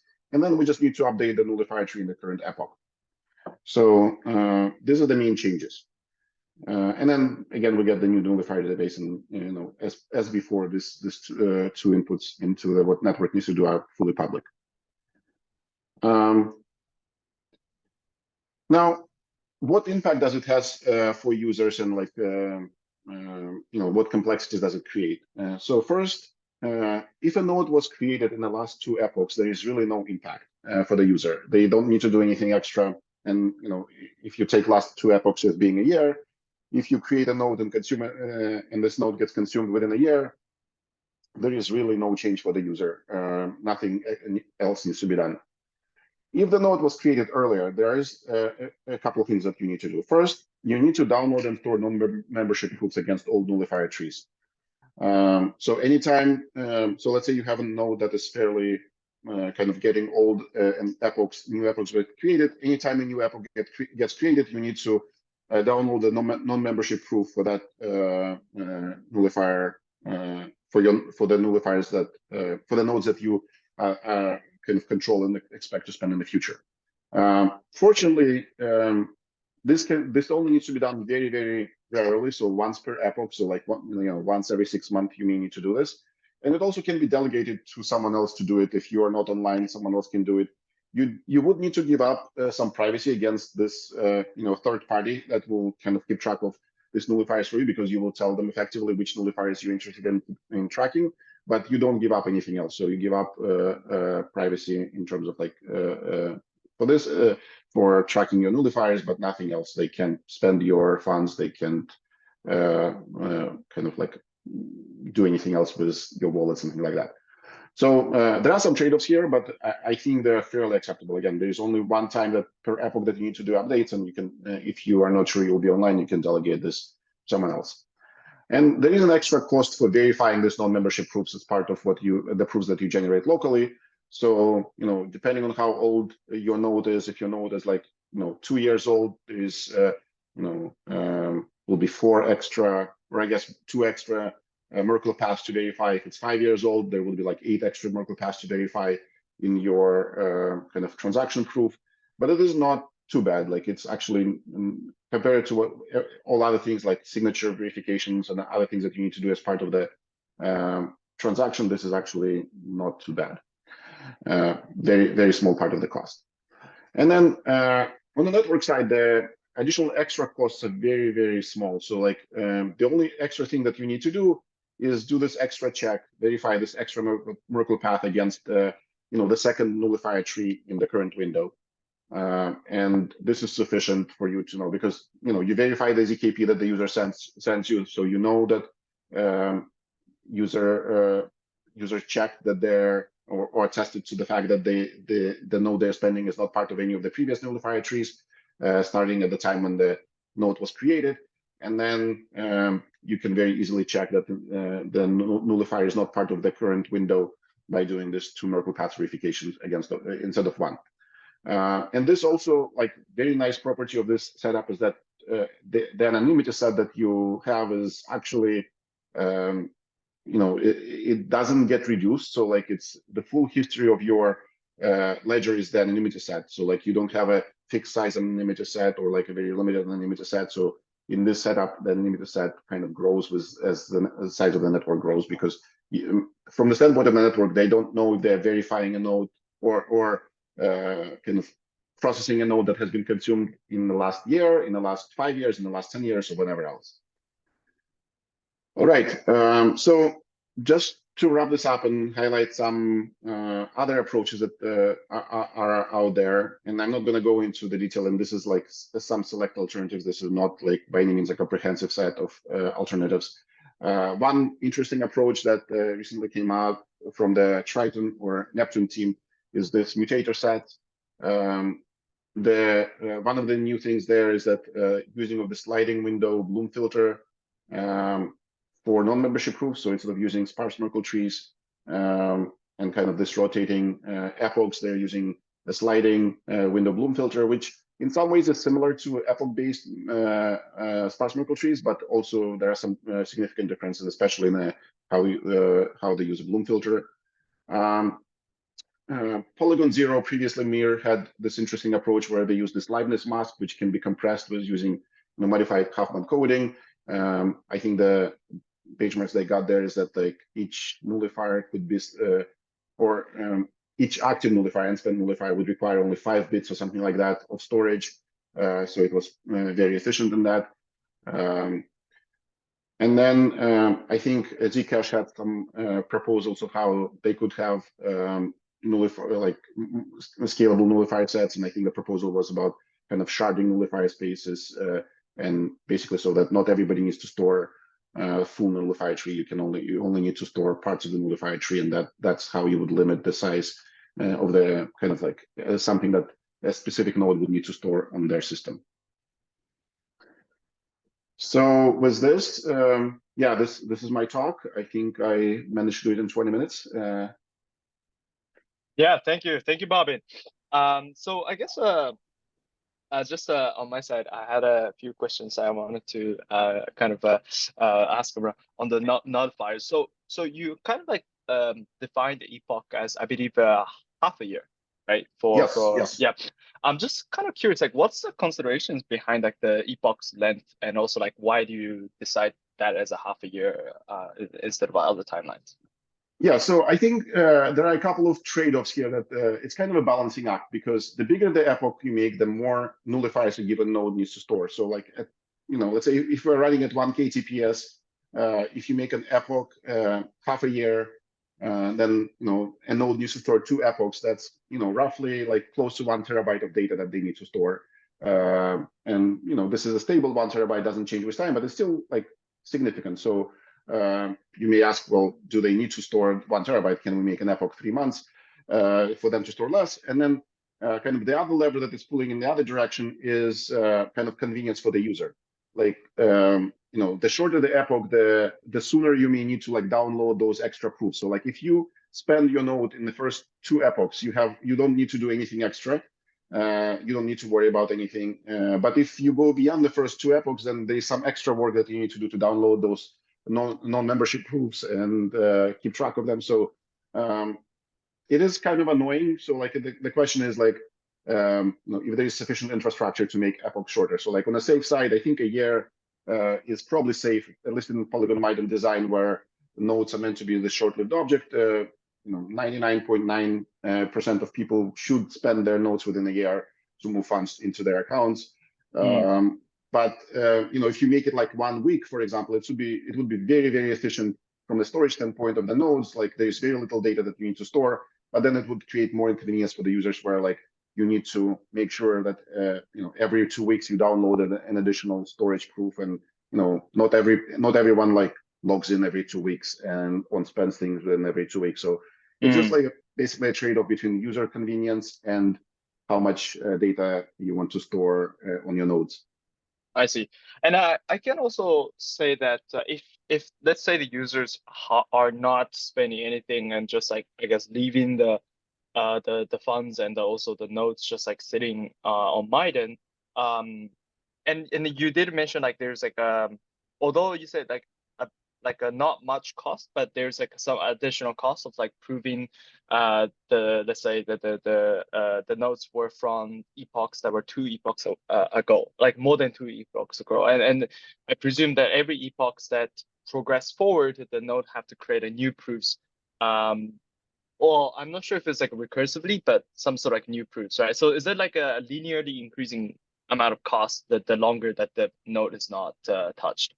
Yeah, for the user, the cost would be linearly increasing, but I should say that this cost is fairly small. So like the constant size is small. So like you could probably not spend your node for 10 years, and it still should not be significant cost as compared to all other things that happen as part of the ZKP circuit. So like, as I mentioned, like for 10 years, you need to verify extra 8 Merkle paths, which is, if you compare it, like it's probably less than 10% of like what you would need to do to verify a signature, for example. Actually, much less than 10% that you need to do to verify a signature.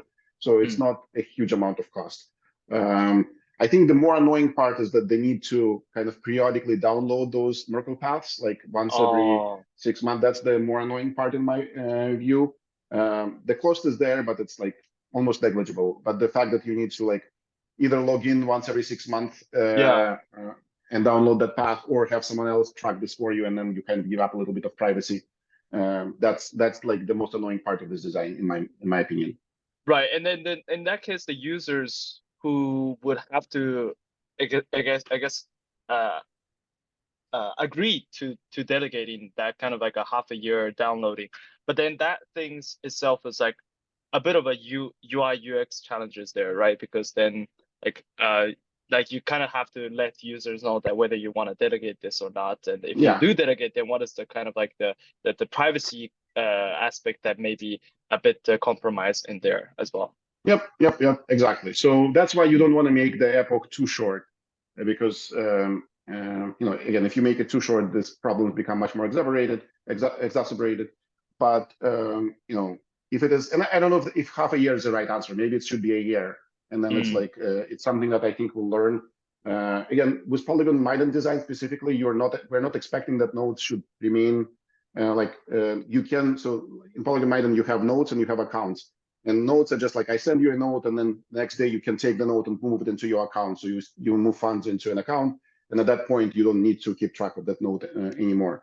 But in some cases that may not happen. Gotcha. Something that you haven't really touched upon during the talk, but I was curious to also learn a bit more, was about the hardware management around the node that are, I guess, hosting those nullifier trees. So like, do you foresee that this would be basically just like a one big machine that is running this, or do you foresee that you are also somehow trying to like distribute some of the node hosting load across like different machines across geographically? So it doesn't necessarily need to be a big machine. So the issue here is mostly on storage side. So like you can have a hard drive with like 5 terabytes right now at the cost, I don't know, but it's like a couple $100 or something like that. So it's mostly around, I mean, maybe I'm underestimating. You can get like a 1 terabyte hard drive for like $100. Maybe 5 terabytes is a bit more expensive than that, but it's not like a huge amount of cost. So like you don't need like tons of CPUs. You don't need anything. It's basically storage, and I would say it's not like if you think at which TPS we are running. So if you're running at 1K TPS, that's when you need like 1 terabyte of storage, right?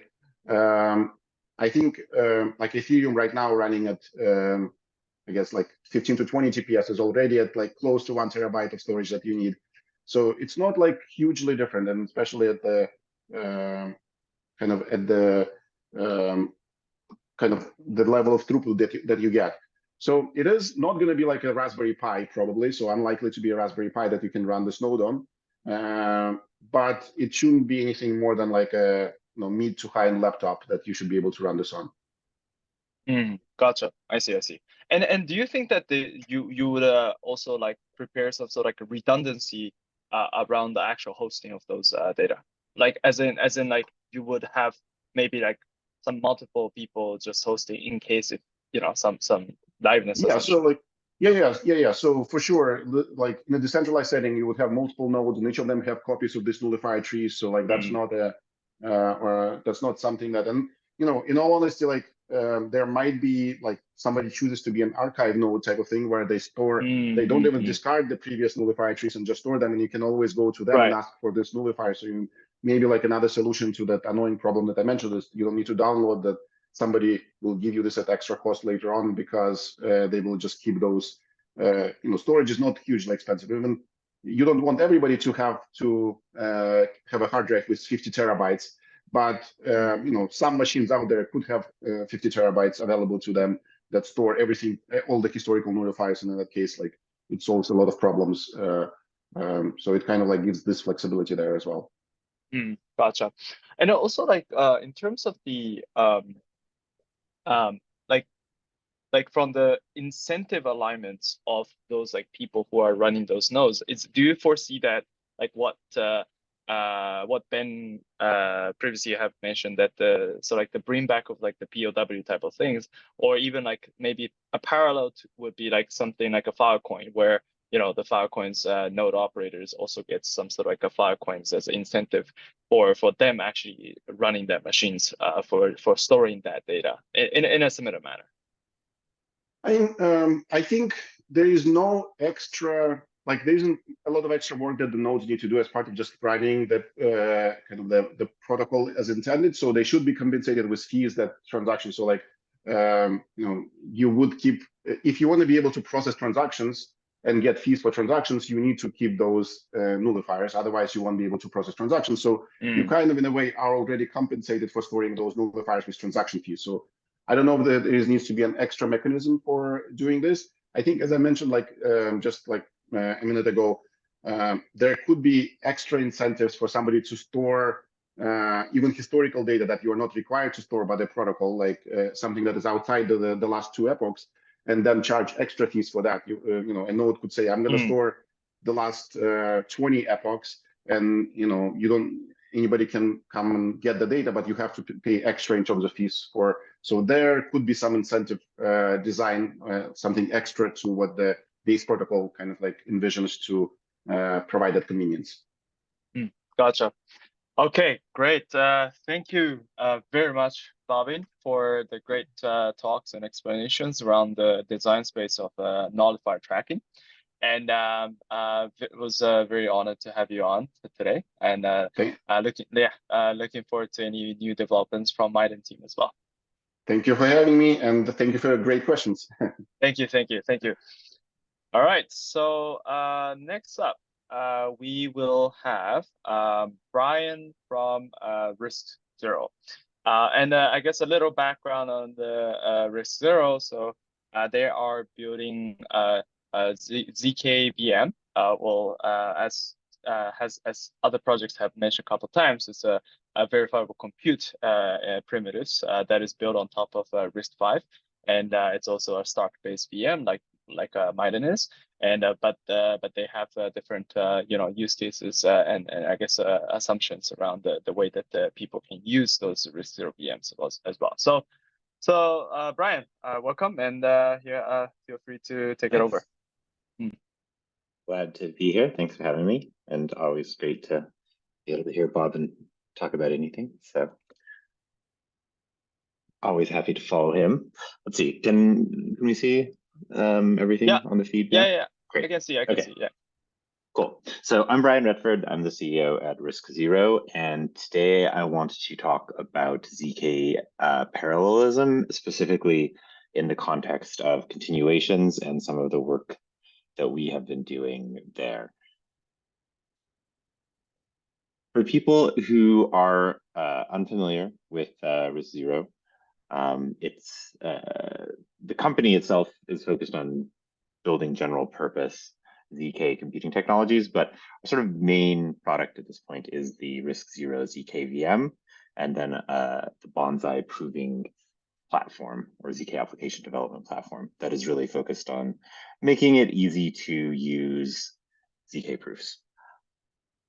So the RISC-0 ZK VM lets you succinctly prove any computation, as opposed to, say, any of these standard proving systems that you have to write circuits for, or the sort of ZK EVMs where you actually are proving only the EVM. So there's a lot of different things you can do with that, but the thing we're focused on today is the sort of feature we've added to it called continuations, which lets you take a proof and split it up into tens, hundreds, thousands, really in an arbitrary number of parts, and prove them independently. This feature also lets you do some interesting things around sort of suspending and resuming images, but we're not really going to get into that today. So an interesting sort of data point around the usage of the RISC-0 ZK VM is the Zeth project, and we just open sourced this. The link should actually be on here, but it's just GitHub. It's the RISC-0 GitHub. There's a Zeth project on there. You can check it out. But Zeth is effectively a ZK EVM that runs on top of our ZK VM and utilizes this continuations feature to prove an EVM block sort of massively in parallel. So the purpose of doing this is to let people effectively build a ZK EVM without actually needing to do any specific work for the ZK EVM. So this project is based almost entirely on pre-existing code. We had to modify some of the reth REVM code to be a bit more serialization friendly for ZK. But by utilizing continuations and parallel proving, we were able to get proving an entire standard Ethereum block down to about 15 minutes for 4 billion cycles.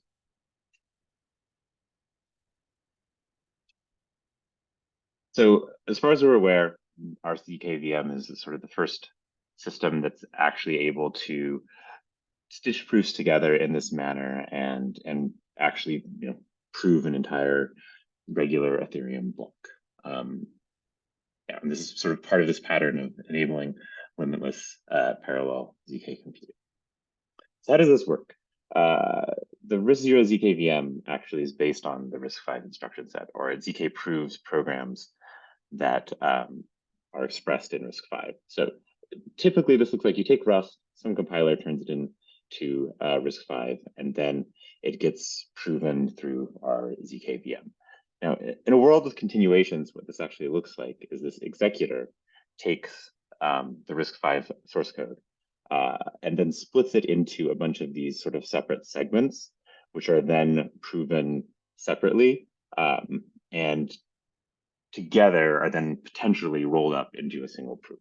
So the continuation feature is actually something that takes this RISC-V code, simulates it, and produces, based on your configuration, a particular set of proofs that prove sort of the state transition between the first part of the code. So this is like the segment receipt 1, 2, 3, etc. It's pretty straightforward to sort of think about these things. Then once you've run this program through the entire executor and produce this list of sort of segment proofs, we produce you can imagine that proof getting quite large if you have thousands of segments. So currently, we have the Bonsai service will let you roll those proofs up utilizing recursion. So you can get a single proof and then post this on chain.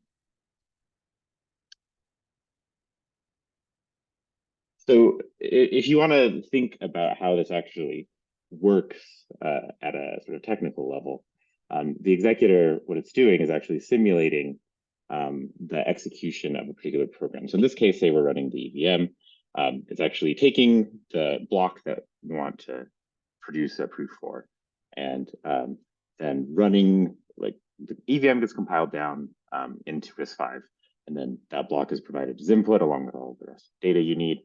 And the executor takes that program and then produces these sort of traces of executions. This is basically like this RISC-V instruction was executed, and here were the results. And then it also takes and basically tracks which pages of memory have been accessed at any particular point in time, and creates a sort of Merkleized representation of which pages are dirty.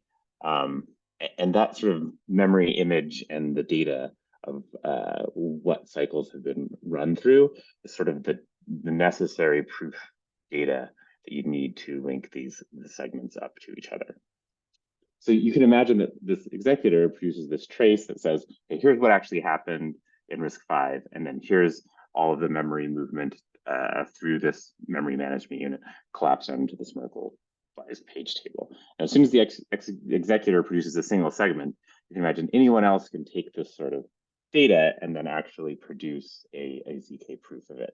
So that's what the sort of offset nature of the visual is intended to describe. It's this notion that the executor work and the prover work are completely separable.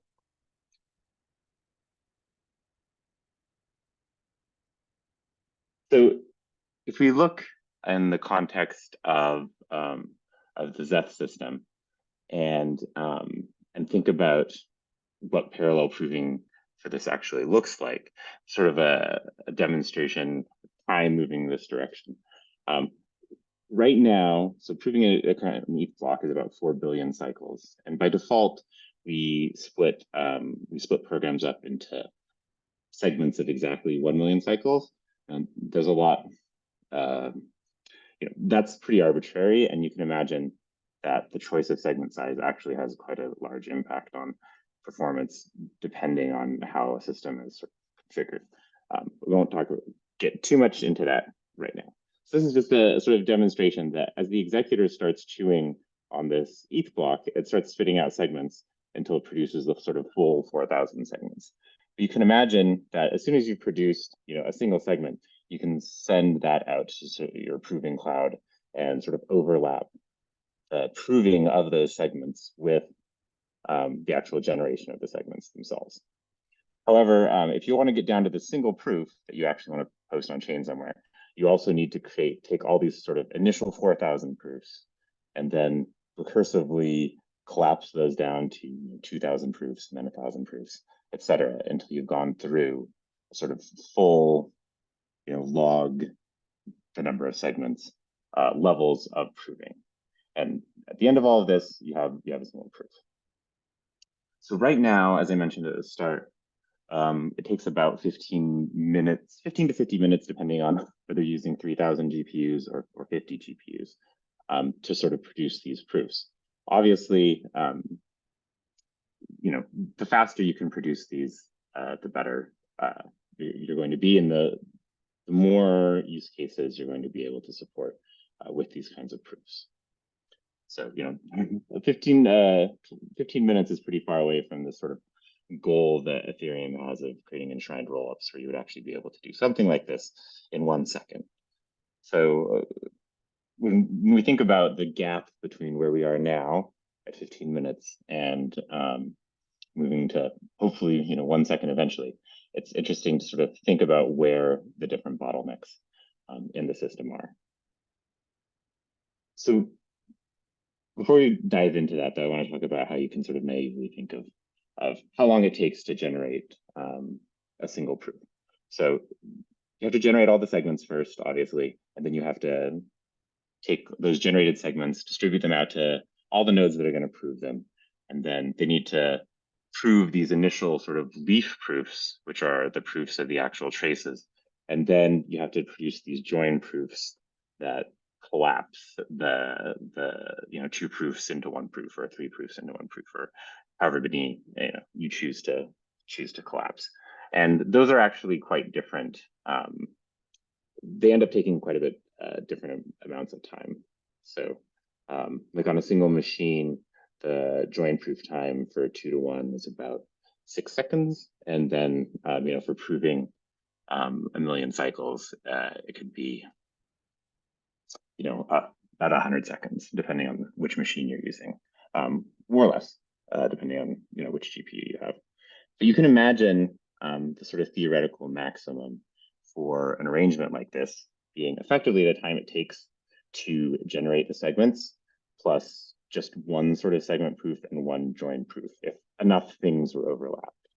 Like if the amount of proving time were to be decreased, or you get enough machines to prove them all such that you can finish all of the proofs directly after the segments are generated, and then also roll them up while you're waiting for that last segment to be generated.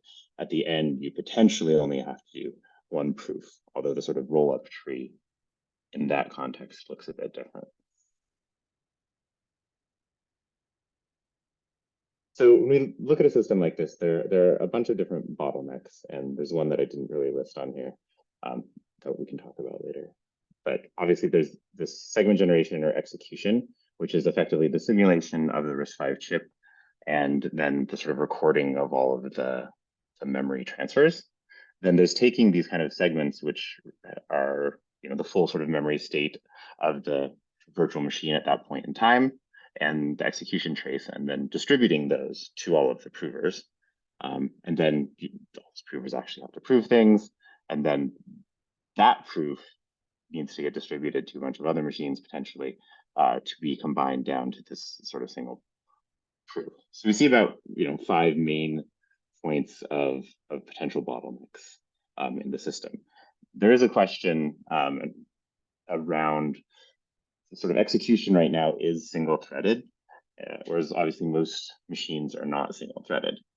And there's certainly a possibility to think about splitting up some execution into more threads of execution, and there are a variety of techniques one could use to do that, which would help address sort of like the execution overhead. So right now, if we look at Zeth and where most of the time is going when we run one of these massive proofs, the execution or sort of witness generation, segment generation is actually the main bottleneck. Everything else can kind of be parallelized away.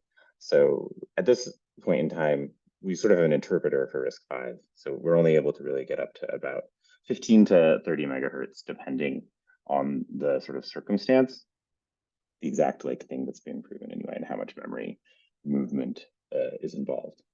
So that when we look to really reduce the amount of time it's taking to build these kind of blocks, that seems to be the #1 area for people to focus on, sort of improving the performance of. Separately, we still see 2 to 1 recursive proving taking about 60 seconds. So right now we're looking at sort of a theoretical, maximum of like 10 minutes without addressing some of these, because we can actually get segment proving down to about 30 seconds. So techniques for improving some of these we can talk about. So this is kind of where the bottlenecks are in the system currently. You can imagine as some of these get addressed, the bottlenecks will move to different parts of the system. So over the medium term, once we do some of the things we're going to do to address segment generation time, you can imagine that potentially, especially if you're thinking about doing this on an ASIC or something, that distributing all of the data necessary to prove the segments might start to become the main bottleneck. And then you have to explore mechanisms for compressing that, or reducing that, or thinking more intelligently about how you distribute these things at different points in the proof roll-up process. And then obviously just the overhead of proving a particular segment and this prover time itself will start to dominate again once you kind of get rid of the recursive overhead and this execution overhead. Long term, I do think we can imagine getting to a world where if we get to 150 megahertz, we're talking about 36 seconds, and 1.5 megahertz, or sorry, 1.5 gigahertz, we're looking at like 3 seconds, but we're still, that's still kind of far away from the sort of goal of 1 second. So you can imagine also getting from 115 megahertz to like 1.5 or multiple gigahertz is going to be quite the journey. But until these other things are addressed, it doesn't really make sense to really focus on this. But long term, execution, or the intelligence with which we're able to split various work streams up into chunks, is going to really be the sort of bottleneck, I think. And you can imagine at a certain point as well, if you can get recursive proving itself to be extremely fast, which seems totally doable with ASIC techniques, then eventually you might end up in a place where the sort of bandwidth limitations, especially in a decentralized context, become more of a concern, which might lead one to want to research potential mechanisms for compressing some of these proofs.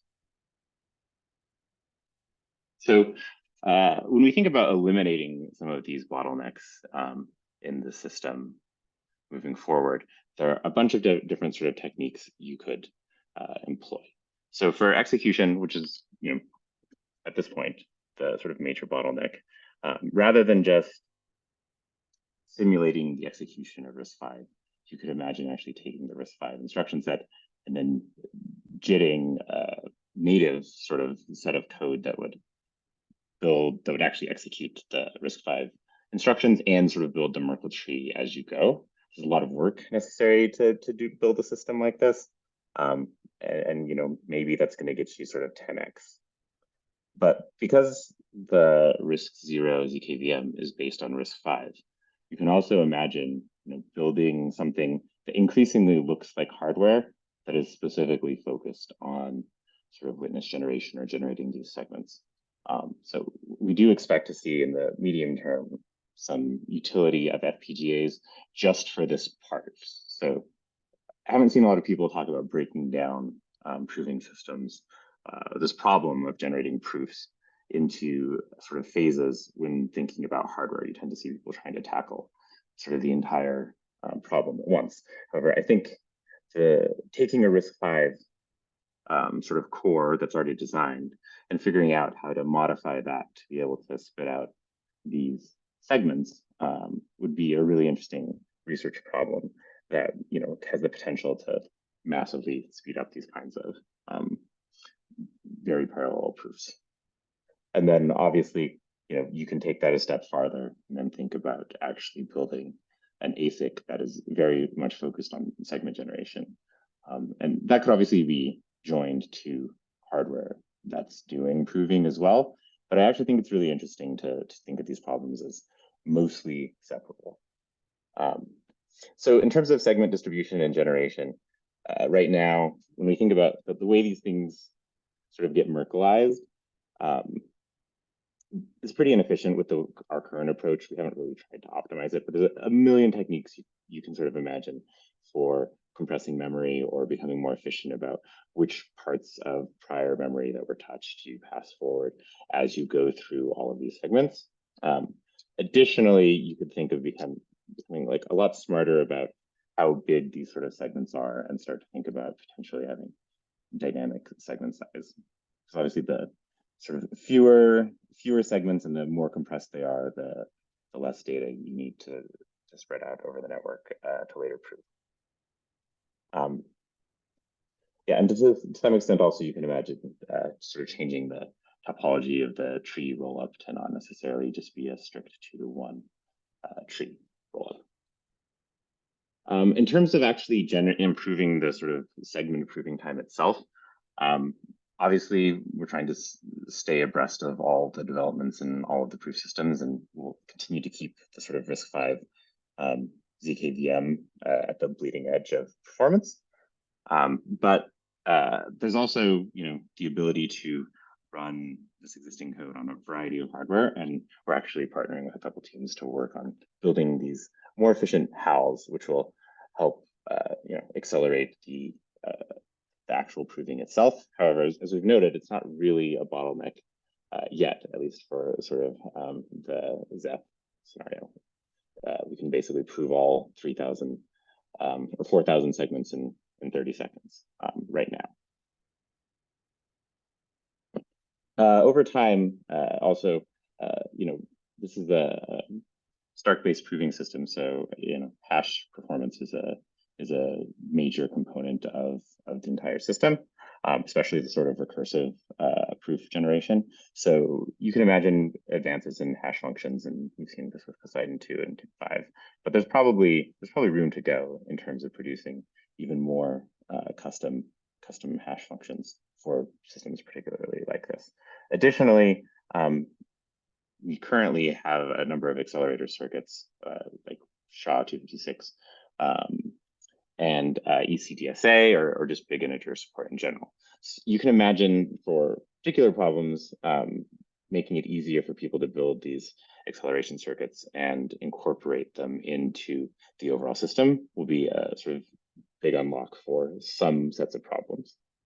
For recursive proving and speeding it up, you can imagine, not just doing 2-to-1 sort of recursive collapse, but picking that number based on the particular characteristics of the sets of hardware that are available to your proving cloud.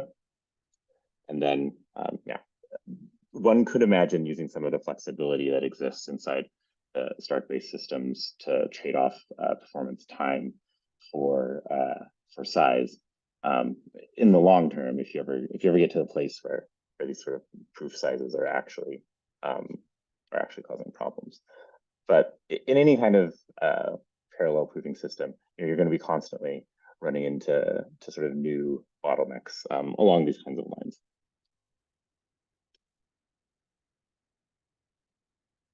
So what we're doing at RISC-0 and what we would potentially like people's collaboration on, if you're interested, we're building out this next version of the proof system that will make it a lot easier to incorporate new accelerators and potentially different VMs and have them all kind of work together to prove a particular computation. And you can also imagine, sort of parallel proving as being part of that.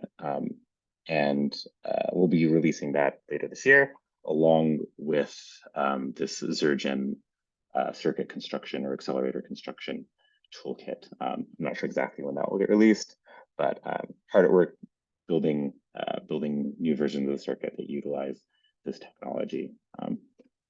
And then all of the sort of data and diagrams that I've sort of presented here are all this sort of AWS centralized bonsai system, which we'll continue to develop, but we're also very much interested in and starting to work on the decentralized version of that, which is going to inevitably have a different shape and probably push some of these trade-offs in different directions.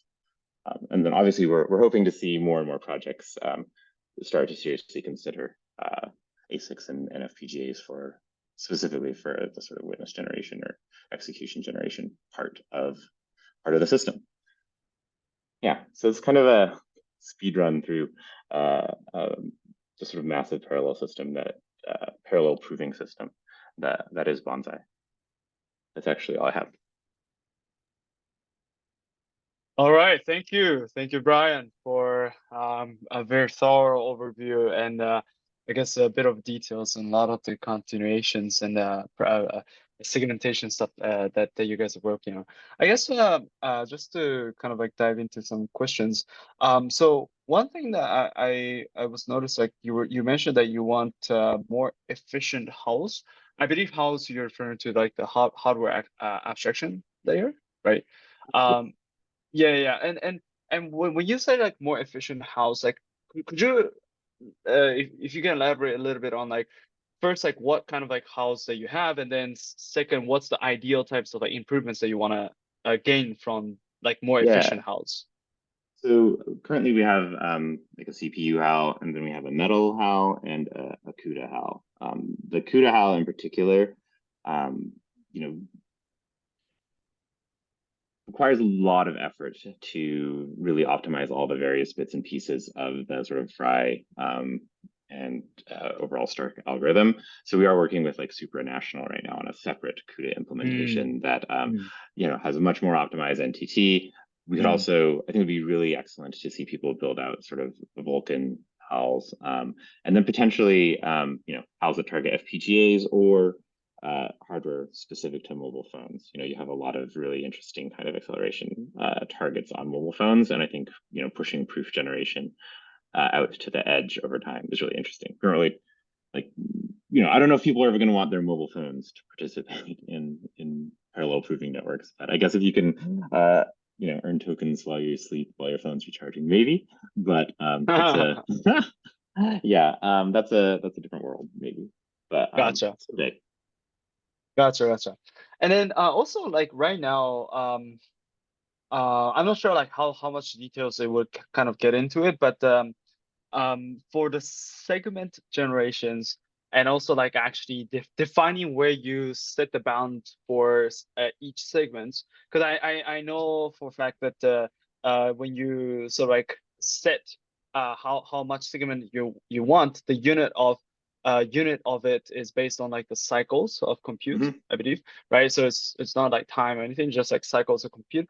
But on what standard are you saying like, okay, this is the, you know, like the amount of cycles that I want to have per segment? Is it based on like the amount of like, I don't know, the states that can be stored on a RAM, or like what's the so the 1 million cycles was we just kind of picked it because it did seem like a sweet spot for a lot of hardware. specifically proving 1 million cycles gets you only requires about, you know, slightly under 16 gigs of VRAM. I see. This actually you know, produces a proof system or a, you know, a parallel proving system that requires like consumer grade or prosumer grade GPUs. However, you could, depending on the network topology and who's participating in it and whether they're proving it on their mobile phones or, you know, what year it is, you can imagine wanting that point to shift. Gotcha. That makes sense. So basically, the idea is that the more cycles you I guess pack into the segments, the bigger hardware requirements that you'll be requiring for those parallel provers. Basically, yeah. I see. The memory, you know, if you try to prove the sort of full 2 to the 25th cycles that we can fit in one segment, you know, the memory requirements can balloon up to like 200 gigs. Gotcha. Actually, another thing I wanted to ask was like, so we talked a lot about like continuation here, and I think, you know, the audience would know like what continuation is going to be like and what it may look like in the future. But one thing that, you know, Brandon from O1 Labs earlier today mentioned that kind of was interesting was that he claimed that you know, there's no ZK VM in the space that is performing like recursive proof for okay. Yeah. And I think the reason currently our source code for this is not completely open source, but it definitely works. Right. Yeah, so and I think the reason why he said that is because like he kind of like treated the continuation work to be more like a partitioning of the work and then kind of like recursively combining all those proofs together. So I think maybe that's kind of like his intention when he said that, you know, no ZKVM is like currently doing the recursion of the actual like computer or something. But I guess recursion can exist in many different ways. So like in the future, how do you foresee like continuations to I guess one, have the recursions in what forms, and two, if it would be just like sort of like a, you know, Merkleized proofs that just like sits on top of continuations, which I believe is what we have today, or if it's gonna change in some shape or form going forward. Yeah, I think whether it changes form moving forward is going to probably have a lot to do with, you know, how research progresses and sort of in terms of folding and maybe some other techniques.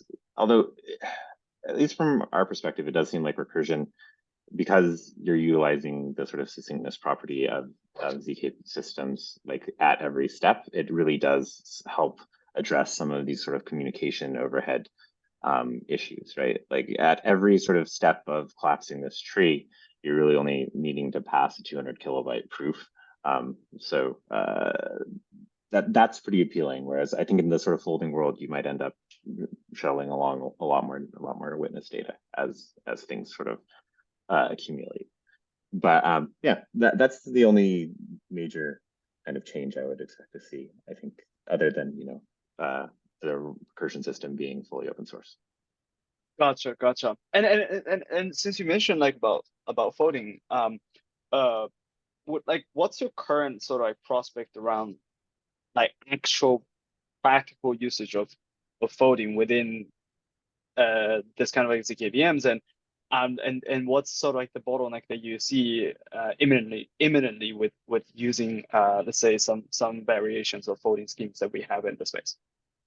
Yeah, I mean, obviously highly folding scheme specific, and this is definitely more of a Jeremy question than a me question, but currently, yeah, it seems like the ability to actually like, you know, accumulate data and share it around in a way that lets you prove across 3,000 nodes seems like it's probably going to be a bottleneck for a reasonable number of systems.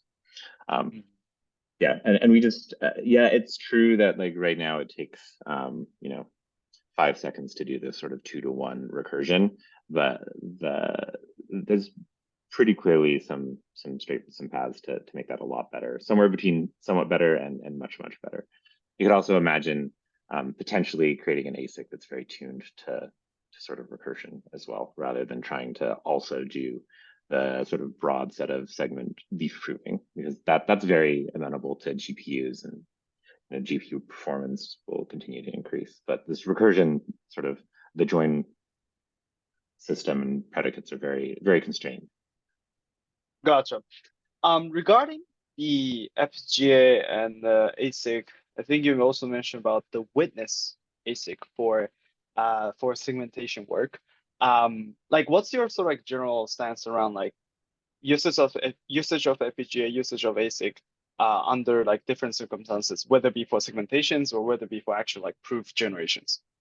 Yeah, I think for proof generation, I was very bearish on this in the past, but now that we're seeing the systems like continuations, the ability to drive memory usage down a lot, I think you're going to be able to see some focused ASICs actually utilize HBM in productive ways to really accelerate NTTs and some of the polynomial evaluation. I'm really, I guess, personally interested in and bullish in this sort of witness generation or executor executor kind of ASICs, because you can utilize the fact that this is already a RISC-V system to kind of an instrument an existing kind of RISC-V chip, and it seems likely that you're going to be able to produce you know, something that looks like sort of RISC-V performant part that actually generates these kind of segments as it goes along and computes. But that's, you know, there's a ton of research we have to do there, or somebody has to do. It's more of an intuition and sort of follows from looking at the problem. I see. And I guess another potential extension of research that could come out of that is like perhaps like how maybe we would love to hear your thoughts on this too, but like how executor could be performed in a more parallelized fashion. Yeah, exactly. Right? Yeah, I imagine there's nothing really stopping you from having actual threading models, other than it's quite complex to do this. But you could make a multi-threaded executor that actually generates segments on a per thread basis, and you have to deal with synchronization, and so you almost certainly want that to be on one chip or one system that's very has very low latency links between it, because but you also, for a lot of use cases, don't really need to go full threading, and you can just think about like graph computational models instead, which that you can kind of almost do at a higher level. So there's a question as to how low level you really want to get with parallelism, and I think that's going to be informed by how fast people can get a single thread to go, honestly. Gotcha. Also, do you foresee that the entity who is running, or let's say that the machine who's running the executor would necessarily be separate from those who are running the provers? Not necessarily. You could almost, I mean, because it's single threaded, you can imagine that there's not necessarily a reason to co-locate it with provers, because if you want to take a single thread of computation and spread that out over 5,000 nodes or something like this, you probably don't need to have the executor hardware in every single of one of the proving nodes. So just in terms of raw integer operations, the proving is still very much dominates the sort of set of operations. Is just so embarrassingly parallel that you can use tons of hardware for it. But you could imagine trying to build hardware that can handle parts of the execution and generate some of the initial proofs, or I don't know, otherwise reduce the sort of amount of data that needs to come off the chip in order to do these recursive proofs. You also get privacy sort of as soon as you go through the ZK proving process once, it's ZK. Gotcha. Whereas if you're just doing the sort of witness generation and executor and building these segments and spreading them out everywhere, it's very obvious to all the parts that are proving these leaf nodes what's being proved. I see. One parallel I wanted to draw here that also love to hear your thoughts on is the fact that executor kind of looks like sequencer in terms of like sure. right, yeah, and I think which then also comes to another question, which is like, what is the trust assumptions around the executor? Like for example, could an executor be, let's say, performing some malicious chopping of the compute slots, such that some provers would always like get disadvantaged in some way, while the others like always have the advantage. And if let's say like the provers are some sort of like a reputation based, or some have some performance metrics to like analyze like which provers is doing the good job, which prover is doing bad jobs, then I wonder like if there's some trust assumptions around like how fair that the executor can actually perform those. I don't really think so, because it's not like you can reorder the transactions, So yes, it is a sequencer, but it's very like the order very clearly proceeds from the program and the inputs. There's not really sources of non-determinism there, or there's not really a valid way to run a program. I guess depending on how exactly the code gets compiled, you might get different results. But if you have the same binary, you should be getting the same results no matter what. And there's not really, I guess if you start to have variables that the executor can choose from, like what size chunks it wants to produce. Right. You can imagine somebody who's cornered the market on execution being able to tune the segments they produce to favor their provers that they also produce. Right. So right. There is like some potential for collusion there, I guess. Yeah. Because I was thinking like, oh, what if like each prover gets the same amount of rewards, but depending on the cycles of like computes that they prove for, they can reduce the compute load for and maximize the reward. for specific provers, while others maybe they will like overload it so that even though they get the same reward, they will have to do more compute or something. Yeah, But yeah, obviously highly dependent on how you end up splitting up the proofs, I guess. exactly. Which Yeah, will yeah. be a fun problem to dive into over the next couple of years. For sure, definitely a lot more, I guess, research works to be looking ahead on that as well. So interesting. All right. Again, thank you very much, Brian, for the great talk about the segment generations and continuations. And looking forward to the developments from the risk zero size and also any future research that may come out of it as well. Great. Yeah. Thanks for having me on and organizing. Thank you. Thank you very much. So next up, we have Togru from Scroll team. And to kind of just to briefly go over, so Scroll is a ZK EVM that is also very much up and coming, and then Togru has been one of the passionate advocates for Scroll, as well as like passionate advocate for the definition of rollups in general. And I'm not sure if you're going to talk about it today. I believe not so much, but you know, he's being very active on that front, and so yeah, Togru, well, stage is yours. Feel free to take it over. Hello. Yeah, thank you. Oh, let me just share the screen before.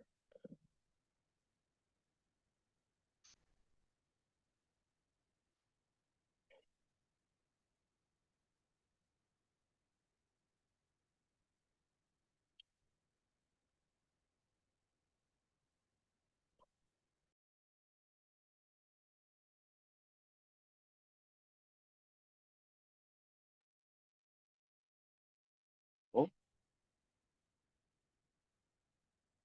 I think Togru might have just dropped. We'll just wait for him a bit. I think he should be rejoining soon.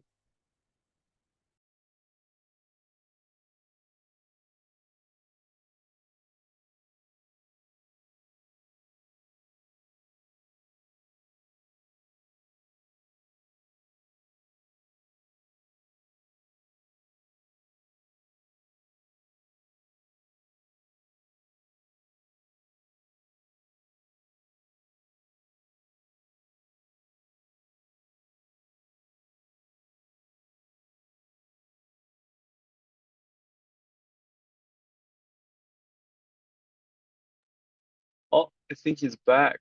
Hello,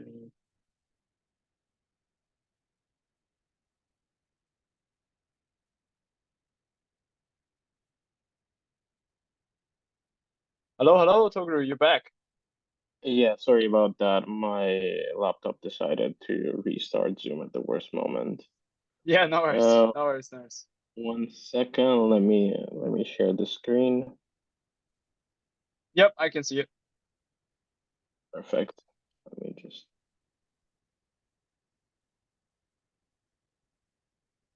Yep. And also, let me turn on my camera so you can see my tired face.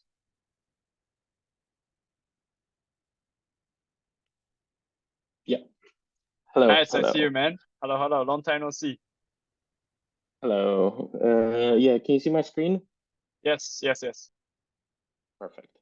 Hello everyone. My name is Togrul. I do research at Scroll. I mostly focus on the protocol side of things. So I work on the bridge design, protocol decentralization, etc., etc. And today I'm going to be introducing and overviewing rollups, provers, and zero knowledge rollups. So you probably have heard about rollups. There's been a lot of talk about them in the last few years. And there are two types of rollups: optimistic rollups and zero knowledge rollups.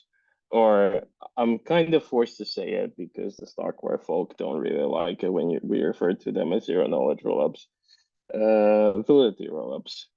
So the main difference between the two is in how the validity of the protocol is being enforced. So, optimistic rollups utilize fraud proofs.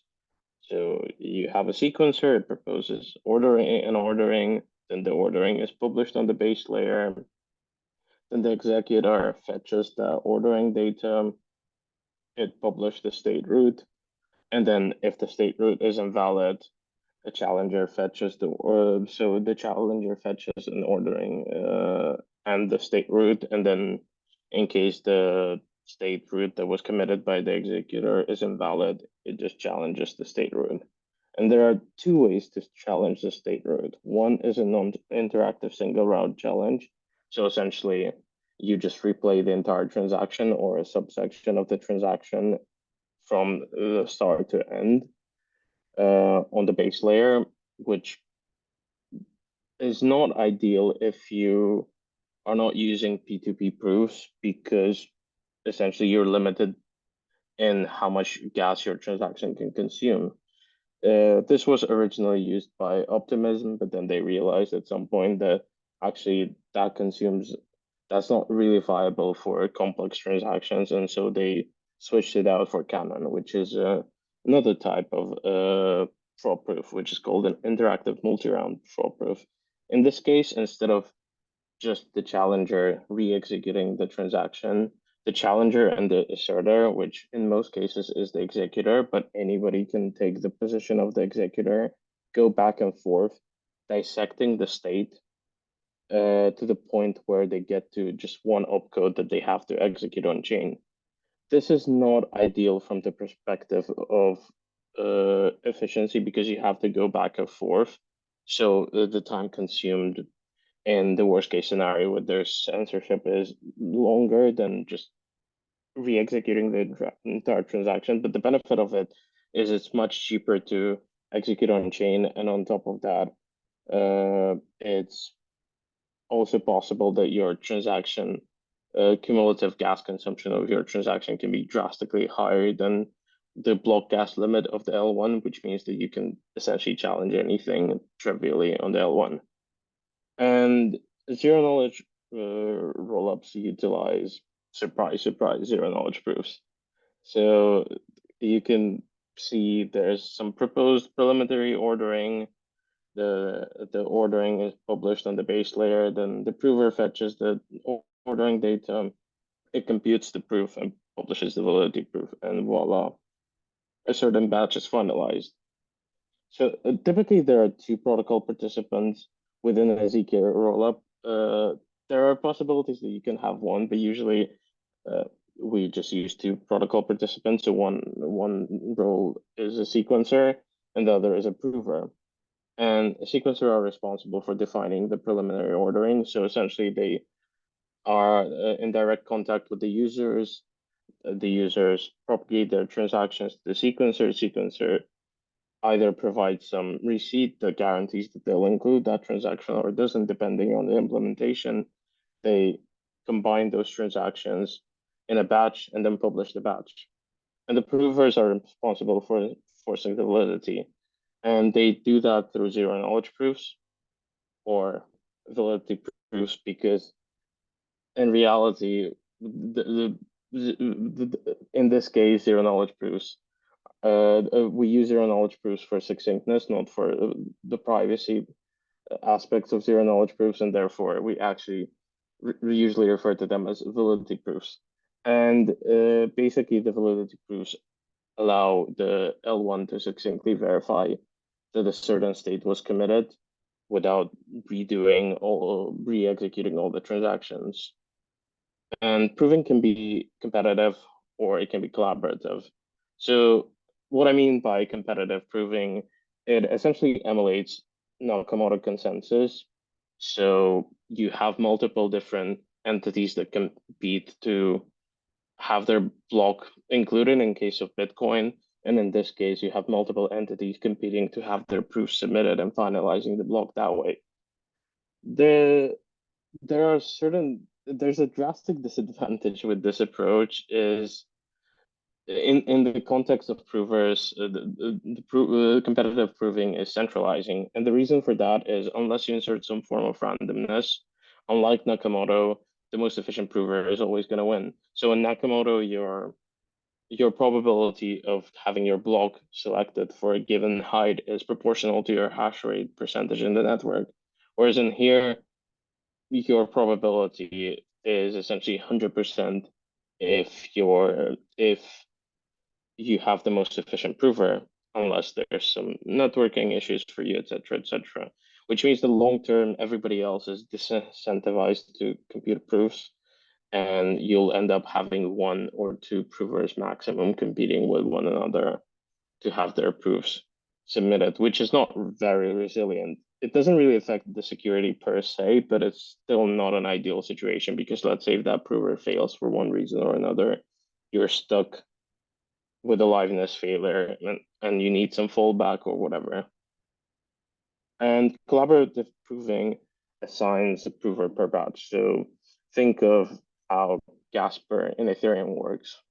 You have slots, and for each slot, you deterministically select a leader through some form of election mechanism that involves randomness. And that leader is the sole entity responsible for proposing a block for that slot. And the same is true here. So you elect a prover, and that prover is responsible for producing a validity proof for that batch.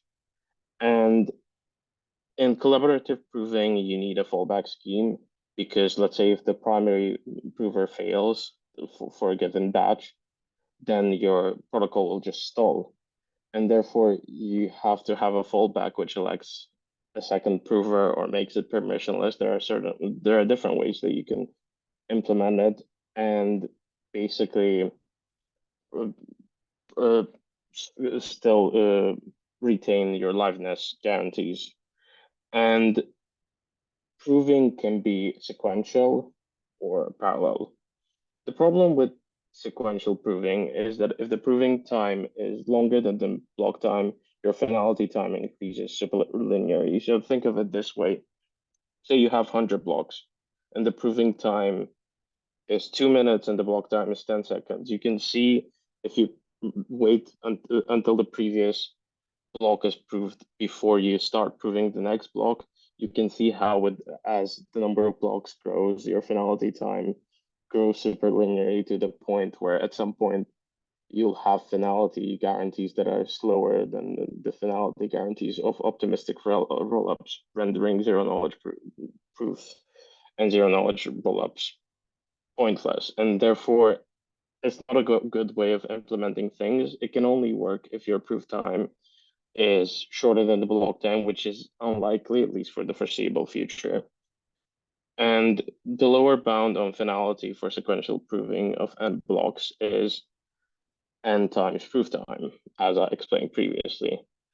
And the lower bound on finality for parallel proving of n blocks is proof time plus n minus 1 times block time, which means that essentially we can decrease the finality time drastically by assigning as many blocks to different provers in parallel as possible, and then either verifying those proofs separately, which might be costly, or taking some additional time and aggregating those proofs and basically verifying one single proof at the end, attesting to the validity of n blocks. And the more blocks you add to this, the higher the throughput and the lower the cost, assuming no other bottlenecks. And you can think of parallelization in this case similar to how Celestia works with light clients. So in Celestia, the more light clients you have in the network sampling the data availability, the greater the block size can be. And the same is true here. Again, assuming no other bottlenecks, the more provers you have in the network that you can assign different batches to in parallel, the higher your throughput can be. And now an interesting question. How do we incentivize provers? So we can just allocate a fixed percentage of the protocol revenue to a prover of a specific batch and call it quits. But the problem is that doesn't really account for MEV. And it's likely that MEV is going to be a large percentage of the protocol revenue. So protocol fees may be, depending on how the specific rollup is implemented, you can have token emissions, etc. But long term, it's likely that MEV is going to be the predominant source of profitability for the protocol. and therefore you end up with a system that is completely imbalanced in terms of incentives, because the sequencers control all the ordering, and therefore they get to order the transactions the way they want to maximize their extractable value potential, and just keep a large chunk of that profit to themselves, which means that if people have a choice later between becoming a prover and a sequencer, they're likely to choose to become a sequencer because it's just more profitable. So what is the solution? Well, I refer to it as prover sequencer separation. And it's based on proposer builder separation that is proposed for Ethereum. Enshrine 1, Ethereum already has proposer builder separation that is out of protocol. But so essentially, in case of Ethereum, you have specialized entities called builders, which are good at building blocks that maximize the profitability of that block through extracting as much value as possible. And then we use a first price auction for those builders to compete with one another, to have their blocks selected by the proposer for a given slot and then added to the block. And a similar thing is true here. You have sequencers who specialize in maximizing extractable value, competing with one another to have their block selected for a given batch, and basically share the revenue with the prover through the process of bidding. And PSS can be enshrined, which means that it's part of the protocol, similar to how Ethereum is planning to enshrine PBS into the protocol, or it can be external. And there are downsides to both approaches and upsides to both approaches. So in case of enshrine, it more clearly defines the role within the protocol, meaning that you can, it's easier for the protocol participants to know who's performing what role and how many sequencers you have at a given time, producing blocks, etc., etc. But the downside is that it's relatively complex and it requires two separate roles. An external is simpler because you just have one role internally, and then the builders, or in this case, the sequencers, are external to the protocol. So from the perspective of a full node operator or a light node operator, the sequencers don't even exist. They're just somewhere there. So a prover can just be a sequencer themselves, for example. But the downside of this approach is, as I mentioned previously, in the benefits of enshrinement, is that you just don't know whether there are enough builders, etc., participating in the network, which creates a situation where you can end up with, let's say, one builder doing everything, and it'll be difficult to tell, and which can result in bad resilience for the protocol.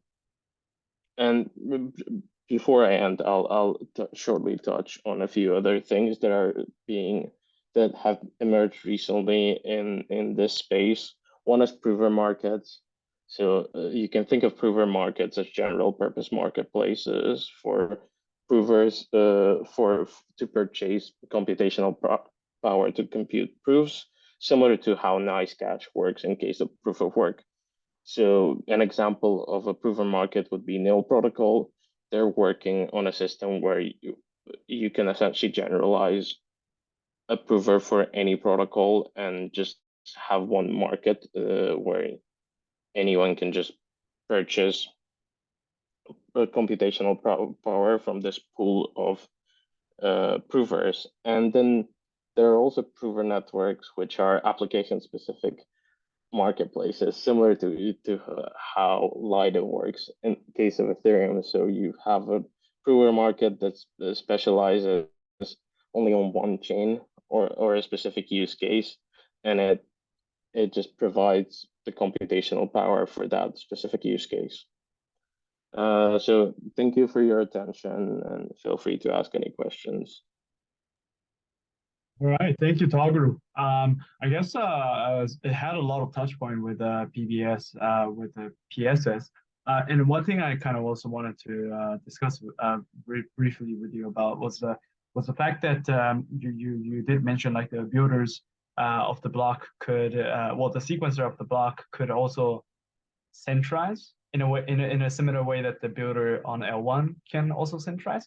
So how do you foresee sort of like the, I guess, the centralization factors around like builder centralizations, or the sequencer centralization in this case for the L2s?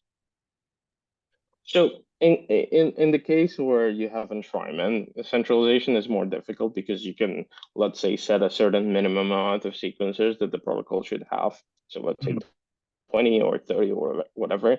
With external, it's a bit more difficult because the protocol is agnostic to how the blocks are produced. So there might be only one sequencer producing all the blocks. In case of L2s, that's not as big of a problem as, let's say, in Ethereum, because you still have inclusion lists through the L1, so the force inclusion. But that's not ideal because that will cause a lot of delay and it will still be costly. So in case you do external PSS, I think the best approach is to still have some form of inclusion lists, similar to how Ethereum is planning to have them, and just enforce them, enforce certain real-time censorship guarantees. Obviously, you can never guarantee 100% that a certain transaction will be included within a certain amount of time, but increase the resilience of real-time censorship resistance through inclusion lists. I see. I'm trying to see like from the sequencer slash builder's perspective, like if it is possible to sort of like, I guess, replay the same sort of like competitive dynamics that is happening within the builder space in L1, and then kind of have the same things happening in L2, meaning that if the sequencer would be possible to do things like private order flow type of things that the builders on L1s are already doing, or is that something that can be like, I guess, controlled by the protocol or to some extent? I feel like depending on how you do it, you could obviously, let's say, require a sequencer or like, let's say, provers to commit to a certain set of transactions on the L1 by posting a hash of their cumulative string or somewhat like that. But I feel like in general, unless you want to go that route, which I don't think would be very efficient, you would still have a possibility of given sequencers having private order flows. It's especially true with external sequencers because it's likely that you'll end up having like 5 to 10 builders max who control the majority of the blocks, which means that users are essentially incentivized to send the transactions directly to them versus the P2P network. Gotcha. I see. And I guess in that case, then yeah, you will probably see some sort of like a builder competitions and potentially some sort of like centralizing effect to like one builder controlling like 40-50% of the order flow that is going through the network in that case. Yeah, you can potentially end up with a single builder controlling the large percentage of the order flow.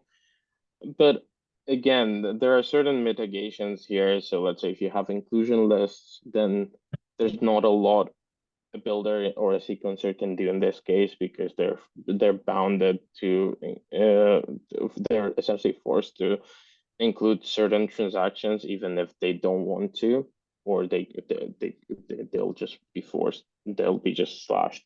So yeah, so there are certain mitigating factors that you can implement, but ideally I would like to have a protocol set up that doesn't really need to do that, because one of the goals with L2s is to minimize the overhead, because if you're doing the same thing that an L1 is doing, you're just adding so much overhead on top of what you need to do, and therefore it just doesn't really make sense to emulate L1s completely.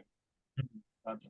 And do you foresee that a lot of the I guess a lot of the PSS stuff will be sort of like, how should I say, built enshrined in the scroll protocol, or do you foresee that it may kind of exist as an out protocol implementations of that kind of marketplace, and then maybe one day enshrined?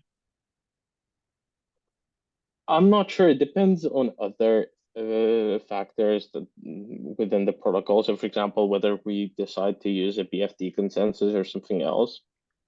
So the problem with having external PSS with a BFD consensus is that ideally we would need quite a significant number of provers, let's say a few hundred to 1,000, which is not really great for a BFD consensus, because usually a classic BFD protocol can support up to a few hundred nodes, which means that we have to limit the number of provers that we can have in the network at any given time. We can obviously do like random committee sampling, etc., but then you degrade the liveness guarantees of the protocol, and therefore, at least at the moment, I'm not really sure if external will work with a classic consensus mechanism. Gotcha. Also, another thing that I'm also curious to kind of like hear your thoughts on was the as you mentioned, like I think the prover incentive game is something to be kind of like a little bit more explored, and I think Ben from Matter Labs previously, earlier in the day, have also kind of alluded to the possibilities of kind of like bringing back the POW-like system back for the prover networks that may or may not have under the rollups. Like that prospect seems like a kind of like hovering around for a lot of the prover networks that may sit under those ZK rollups. What's your general takes on those POW types of incentive mechanisms that may emerge? So let's assume that you would have some form of randomness embedded into this POW like mechanism, because otherwise you end up with a system that the most efficient prover always wins. Right. So let's assume that even in that case, I feel like, especially if you want to parallelize, and you kind of have to, because your prover times are longer than your block times, at least for the foreseeable future, it's going to be like that. And therefore, if you have a POW like mechanism, you would have to prove sequentially, which one results in a lot of prover energy wasted, computational energy wasted, because only one proof will be used at the end, and two will result in finality times growing super linearly with the number of blocks that are being proved. So I'm not sure if that's the right path, at least for now. Long term, I'm not really sure, but again, I feel like collaborative proving, where essentially provers depend on another prover to compute the proof, and they collaborate together and then aggregate the proofs and post them on chain, just makes more sense, because it's much more energy efficient, and it maximizes the computational power that you have to compute the proofs. Gotcha. I think it's very interesting, because I've also noticed like a similar kind of like discussions around, well, here we call it prover sequencer separations, but I think in the landscape, in the lands of Aztec, I believe they also have some sort of like a similar implementation of like B52, which also kind of have this like same dynamics. Do you have any sort of like comments or thoughts around like what the Aztec lands are happening with the prover sequencer separation work there? I actually, funnily enough, I had a call with a couple of guys from Aztec a few weeks ago about this specific thing, because we were just catching up about their approach and how it differs from what we're thinking, etc., etc.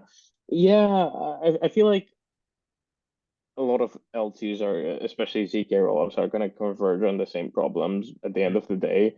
And so, and I feel like we'll have one or two winning solutions that everyone's going to adopt at the end. I see. So basically you're saying like someone is going to come up with the proposals, everyone will look at it and they're like, oh, maybe this would be cool to actually use. And then people start to kind of like standardize across, right? Yeah. Yeah, I feel like maybe 2 max, but I don't think every single rollup is going to have a drastically different decentralization approach to decentralization. Gotcha. Okay, well, I guess that's probably also the community-driven research part that's gonna hopefully come in handy for everyone in this research space. So yeah, I guess that's gonna be exciting. Well, I guess in the interest of time, I will have to wrap it up. And Toguru, thank you very much for coming today. I'm very honored to have you here for the talk and sharing about the PSS. And again, looking forward to any future research that may come out of Scroll as well. Thanks for having me. Thank you very much. So I guess as a closing remarks and special thanks. So well, this is the end of the open talk on zero knowledge, and this is again the first one that we did, and I'm very glad that it went quite smoothly, and I think we had a very fruitful conversation with a lot of the panelists and the researchers, founders that came on board and was kind enough to share about their ongoing research problems that they had.